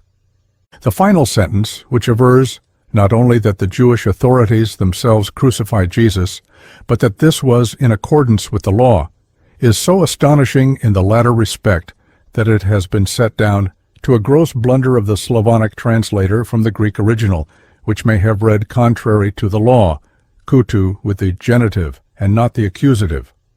This seems a reasonable supposition, though we must remember that Jewish rulers in Maccabean days did crucify their political opponents. The trilingual inscription statement 6 is a wild piece of fanciful combination. The writer has heard of an inscription connected with the execution of Jesus. Indeed, it was required by law that the formal charge should be placarded in all cases of capital punishment. Moreover, he has heard that this particular notice was set forth in 3 languages, and he also has heard that there were trilingual inscriptions outside the inner court of the temple. In combining the two, he departs so far from his general sobriety that we might almost think the passage was by another hand, but this is otherwise not probable. The first charge against Jesus was that he had excited the people to revolt. Of this he was acquitted by Pilate. The authorities had then to give some other excuse. Jesus was executed not because of any messianistic agitation, but because he prophesied disaster to the temple and the holy city. Some excuse had to be found that would placate the people. In Piece 7, the rending of the veil and the reference to many other portents seem to depend on characteristically Christian tradition, but it need not be supposed that this tradition was in the fixed gospel form in which we now have it. The phrase prior to this generation is intended to mean some 30-40 years before Josephus wrote his History, 75-79 AD. It is interesting to note that at that time similar portents were in the air, for Jewish tradition makes mention of a mysterious, spontaneous opening of the heavy iron temple doors 40 years before the destruction of Jerusalem. And the Gospel of the Hebrews refers to a similarly mysterious breach in the iron threshold of the same doors. There were widespread legends of portents current in the folk memory. Our author then goes on to treat of the rumors and contradictory statements about the resurrection. And here, as before, he ruminates on possibilities, giving the conjectural pros and cons, but declining to commit himself on the side of the most vital belief of Christendom. Piece 5, concerning the early Christians, is equally as far from literary dependence on the canonical Acts as are the Jesus pieces on the Gospels. There are wide divergences, and the whole produces an impression of utter ignorance of the detailed, methodical setting forth of the 30 years of history contained in the Acts. Isolated facts, such as Paul's being sent to Caesar at Rome, are absurdly generalized on the one hand, and on the other the events of decades are crammed into the narrow time frame of some 4 years. The period of office of the two governors mentioned, 44-48 AD. The phrase, "But if they do not issue from the counsel of God, they will quickly be convicted," is thought by some to indicate literary dependence on a similar saying in the Acts. But the latter famous utterance ascribed to Gamaliel prior to 7 AD is worded so very differently that, if any connection between them can be supposed, it may well be ascribed in both cases to the uncertain echoing in the popular mind of a well-known rabbinical pronouncement.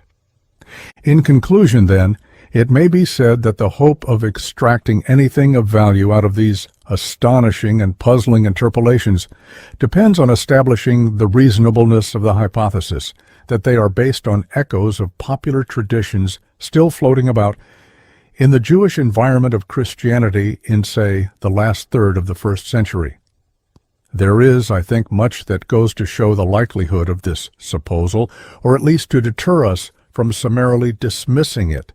But even if we are persuaded to this extent, we are confronted with the still more difficult task of imagining a satisfactory conjecture as to the status and motive of the writer. If we hold him to have been a Jew, as the above analysis seems to require, what plausible motive can we ascribe to him for interpolating the matter into the text of Josephus? Was he a disinterested lover of history who thought that Josephus had fallen short of historical impartiality by neglecting to mention two such remarkable personages as John and Jesus, and two such important movements as those associated with their names, and desired to amend the historian in this respect in days when copyright had not yet been dreamed of? Or may we assume that a pupil of Josephus would think himself entitled to amend the narrative? If, on the contrary, he was a Christian, the interest in filling the gaps would be easily understandable had he based himself on canonical tradition. But the divergences from and flat contradictions of that tradition are so extraordinary that one is all the time kept asking in astonishment, what sort of a Christian could this man ever have been? To have succeeded in producing such an impression designedly argues the procedure of a mind of such extraordinary subtlety and psychological dexterity that it is too uncanny for credence. Any deliberate attempt of this kind would surely have betrayed itself in some way, but as a matter of fact, there is no indication of subtle manipulation of gospel data anywhere. It is not only very difficult, but entirely out of the question to think that any late Christian forger could have thus deliberately challenged the firmly established canonical tradition on so many points. Therefore, if the writer were a Christian, he must have been a first-century man.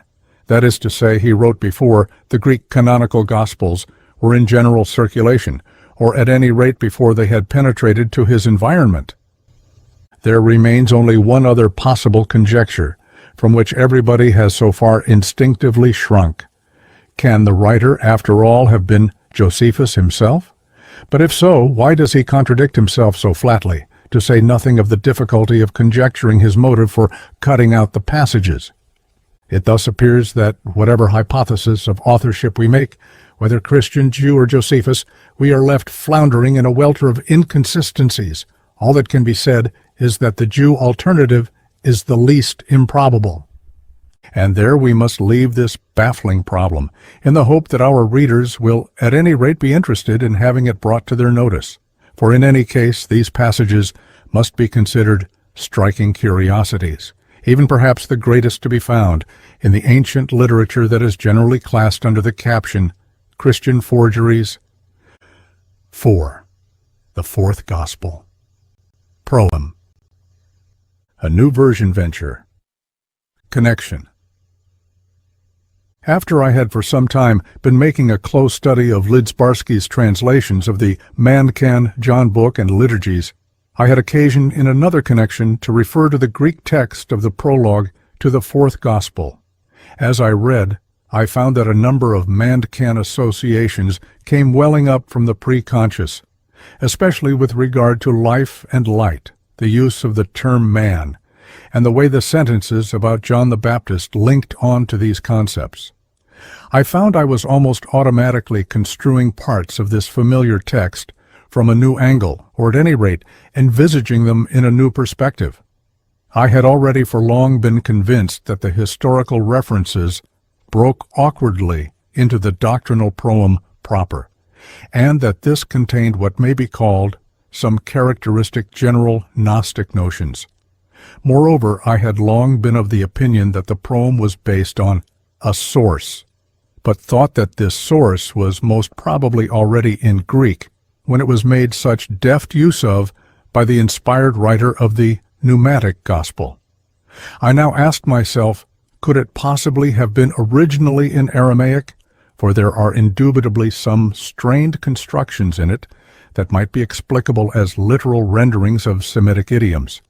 Translation into Greek would doubtless make the original appear to be more Hellenistically colored than was actually the case, and so philosophize it somewhat. The main difficulty seemed to lie in determining what could have been the Semitic original of the leading term rendered by logos. Was it word, or wisdom, or some other divine power or potency? On this I could form no conclusion, but further, whatever it was, could it have been translated by any other Greek term than logos? For the student of comparative Hellenistic theology is not confined to seeking for parallels or associations with the idea behind this term in Stoicism and Philo. Simply, he has to take into consideration a far wider field of research. In the trismegistic literature, for instance, in which the heavenly man doctrine is prominent, the parallel notion is rendered by nous, mind, and in the Hellenistic poem so beloved by the later Platonists and generally known as the Chaldean oracles, the mind of the Father stands at the summit. While in allied Gnostic tradition connected with the Chaldean mysteries, or even said to be based on the Chaldean books, where again the divine man doctrine is prominent, the term preferred is mind. Mind, moreover, in the Valentinian system stands at the head of the pleroma. This is solely with regard to translation into Greek in the general Hellenistic theological language of the time, and says nothing about the Semitic or Chaldean original terms, which may have been numerous, apart from the very general, notably Egyptian, Oriental, magical notion of creation by the Word. Certainly the man doctrine was widespread, and where personifications were the order of the day. Man and mind would go better together than man and word, or reason, or even wisdom. It is, however, with all hesitation that I have ventured to use the term mind in my translation, find more to call attention to the problem than anything else. With these ideas, namely, the supposal of a probable Aramaic original of the Proem source, and the consequent philosophizing by translation into Hellenistic Greek of some terms that in the original were more concretely presented, I attempted the following version. This I did before I had read Professor C.F. Burney's recent arresting study, entitled The Aramaic Origin of the Fourth Gospel. The contention of the professor of the interpretation of Holy Scripture at Oxford, who is so great an authority on the Old Testament, is that not only for the Proem, but for much, if not the whole, of the Gospel, there is an Aramaic background. Whatever may be ultimately decided on this novel and far-reaching hypothesis, it should inaugurate a fruitful line of New Testament research. My own venture is far more modest in every way. I deal with a single source only, and have not the competence to treat even that technically from the Semitic side. The only remark I would venture to make on Professor Burney's labors is in respect to the Johannine Greek quotations from the Old Testament, the problem whether the few of them which differ from the 70 Greek Targum or translation, the authorized version of the time, so to say, were made freshly from the Hebrew, does not seem to me necessarily to help to prove the author's contention. They are far more likely to have been taken from what is said to have been probably the earliest Christian Greek document, a collection of proof texts to establish the claims of Christian messianism from Old Testament prophecy, at times not without accommodation. They sometimes agree with and sometimes diverge from the Septuagint rendering. All this has been most thoroughly worked out by Prof. Rendell Harris and Vacher Birch in their indispensable work on the now famous Testimony book, Testimonia contra Judcos. I also conjectured, presumably owing to the rhythms of the Mandaean books running in my head, that the source might have been in verse, and found that the Greek broke up easily into some sort of rhythmic lines, but of course this was pure guesswork on my part. Professor Burney, however, with his wide knowledge of Hebrew and Palestinian Aramaic, has come most definitely to this conclusion as to the Proem. If the rest of the Gospel cannot be so treated, this seems to me to be an additional indication that in the prologue we are dealing with a source. Though my tentative translation from the Greek differs both in analysis and phrasing from Professor Burney's, I so far see no compelling reason to alter the phrasing by his, and let the breaking up of the lines stand to indicate rhythm rather than the measured lines he has so ingeniously endeavored to reconstruct into Aramaic. Translation.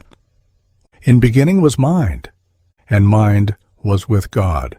So mind was God. This was in beginning with God. All kept coming into existence through it, and apart from it came into existence not a single thing.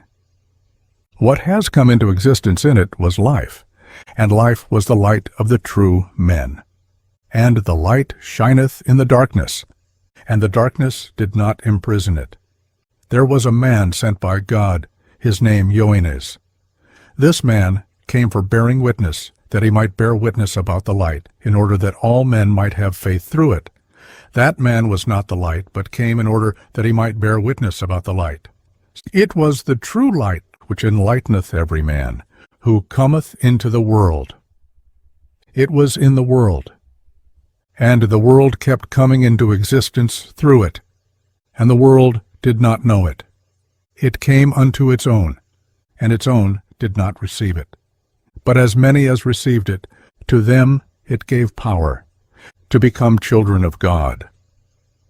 To those who have faith in his name, who were brought to birth not out of the blending of bloods, nor of urge of flesh, nor of urge of a male, but out of God.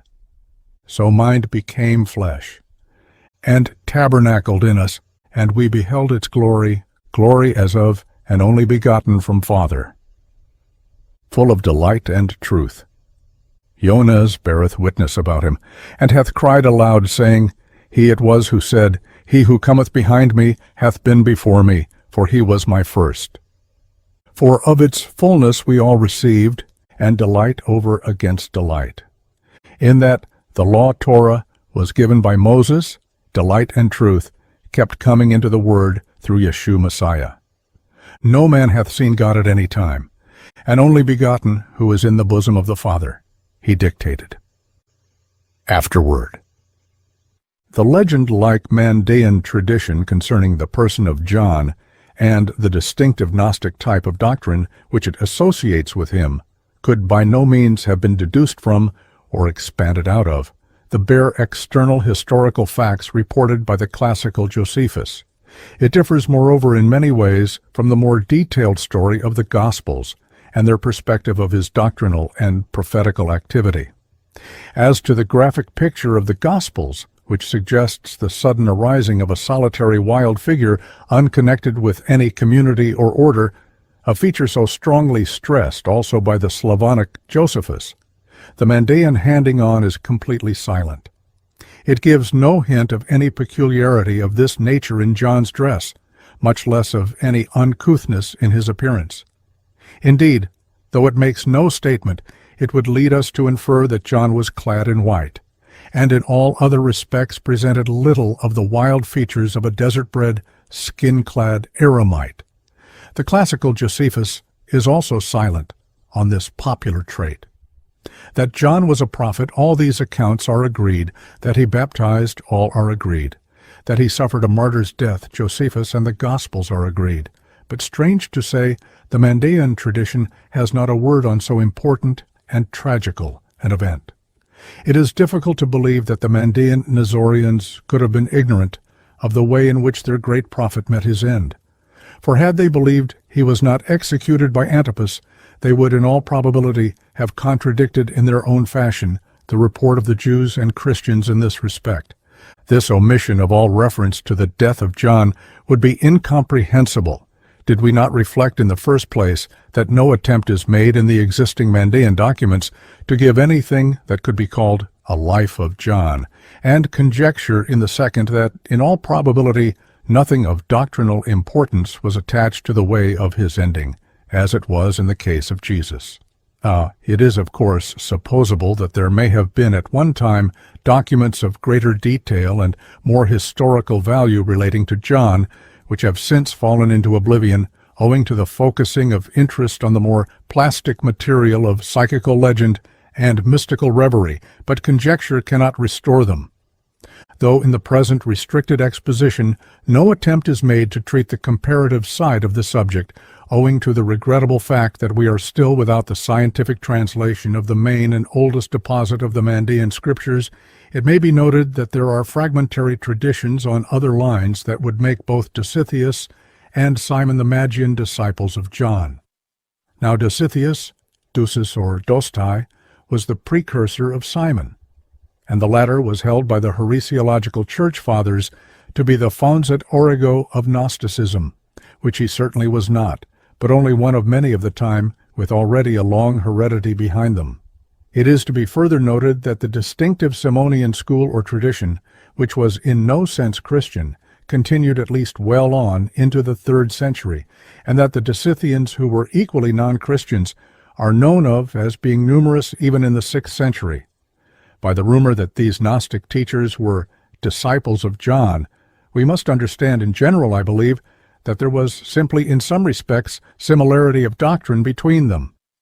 These Dostai Simon legends and reports are associated with early Ebionite controversies underlying the pseudo-Clementine romances, and the doctrines involved in them link up with similar notions found in the widespread pre-Christian syncretisms and even universalizing attempts of many kinds of saving cults of both a popular and restricted apocalyptic and Gnostical character, common to such plainly distinguishable types as the Persian, Chaldean, and Aramean religious complexes of the early Hellenistic period. The mass of detailed research work which has been done chiefly in the last generation on Babylonian, Iranian, Syrian, Aramean, Egyptian, and East Mediterranean religious endeavors whether Hellenistically tinged or otherwise, which flourished so luxuriously during the 3 centuries before our era, and continued to do so in their various ways for the following 3 centuries, and some of them far later, is beginning to make an impression outside the ranks of the specialists and compelling the attention of the general historian. It is coming to be seen that the unprejudiced evaluation of these many endeavors and movements and the getting of them into a proper perspective constitute an indispensable task for those who would trace the religious features, phases, and fortunes of world history in the main moments of its development, and especially those of them which most strongly influenced Western culture in its later formative periods. We have recently had presented to us an arresting, if provocative, attempt of this kind in Oswald Spengler's Downfall of the West. Its 2 stout volumes of some 1,200 pages have been very widely read in Germany and by knowers of German, and the work has been much discussed and criticized. For naturally specialists and authorities cannot easily brook the incursions into their distinctive territories of a freelance with a knack of, or even genius for, recognizing underlying similar tendencies where previously, for the most part, the more superficial distinctions have been stressed into fundamental differences. It is true that where so wide a field is surveyed, it is not difficult to catch up such an historical innovator on numerous points of detail. But on the other hand, his method certainly does at times enable the reader to fix his attention on the wood rather than on the trees, and on the great rivers rather than on the streamlets. We do not, perhaps naturally enough, see eye to eye with Spengler throughout, but here we are not considering his work as a whole. He is referred to because he is the first general historian and philosopher of history who has brought the Mandaeans into the picture, and in this he seems, in our judgment, to have got them into a tolerably proper perspective. It may be mentioned also that it was only after the whole of the preceding matter had been written that I read Spengler's work, and that for many years I have been regarding the phenomena of pre-Christian Gnosticism and allied movements from more or less the same angle. It may then be of interest to reproduce Spengler's boldly sketched picture of the conditions in which the heredity of the pre-Christian gnosis is to be sought, and of the apocalyptic eschatological expectations and hopes of salvation that preceded the birth of Christianity. What lay in the prophetical religions, Persian, Chaldean, Jewish, as a presage or presentiment, what at the time of Alexander the Great emerged in metaphysical outlines, was now brought to completion, and this completion aroused in tremendous strength the primitive feeling of nervous dread.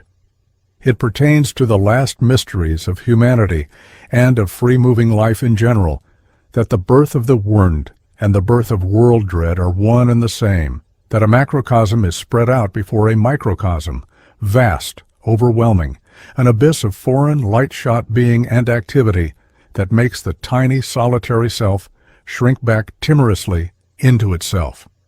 Such fear of their own consciousness as from time to time suddenly overwhelms children is experienced again by no grown-up even in the darkest hours of his life. This deadly fear, however, oppressed the dawning of the new culture. In this morn of the magic world consciousness that was faint-hearted, uncertain, obscure about itself, a new glance was taken at the near end of the world.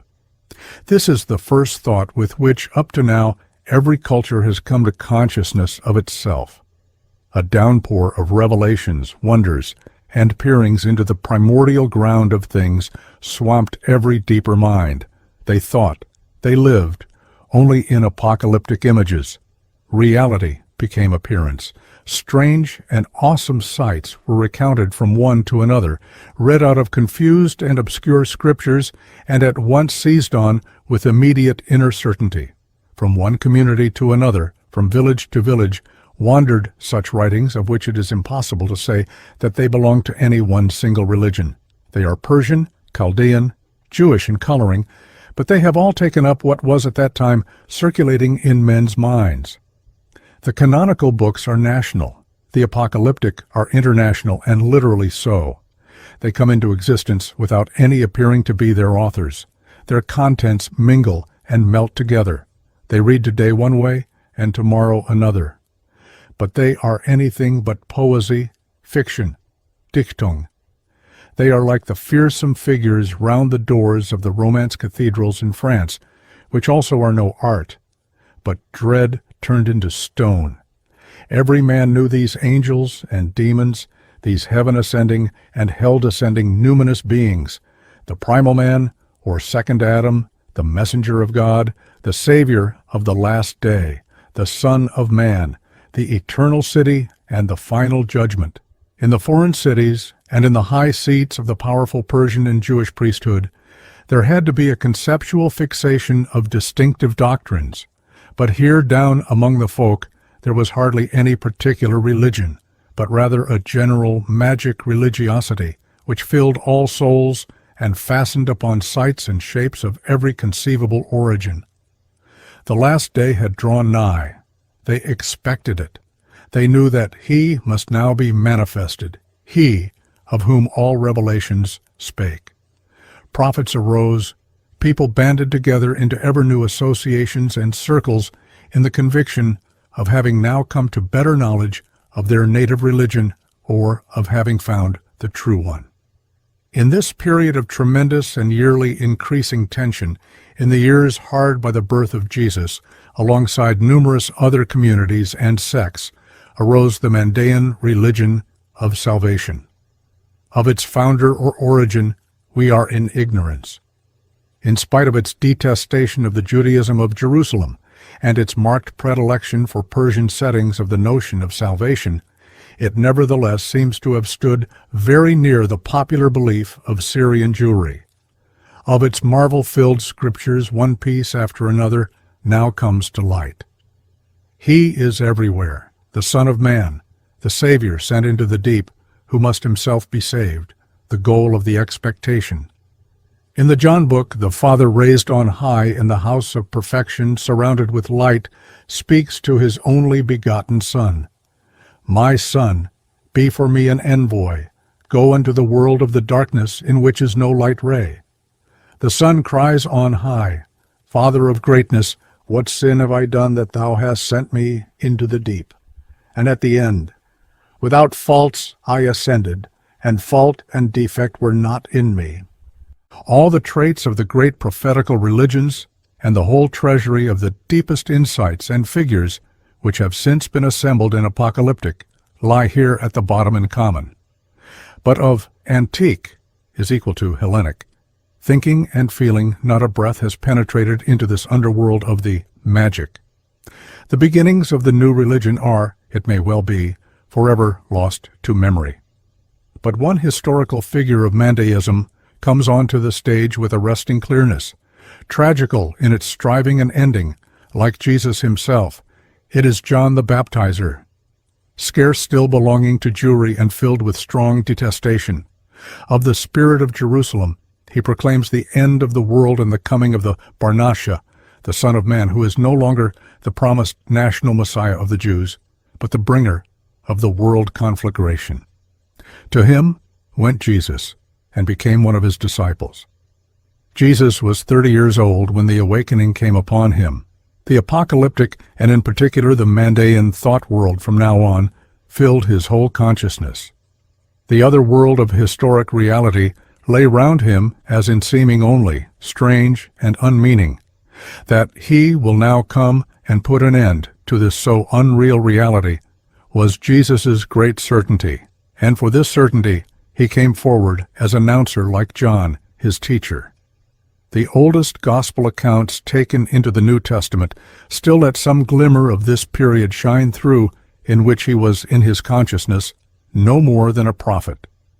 It was later that the conviction came upon him, Thou art thyself he.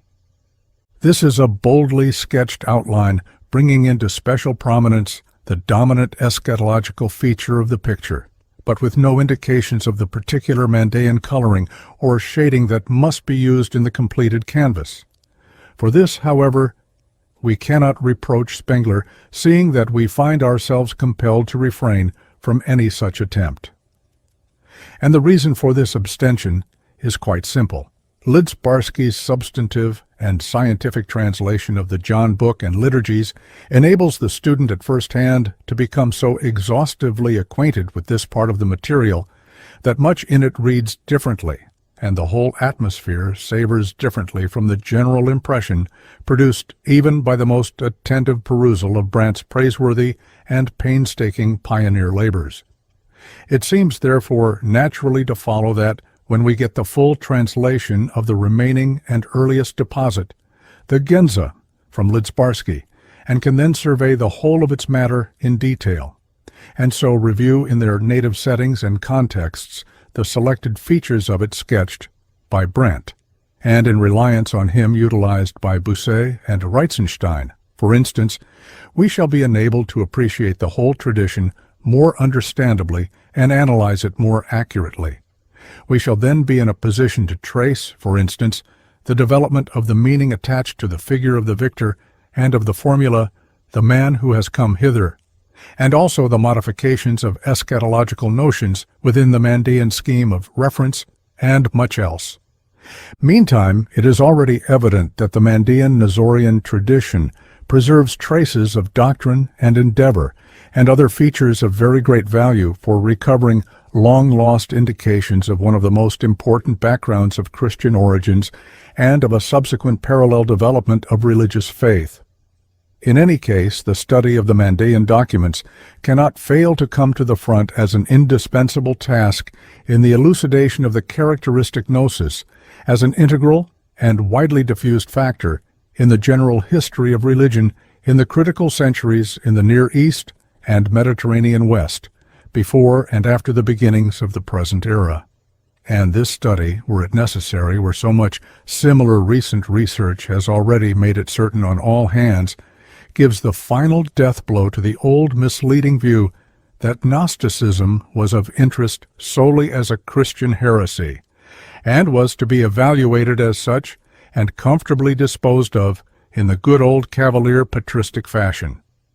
It is pleasant to think that new light will be thrown directly or indirectly on our subject by a number of important studies which are in hand, or which have been already made public in lecture form. Among them may be mentioned the lectures on Manichaeism by Professor F. Crawford Burkitt, and the long-expected work on the same religion by the veteran Iranist Professor J. Williams Jackson, and also the arresting Schweich lectures of this year on the Samaritans by Dr. Moses Gaster, whose researches into their little-known literature, based on his unique and famous collection of manuscripts that has just been acquired by the British Museum, open up quite new vistas of Old Testament study, and also supply indications of a new and hitherto unsuspected background that may be brought into line with Mandaeanism, and hence with general Christian origins.